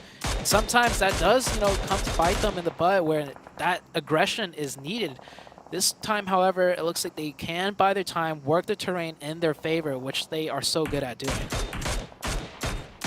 N-Hyper shots over towards 7th Element. Both of these two positions are outside the zone, but N-Hyper have a position they can regroup on towards the north with Koi and GK First both on that forward area in the next zone. It looks like 7th Element instead going to turn their attention to NB, and right up to Sek goes, but looks for the spray, won't even find any damage in response. He was more preoccupied with the backline, and Sek holds it out. 7th Element, they are losing players. They are down to 1, and it's going to be very unlikely that Divine can get much further here. There is no respite. There is no sanctuary out in the open. The barren grounds of Miramar will be his final resting place for this match. NB, they're going to close it down in similar fashion. Next Ruya eliminated. Here comes Inko, though, the team that all the teams on the west side need to worry about. They're slowly starting to make their appearance. Oh, Onesin's going backwards in the buggy. He could have kept it going, maybe, but he does decide to hop out. Here's Hale, and they are getting the elimination points. They're very split up, like you mentioned, but they managed to find points here and there, up to 4 elimination points. Still working the very edge of the zone in a very comfortable spot. They might have to make a decisive play on the next circle shift, however, and with 4 players up, they can easily do that. N-Hyper, wow, N-Hyper on the south with a huge 2-2 split. Is that 2 players on the west and east side of the goalie of N-Hyper? It is. They have gone really bold on this one. Right next to Morph with 4 players. Are they going to be able to hold this one off? I'm not too sure if they've got the power there. They've got Koi and GK First in that position, and Morph are going to back them off seemingly for the time being, but there's nades pouring through. Is that... It's still just them there. Looks like Freak may be able to get a third-party angle as the center shack gets contested and won out by Enigma Galaxy, so potential for them to get a little bit further against 628, who did hold that one before. Morph, in the meantime, still being held out. NB on the western side, 2 full 4 teams getting held out by each of the 2-2 splits right now for N-Hyper. Somehow, they haven't figured out that there's only 2 players in the way. Yeah, N-Hyper may not be an aggressive team, but the splits they hold is very aggressive. Holding out, like you mentioned, 2 full teams on their each respective own. But look, the sightlines are there to cover one another. If Morph come out over the top of N-Hyper, the 2 on the west side can cover, and vice versa. So N-Hyper just playing the positions very well, can easily change any second, though, if a nade hits them and, everything falls apart. But it works out for now. The zone did shift. They're going to have to group up on that west side. Enigma Galaxy was very proactive, too. They didn't have to move from that original shed, but they did send 2 over and take out the center position of STE. They certainly did. This circle is pretty brutal, to be honest, for anybody who isn't Nongshim Red Force. Over on that northern side, there's a lot of open ground that we saw, that approach to the shack. Super open. This east side as well, really very minimal cover. I think a lot of teams are going to struggle here. If Hale can take this compound from Nongshim Red Force, that will be their lifeline on this northern side. The teams on the west, I think they're going to take care of each other at this point. Inko may be able to get through relatively unscathed, though, so that southwest side may be the second challenger to this compound. I think Hale might actually just share that ridgeline with Nongshim. They are exposed on the east, but every team on the east is pretty much cut down here. They don't need to even worry about their exposed east side. FaZe running in the open. Surely Mormon gets caught here. Nongshim Red Force, no one looking this way, but then again, you don't expect a player to just run down the hill in the wide open. So he will get to safety in the zone, goes prone. Nongshim Red Force still with 0 elimination points. Very hard to find those confirmations from this position. It's a very safe spot, but doesn't give them a lot of opportunity to get the points. Here's Inko coming in with 4 now. This is a team we want to watch out for. In Hyper up to 7 eliminations already, by the way. And they have regrouped. Lenibete down first. A lovely place nade. Spray over the top to follow it up with the UMP, but it's challenged. It's backed off. Can they find the trade? Yes, they can. Squash is also down. 2 players down for either side now, as both Koi and FS both falling on the front lines. Becker holding his own, and the back line's taken out as well. GK first, leads Shifan high and dry. 2 players for Inko to deal with, and it is the heel looking to come through. Shifan launching utility forwards, looking to slow Inko down. The res crawls towards for the knocked player of Inko. It looks like Hyper want to bring 2 back into the fold as well. Both of these 2 teams taking care of one another. Leaving these hills was never really an option without going for this fight first. The shift is all the way up north. And Enigma Galaxy, are they going to be able to get it again? I'm not sure. But take a look at this, because Inko have just removed Hyper from the fray. Yeah, and look at Free coming in to get a quick point, that third party. I love what Enigma Galaxy's doing here. Instead of sending all 3 into the zone, pretty much in a shack, which cuts down the utility of numbers, they're leaving Freak out there to pick up whatever points he can, get information, and just do damage on teams that may push them later on. So good job on Enigma Galaxy to not just have everyone in one shack and stay alive. Freak doing a good job on his own, getting damage here and there, putting out suppressive fire. It's going to be tough for him to make it into this next one, though, as I don't think he has a vehicle. Inko lost another member to Enigma Galaxy, so Inko down to just 2 players.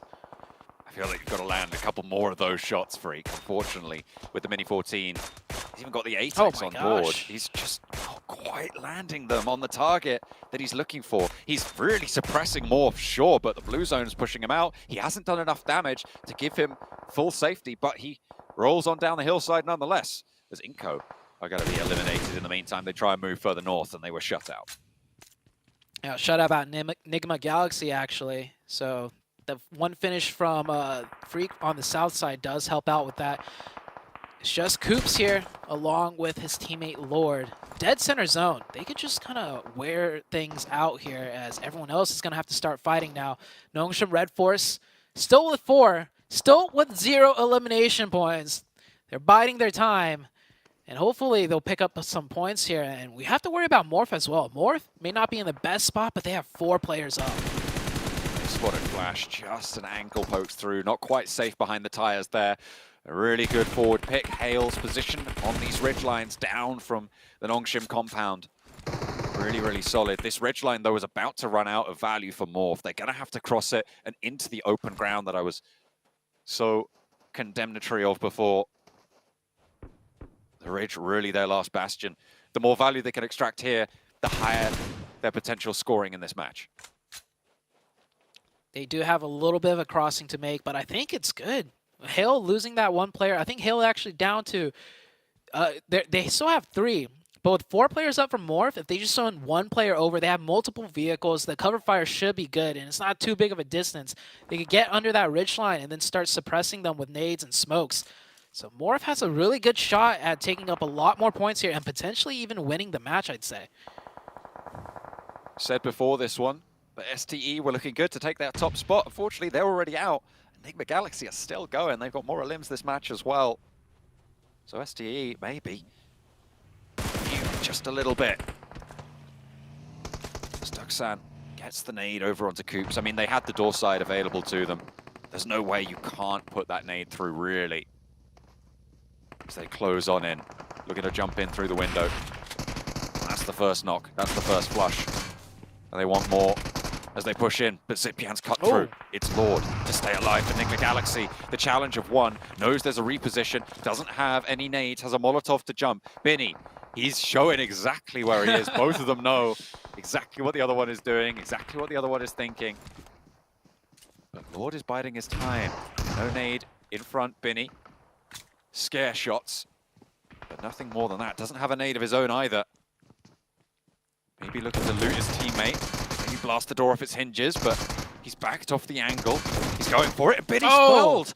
Lord able to hold it down for Enigma Galaxy to go even deeper into this match. 5 eliminations from what we thought was a match in tatters for this roster. Now, the time to descend has come through from Nongshim Red Force. Duxon with that 2v1 definitely messed it up, doing a fragmented push. Lord now in another 1v1. Tiger here giving Lord a challenge, and Lord just playing on points, winning 3 1v1s in a row, and Nongshim Red Force fighting with Morph. I was saying Morph could win this match if they could take this fight. One of them does go down. Nongshim Red Force down to just 2 players. They're taking out. Morph wins the fight on the east side, but who's still up? We have 3 colors. Mormon is still alive, John, and he could potentially ruin things for Lord. Lord on a tear, though. 1v3 scenario? Yes. Can Lord pull off a miracle here? 7 eliminations right now for Enigma Galaxy. 3 more needed. A 10 elimination chicken dinner, but it is such a tall order. Although, look at the util for Morph. They are really bare right now. They are going to have to push up and maybe take this challenge fairly clean. As Cleon cooks that nade, the one and only in the back pocket. He steps up, takes damage. Close range as well, but the Grows are sure, but can you win out the challenge? 1 first aid still in Lord's back pocket. The side angle for Cleon. He's taking the challenge. He might have overexposed, but there's the push, and he's on the swivel. Lord is still on for more, but he's so low on HP. He steps out for the challenge, and it is just too much. It was close, and Lord fought for all he was worth, but in the end, it was Morph to be able to cross through, to crunch hail against the side of the compound and force their way on through. Down through the mountains they go, and a chicken dinner for Morph. Very well done by Morph. The line was there. I called it earlier. They had 4 up on the east side. They just need to make that passing to the ridge side, which they did. They kept all the members up, lost 1 in the process, but that got them the chicken dinner at the end. Of course, though, Enigma Galaxy Lord took down a lot of the opposition on the west side, leaving just Nongshim to fight off against Morph. Morph won that one, and it was a great chicken dinner victory for the side of Morph. And I like how the desk actually even touched on them in the previous match. They've been doing really well today, and it goes to show they still got more, and they get the chicken. They've managed to, they pushed up into 5th place, and after this match, I'm sure they're going to go a little bit higher, with STE not really having a performance late into that game. Duxan as well, I mean, they did have some impact on those Western Hills, that has to be said, but I don't think they managed to get the big bonanza of point scoring that maybe they were looking for here. Enigma Galaxy, though, I mean, to be able to extract that sort of value from that late of a game where they lost a player so early, they were playing a salvage game for quite a while. Really, really great stuff. They are definitely looking to lay claim to that top spot here in Group Red. Yeah, Enigma Galaxy was just down to utilizing shack positions on the low ground, you know, for the more than half the game, I'd say, and they used it very well. Lord, of course, clutching it up, winning 4 1v1s in a row, because there was the 2 from Duxan, then the player from Hale pushed him, and then he caught the snake phase, Mormon, just snaking it all the way to the end game. Won that 1v1 as well. And that 1v3, I wouldn't say it got close, but it looked good the way he was playing. Yeah, man, without the utility as well, maybe he didn't know, but Morph were basically dry there. It could have maybe gone another way if he'd have gotten a heal off, but it wasn't to be. Right at the end, Lord was snubbed, and it is Morph to take the chicken dinner. What a game. Goodness gracious. That's how we're starting off in Miramar. I'm going to be happy. Enigma Galaxy Lord wins 4 1v1s in a row, 7. Yeah, that was, I was not expecting it. I was hoping he would clutch it there at the end, but to be fair, Morph finally answered what I've been wondering out of them. What was happening with their placement points? Guess what? They decided to come back and be like, 7, we just got a chicken dinner. So you can't pick on that. On that anymore from us. By the way, going back to this team, it is their last 3 matches where they have been able to perform really well. They've been able to get the elims, as I was mentioning earlier. First match, 16th place, 2 elims. Second match, 12th place, 6 elims. And in the past 3 matches, they've been within the top 5 and still being able to back it up with a lot of elims. So it's good to see for a team like this to get the chicken winner out of the way right away. Yeah. 20 total points. That's what I'm talking about, Cameron. I mean, 10 elims, that's never an easy thing to do, especially in a valley finish like that where it's so wide open, very similar to what we saw with the final Erangel round, just that wide open hillside space. So for Morph to get to the end game with that many people alive, especially with all the different snakes just crawling around in the grass, Lord, the king of all snakes, but still a bunch of other souls that they had to deal with there. It was very hard fought, and so they deserved every single elimination that they got. 100%. Now, one team that needed some eliminations, got 3 here, but 5 placement points, 8 total points is FaZe, Cameron, right? How you feeling about them? I mean, I'm feeling okay. It was definitely a good salvage round by Moorman, specifically the solo player, to get basically all those points.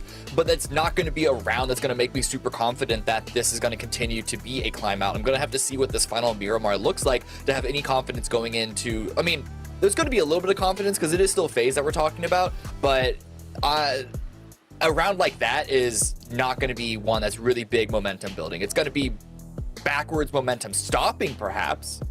But now what can they do when they have some points on the board, that they have a little bit more confidence? Yeah, it makes a lot of sense. Makes a lot of sense. Looking at another team, though, that's... I don't know how I'm feeling about them now. Brazil, 7, right? Intense game all the way at the bottom. Hold on, before we even go into that, let's just appreciate Morph with that win, being able to jump up there to 3rd place, also in Hyper.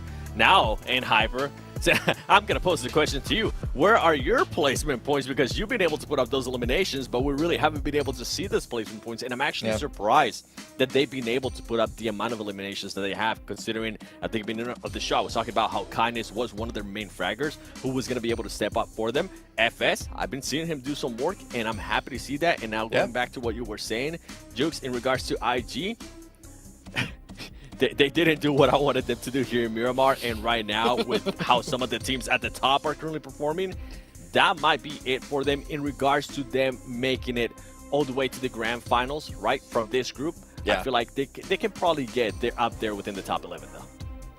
Crazy. I mean, there's still 3 more days, so anything can happen, but I'm still so shocked to see them struggling so much, I'm glad to see that at least in their Brazilian brothers, Inco finally put some points on the board here, Cameron.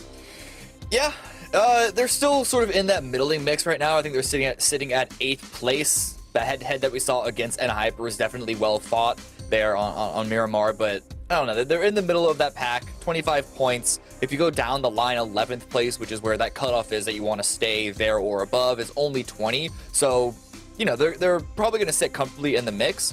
And they're not as bad as IG, but this is still a bit of a slight letdown, I have to say, from expectations after we saw what they were able to do in the Americas Championship. I wonder why. We keep constantly seeing Inco, Intense Game, and then Hyper get into it. We talked about, at least one team that was, the kryptonite of good old 628, but who is the kryptonite between each other? Is it Brazil or NHyper? 7. Ooh, I don't know. I have no idea. Everyone's punished. By the way, no one's good. Yeah, in regards to the kryptonite, right? In regards to the kryptonite was FaZe Clan. Was 628 was that kryptonite for FaZe Clan? Luckily for FaZe Clan, I don't think they ran into each other because 628 got eliminated early on. So maybe that's what FaZe Clan. The storyline continues. On the last Miramar. Unbelievable. Well, we got the final Miramar coming up, right? Yeah. So we did see Morph get a nice game.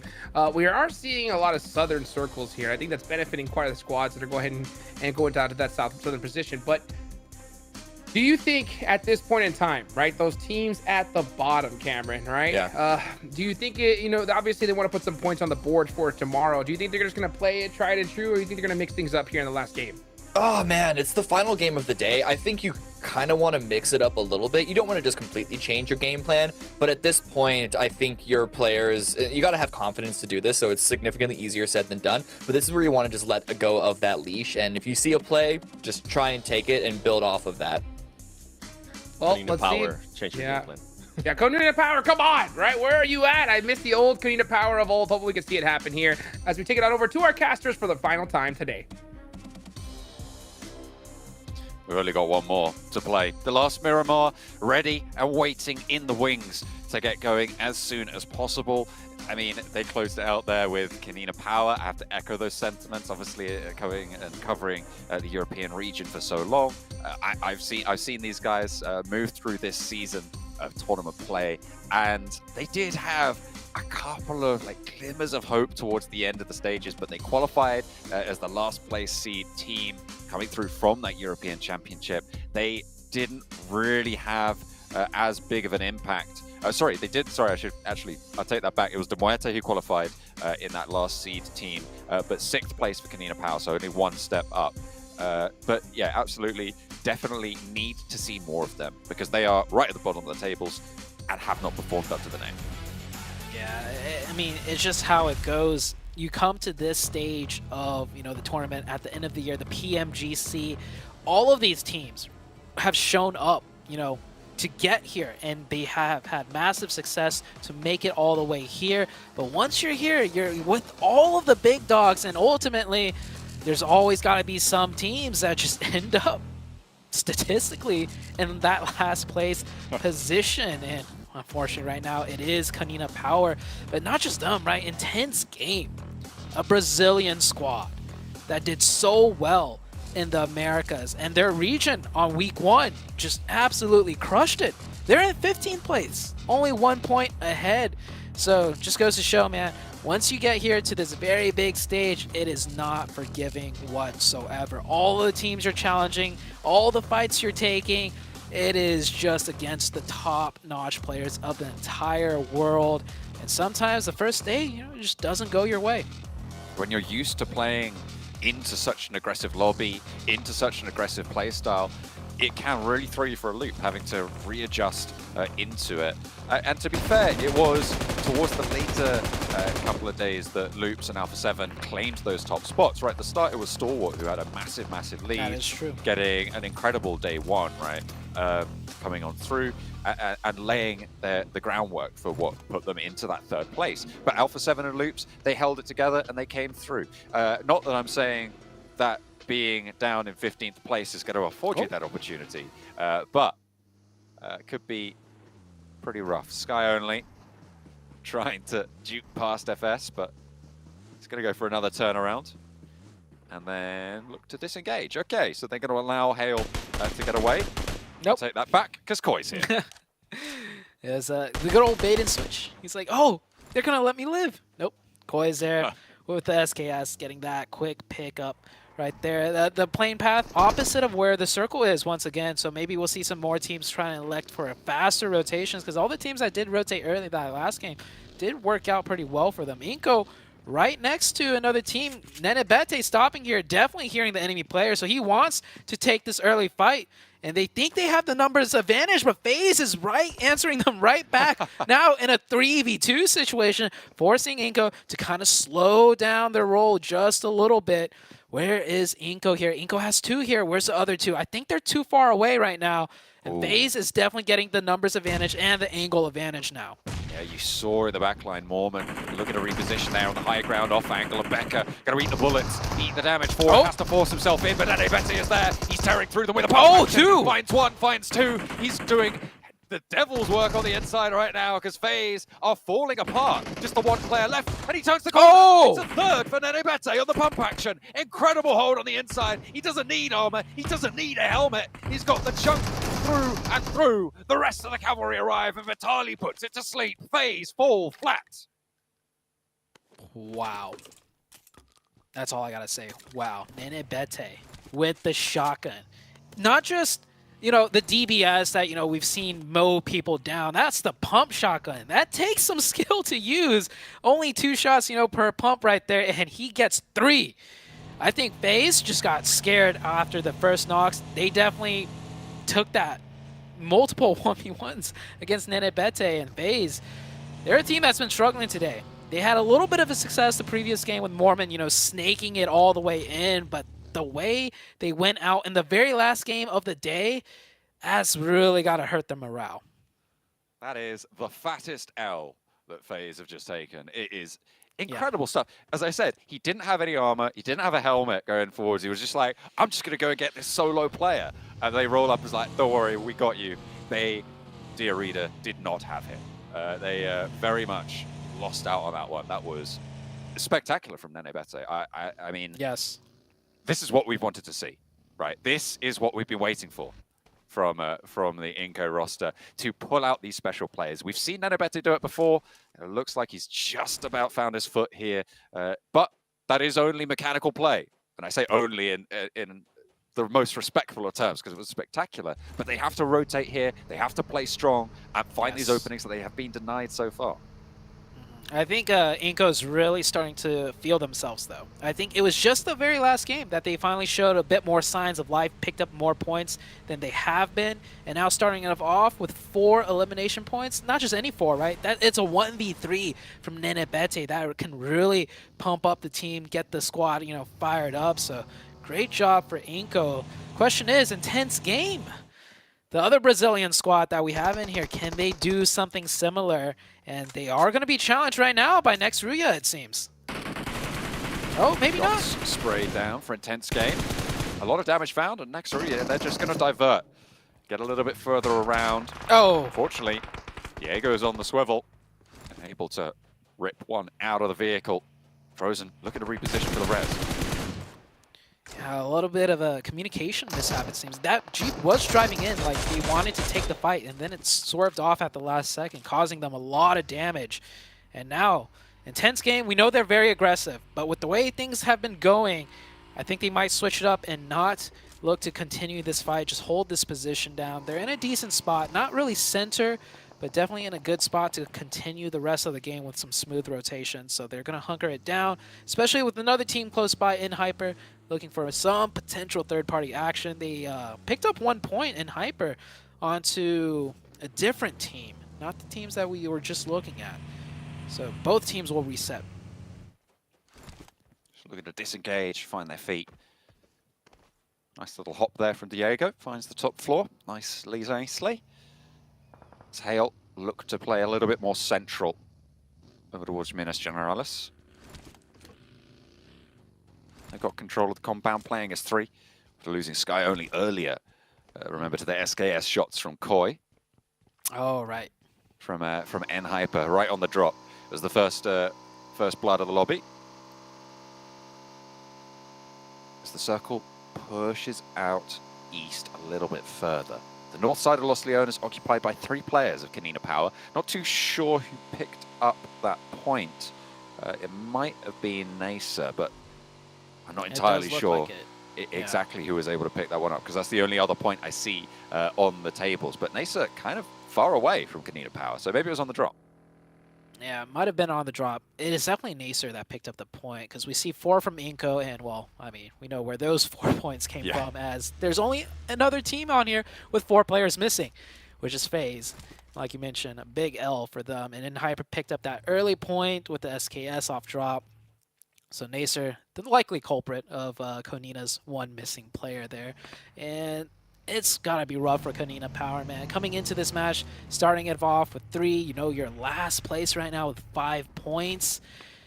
And what you really have to think about, John, every team coming in here, their goal is to aim for top 3. And by the end of day 1, you could already be changing that target to, oh, let's just make it to survival stage. And that might be where the head's at for Canina Power. I think at this point, I feel like it's probably even better to just change your mindset to game, right? Not even think about the tournament stakes. I mean, it's kind of impossible, to be fair, to be in this situation and not think about the tournament stakes, but you just got to focus on game to game and try and have that mental fortitude that really makes global championships. This is an east shift circle, and this might play into Canina Power's favor. We saw quite a few military island circles over in the European Championship. We also saw a lot of southeast finishes near Impala, near Puerto Paraíso in the European Championships. So Canina Power have played a lot of these circles recently against a strong lobby. Let's see if they can transition that into a strong performance here. But they only have 3 players, and there's a lot of teams at their back. Yeah, let's see if they could convert some points here with a shift like this. This is Circle 2. This is already looking like, Circle 4 with how small the zone is. Some of it, being in the water does attribute to that. But then you have the high grounds east of Impala, which is going to be very hard to get to play at. Inco coming in on the rotation. A lot of teams making a mad dash rotation to see who could get some open spots here early on.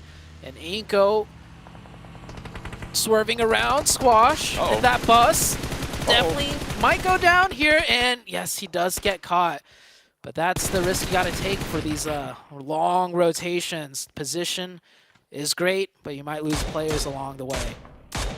news. Kanina Power getting into this position, starting to lay claim to it as well. These buildings nice and covered off, leaving one player up in the hills as well, giving that backstop.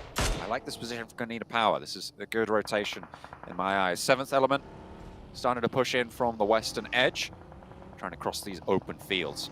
It is very, very treacherous in this area to the west, the northwest of Impala, and teams most likely going to look for sanctuary inside the settlement. And Hyper in a great spot, playing a 2-2 split once again. 2 at that compound and 2 in the city of Impala.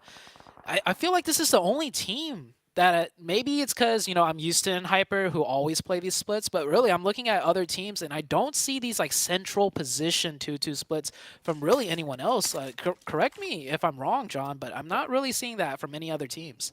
I don't think you're wrong. I think you're on the money with that one. Certainly the boldest splits we've seen, as evidenced by the previous match where they were holding out 2 full force squads, Morph and I think it was NB on the western side. So definitely aggressive in their splits. They want to control a lot of ground. And it's been working out. They haven't been getting the placement points, but we saw the devs talking about it earlier. They have 26 elimination points last we checked, and maybe 7 placement points, if I remember correctly. As Ralph, he is certainly done for. Yeah, okay. Yeah. It's the vehicle that finishes them off. But it's Kanina Power, again, to pick up another point. This is 2 points this match. They're playing on the south side.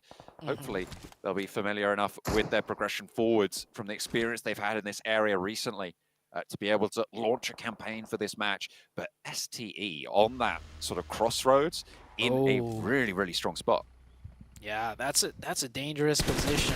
Not for STE, but for other teams. It may not look like much, but that position with that ridgeline has full 360 coverage. They have 4 up as well. It's going to be a huge buffer zone for a lot of teams to try and break into. And with a zone shift like this, I think everyone's going to have to just condense a little bit more.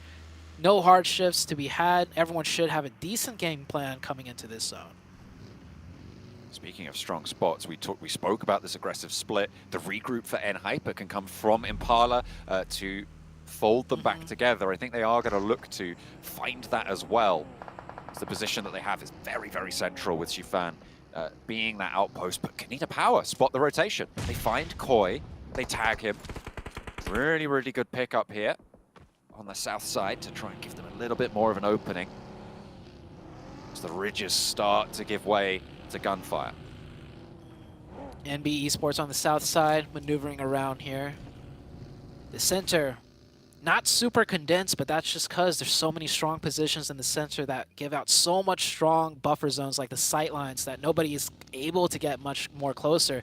So we see a lot of people compacted around the edges of the zone here. Enigma Galaxy on one of the edges, going from the west edge, forced all the way down to wrap down to the south. That's just how difficult it is to break near center zone. The compound's just too strong, pushing so many teams away. This might be more than likely Enigma Galaxy's worst game. Can they even manage to pick up a point? It will be very tricky to make their way through here.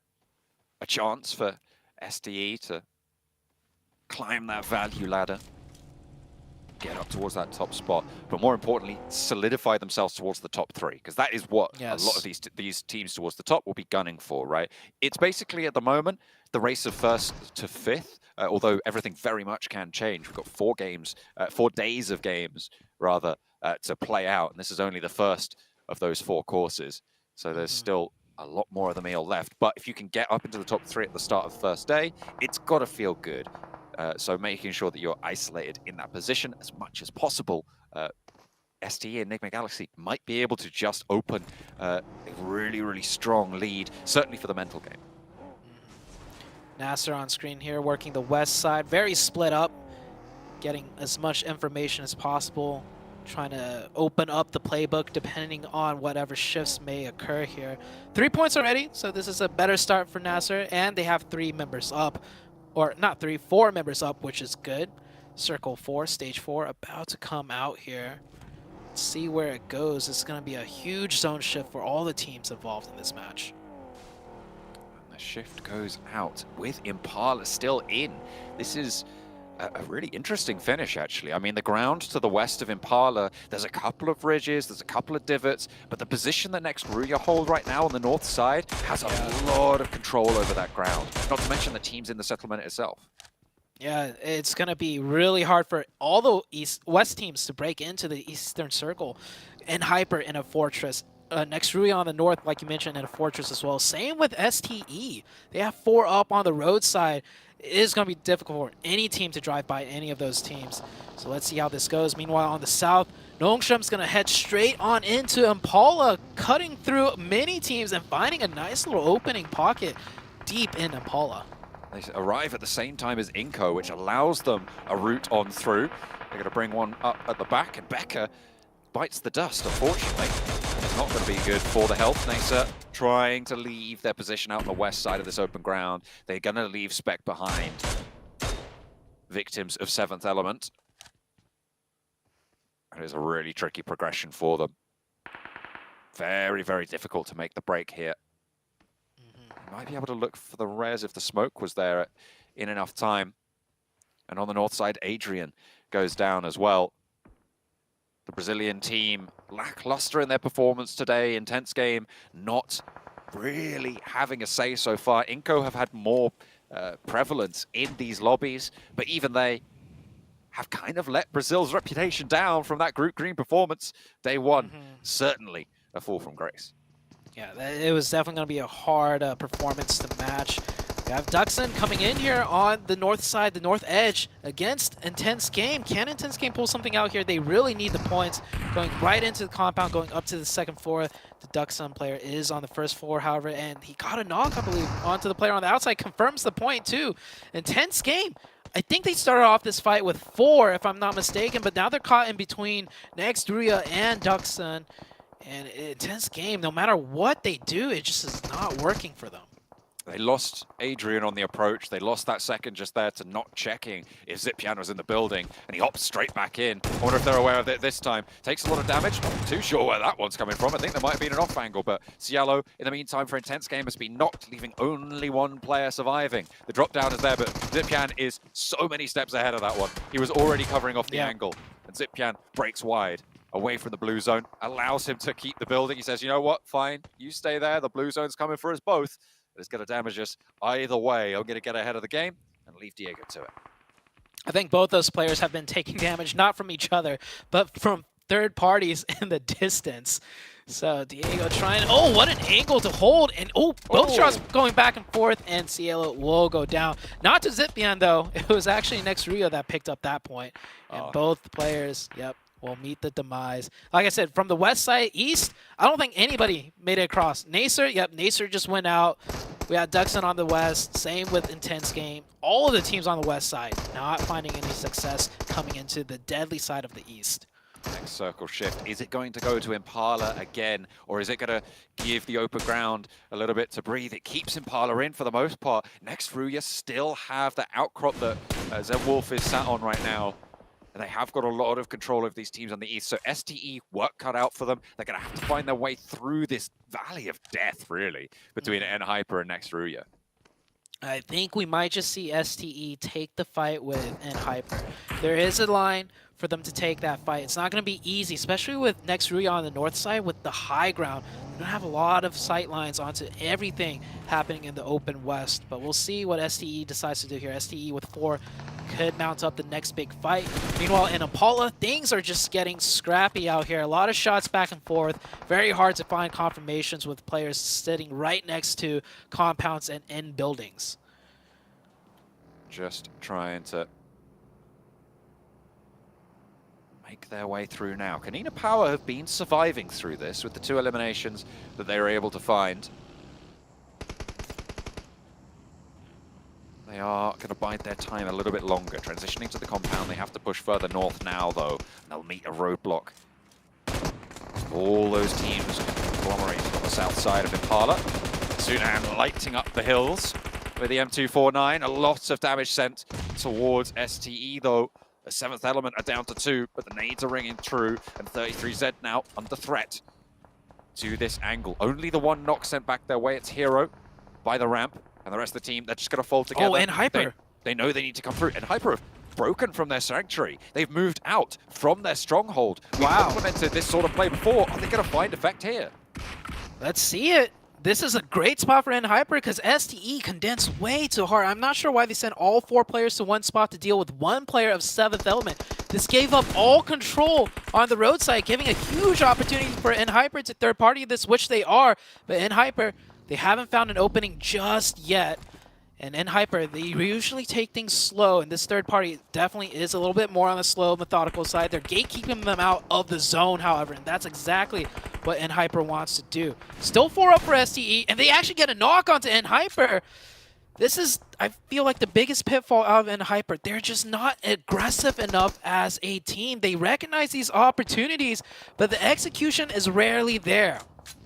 They stumble over their shoelaces on that push, and it's just not going to find the effect that they were looking for. A vital mistake, potentially. 3 players still left for them. If they can pull themselves back together and maybe regroup for the next phase, they might still have a chance here. In urban environment finishes, I mean, you can absolutely win down a player. It's in these open ground, open terrain scenarios where it can be a little bit more tricky. So we'll see if the circle does actually go all the way into Impala, or if it's going to break to the outside of it as well. A lot of difficult terrain to manage, but the west side of Impala does have a nice ridge to push up towards if you're uncontested on that west side. Yeah, but being uncontested on west side is going to be hard with 4 of STE up, 4 of Nextruya up. It's going to come down to a huge clash between those two if the zone shifts towards the east. We'll see very shortly where it goes. And center's right on up, but the hillsides that STE are using right on the edge of that zone is not going to be in play, so they're going to have to be in the open. Same for Nextruya, however. The high ground, the hard cover on the north, similarly not in zone. This could be a good fight between those 2 squads. This is pretty tricky stuff. STE making their way. P24OP last to go down from 7th Element, but they are isolated. Sunan takes a knock coming on through. That's from Nextruya, from the forward position. And I just don't think you could approach Nextruya's spot here with Zed Wolf still on the higher ground on the rock, playing with such incredible oversight. I think you move forwards, you lose at least another player, if not more. Let's see if they could get this revive. Oh, here comes NHyper once again on the third party. Will they have success this time around? Looks like one player pulling up really close. It looked like it was GK first. Koi on the off angle, taking shots at 33Z in the open, but the composure out of 33Z, taking down Koi and NHyper. This is their biggest pitfall. I mentioned it earlier. They tried it once, being aggressive third party, not aggressive enough, slowed down too much, didn't work out. Second time around, the same exact fate, and now forced to just run away from the fight. They play a little bit too coy in the fight, and they lose Koi in the process of it. They will not have the full confidence to roll over STE. And to be fair, who the hell has confidence to roll over STE? This team is incredible. Let's just put that out there. But you're right. It's definitely not the sort of thing that you can lack commitment in doing. You need that conviction to be in your side of the court if you want to make that work. They tried it twice. Neither time did it have the impact that they wanted it to. Kanina Power have managed to push in from this south side.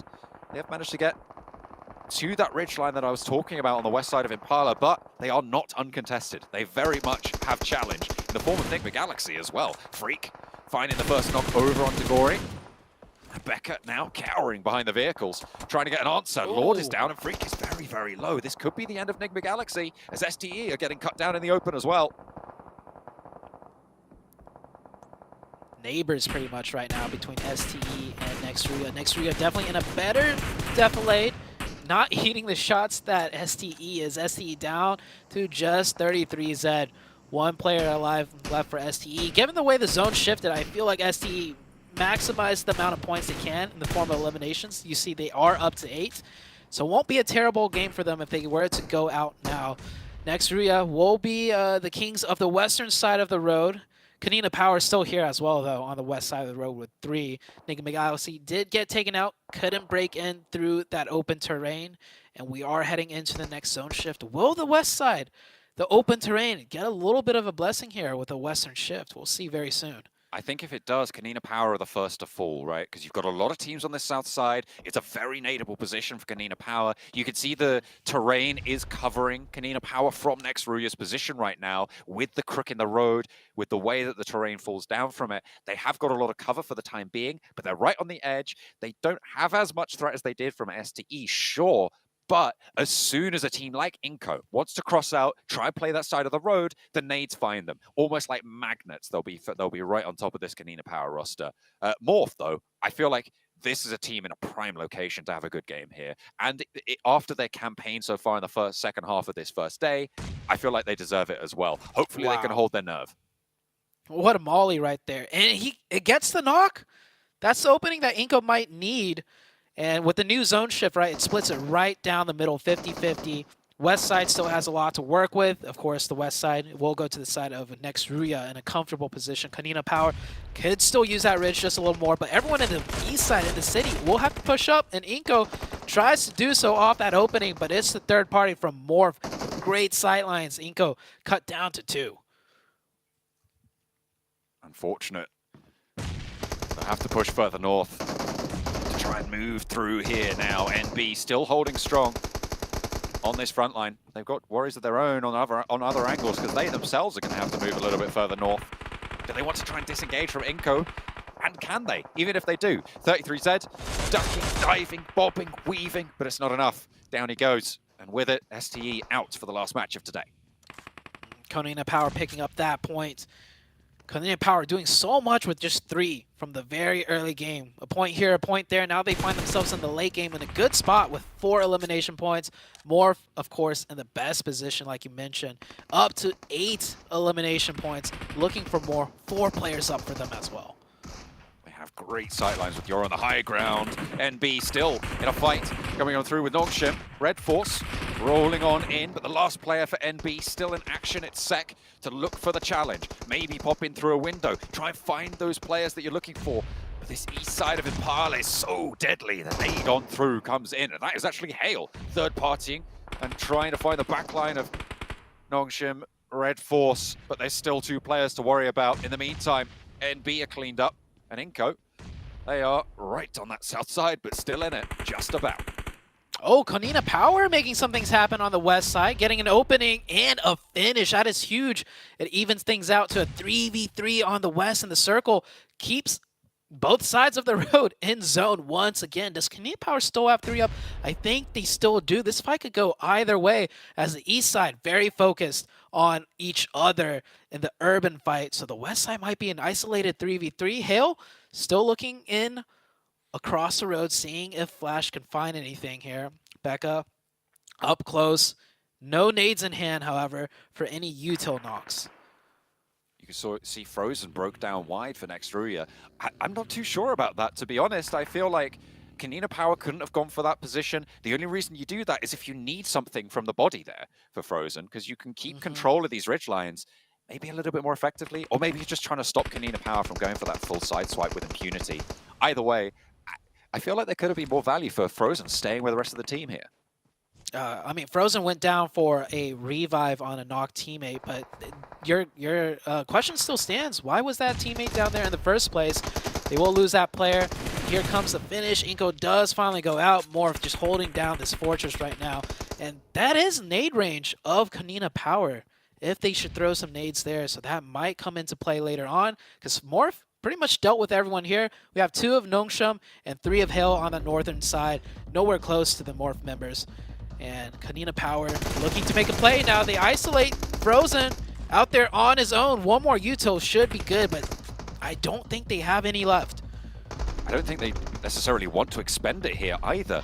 Coming on through, they get a knock somewhere else. I'm not entirely sure who they were able to find there, but Palucci rolls forwards but gets cut down. Zebwolf was there for the response. They found Yekta on the backline, and now Becca is suffering, and it's just coming apart at the seams here for Kanina Power. It looked like they had a chance, but who's this? It's a third party. Oh, Hale! To bite back. Kanina Power eliminated, and Hale have split south to the west side of the road. They've got a lot of utility in the back pocket. Awful rolling through. Everybody wants the third party here, but we're down to just the 3 teams. Somehow, Nongshim! Nongshim is still alive as well, and they're looking for 2 players to move on through. Wow, Nongshim third party, the more third partying the other team, and Nongshim find an opening. And Zone, this is stage 9, it's going down to the middle. It's a 3-way fight. It could go either way with the team's positioning. Hale loses one. Morph down to the 3 players, 3v2v2. Morph looking to confirm that point. They still got more players to contend with. Slow and Cleon. Cleon on a nice angle, takes some shots. No knocks, he's in the open. Ooh. Cleon will go down. Where was the challenge from those two down the hill? They do get that knock answer, but there's still 2 further up that they're going to have to deal with. Hale have gone down all the way to Flash. Morph, maybe looking for the res. Oh! XZY, absolutely on the swivel. The close position from Cleon. It's spotted around the side of the road. They might want the flush, but the ridgeline is under control. This is a brilliant spot for Nongshim. Vehicle coming into play. Nice hard cover setup there. Will the Blue Zone push out more first? I believe so. Nongshim playing slow and quiet might actually win this match, and they're forced into open. Shots raining out here. Taking shots left and right. They cut down one. It's all down to Boboho. Boboho not able to even find a single knock there. And Nongshim Red Force. I counted them out, seeing 4 players of Morph up in the city, but with the way things played out, everyone's springing into third-party action. Nongshim come out ahead. They managed to bookend the day with chicken dinners. They won Sandhawk. They're able to take it down on the second Miramar, the last match of the day. A really, really clean finish out coming on through. I don't think I would have predicted them at any stage to be able to take this one home, but fantastic stuff to be able to do so. Nice and clean right at the end. I feel like maybe a misstep right at the end for Morph as well, breaking out as far as they did. But when you give people the opportunity to take it home, they are going to take it, and the Korean roster will be all too happy.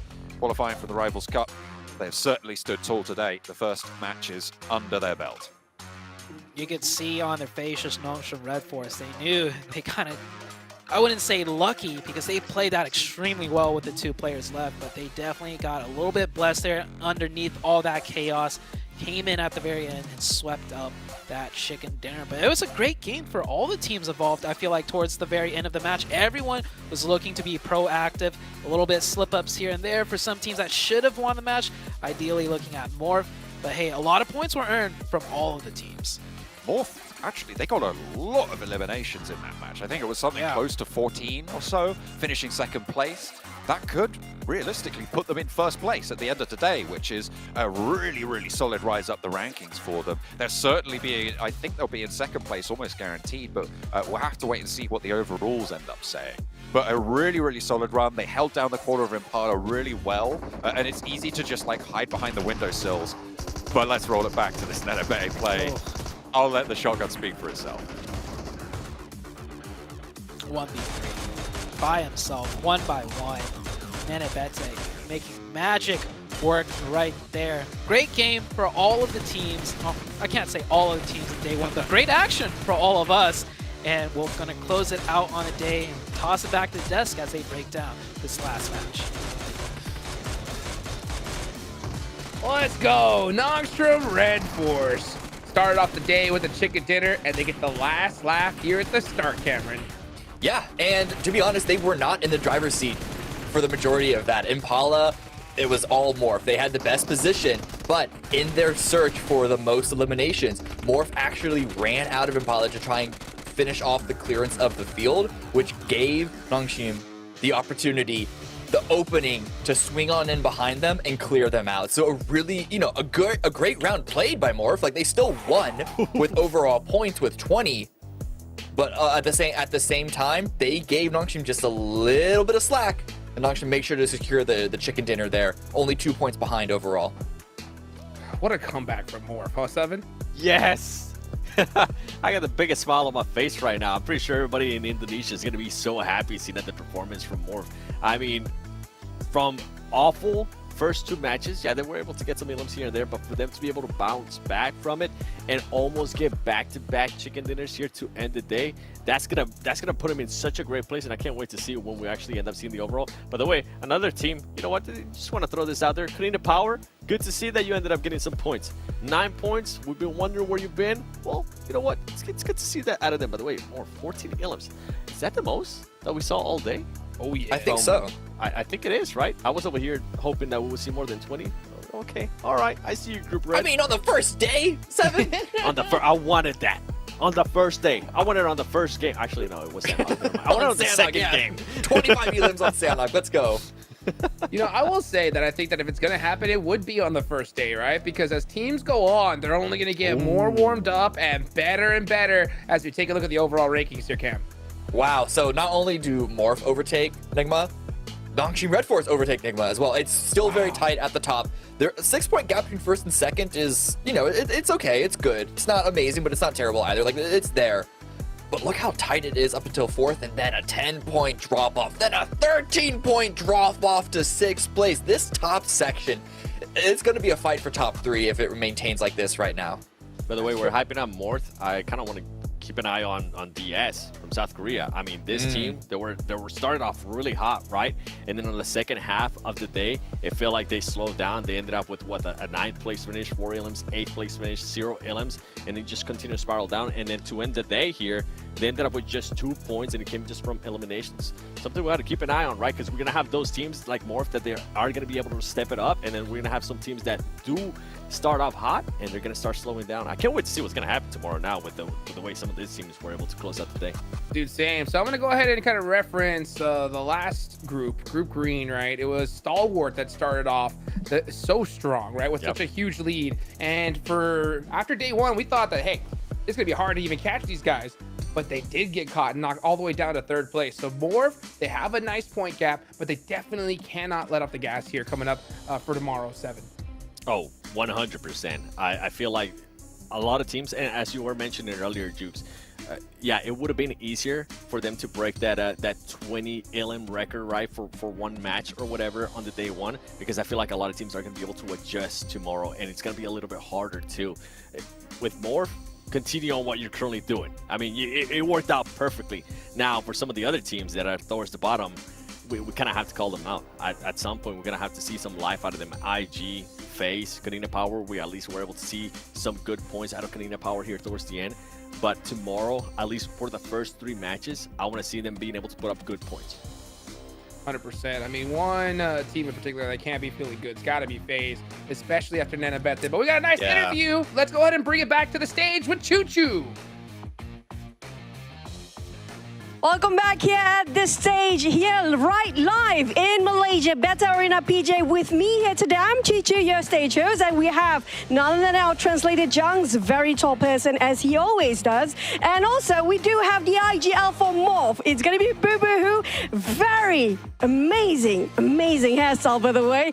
How are you feeling? How are you feeling? And are you satisfied with your performance here today, Boo Boo Hoo? Oke, jadi Bobo, apakah kamu puas hati tentang performa kamu di hari pertama? Kalau puas sih kurang, karena kita masih ada juga beberapa game yang kita buang.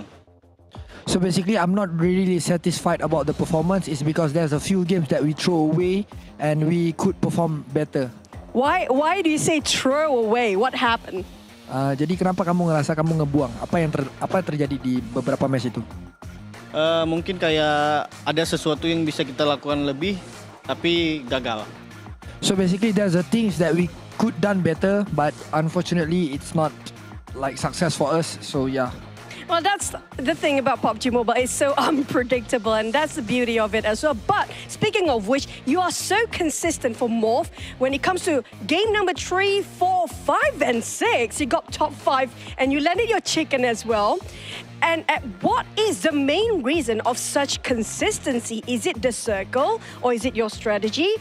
And also, why is it not happening in the first 2 maps?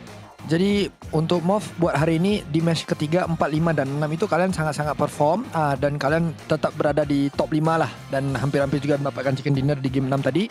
Apakah itu karena faktor circle ataupun emang strategi kalian emang mesinnya lambat panas gitu, telat panas, ataupun apa yang terjadi di 2 match pertama itu tadi yang bisa membuatkan kalian tidak perform begitu bagus? Mungkin di 2 match pertama tuh ya kayak kita masih coba dapatin atmosfernya, feel-nya. Terus kenapa di match 3, 4, 5 sampai 6? Mungkin ya karena ketika kita udah dapat atmosfer, ya aku yakin kami bisa kasih yang lebih. So the reason why we couldn't do better on the first two games is because of we don't get the feel yet. We don't feel the atmosphere yet. So and because of that, after we adjusting with the circle, we adjusting with the atmosphere, we already get our feel. Then we already confident to give our 100% or maybe 200%. So that's one of the reason why we could perform better on the other four games. Now, to follow up to that, we do know since last week, the circle kind of in the same spot for the past few weeks now. Now, do you think your expectation will be tomorrow as the same as today? Or what happened if the circle suddenly changed so much tomorrow? Oke, jadi kalau kita lihat di minggu-minggu sebelum ini dan beberapa hari sebelum ini, circle-nya itu seakan-akan di tempat yang sama. Apakah kalian ngerasa besok kalian pede dengan circle-circle itu bakal terjadi lagi?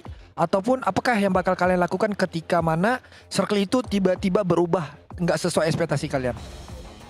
Kalau dari circle berubah, kita udah pasti mikirnya kita nggak berharap dari circle-nya gitu. Karena ya di game yang Miramar pertama, kita juga emang benar-benar nggak punya circle gitu. Tapi kita ya coba berusaha untuk dapatin game terbaik kita lah. Okay, so basically we don't actually hope for the circle. We just play by whatever the information that we have, especially on like let's say the first Miramar game, we don't get the circle, but we try to play with whatever we have, and yes, we could get a top 5. Hopefully that's the case tomorrow. I do know you guys have been struggling so much since PMSL when it was really, really tough back in PMSL. Now you guys one of the best teams in PMGC Week 2. Now do you have last words for your supporters out there, especially from Indonesia? Oke, jadi kalian bisa spesifik dari kamu sendiri, kamu ada nggak apa-apa yang mau disampaikan kepada fans-fans di luar sana, especially fans-fans dari Indonesia? Buat yang support kita semua di Indonesia, ya kita berterima kasih dan kita akan berusaha semaksimal mungkin untuk kasih hasil yang terbaik untuk kalian dan untuk Indonesia. So basically to our Indonesian fans, thank you so much for supporting us, and yes, we definitely gonna give our best and make Indonesian proud. That's going to be the last word come out from Morph GPX for today. But will they still conquer tomorrow? It will be a different team getting the throne when it comes to day 2, week 2 in the 2023 PMGC. Signing off from the stage here from all of us, and it's back to the panelists. Take it away, guys.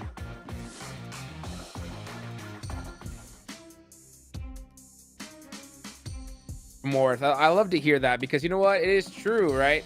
It's hard to get started here in a new group, new teams having to deal with, but I think they made the adjustments and they did really quickly here, Cam.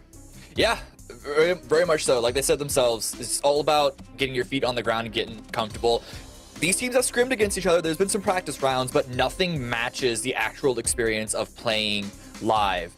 My big question is, though, what's going to happen when the day resets? Are they going to start a little slower again, or is this only going to continue forward? Because I can tell you, Nongshim, Nigma, STE, they're all going to be chasing at their heels.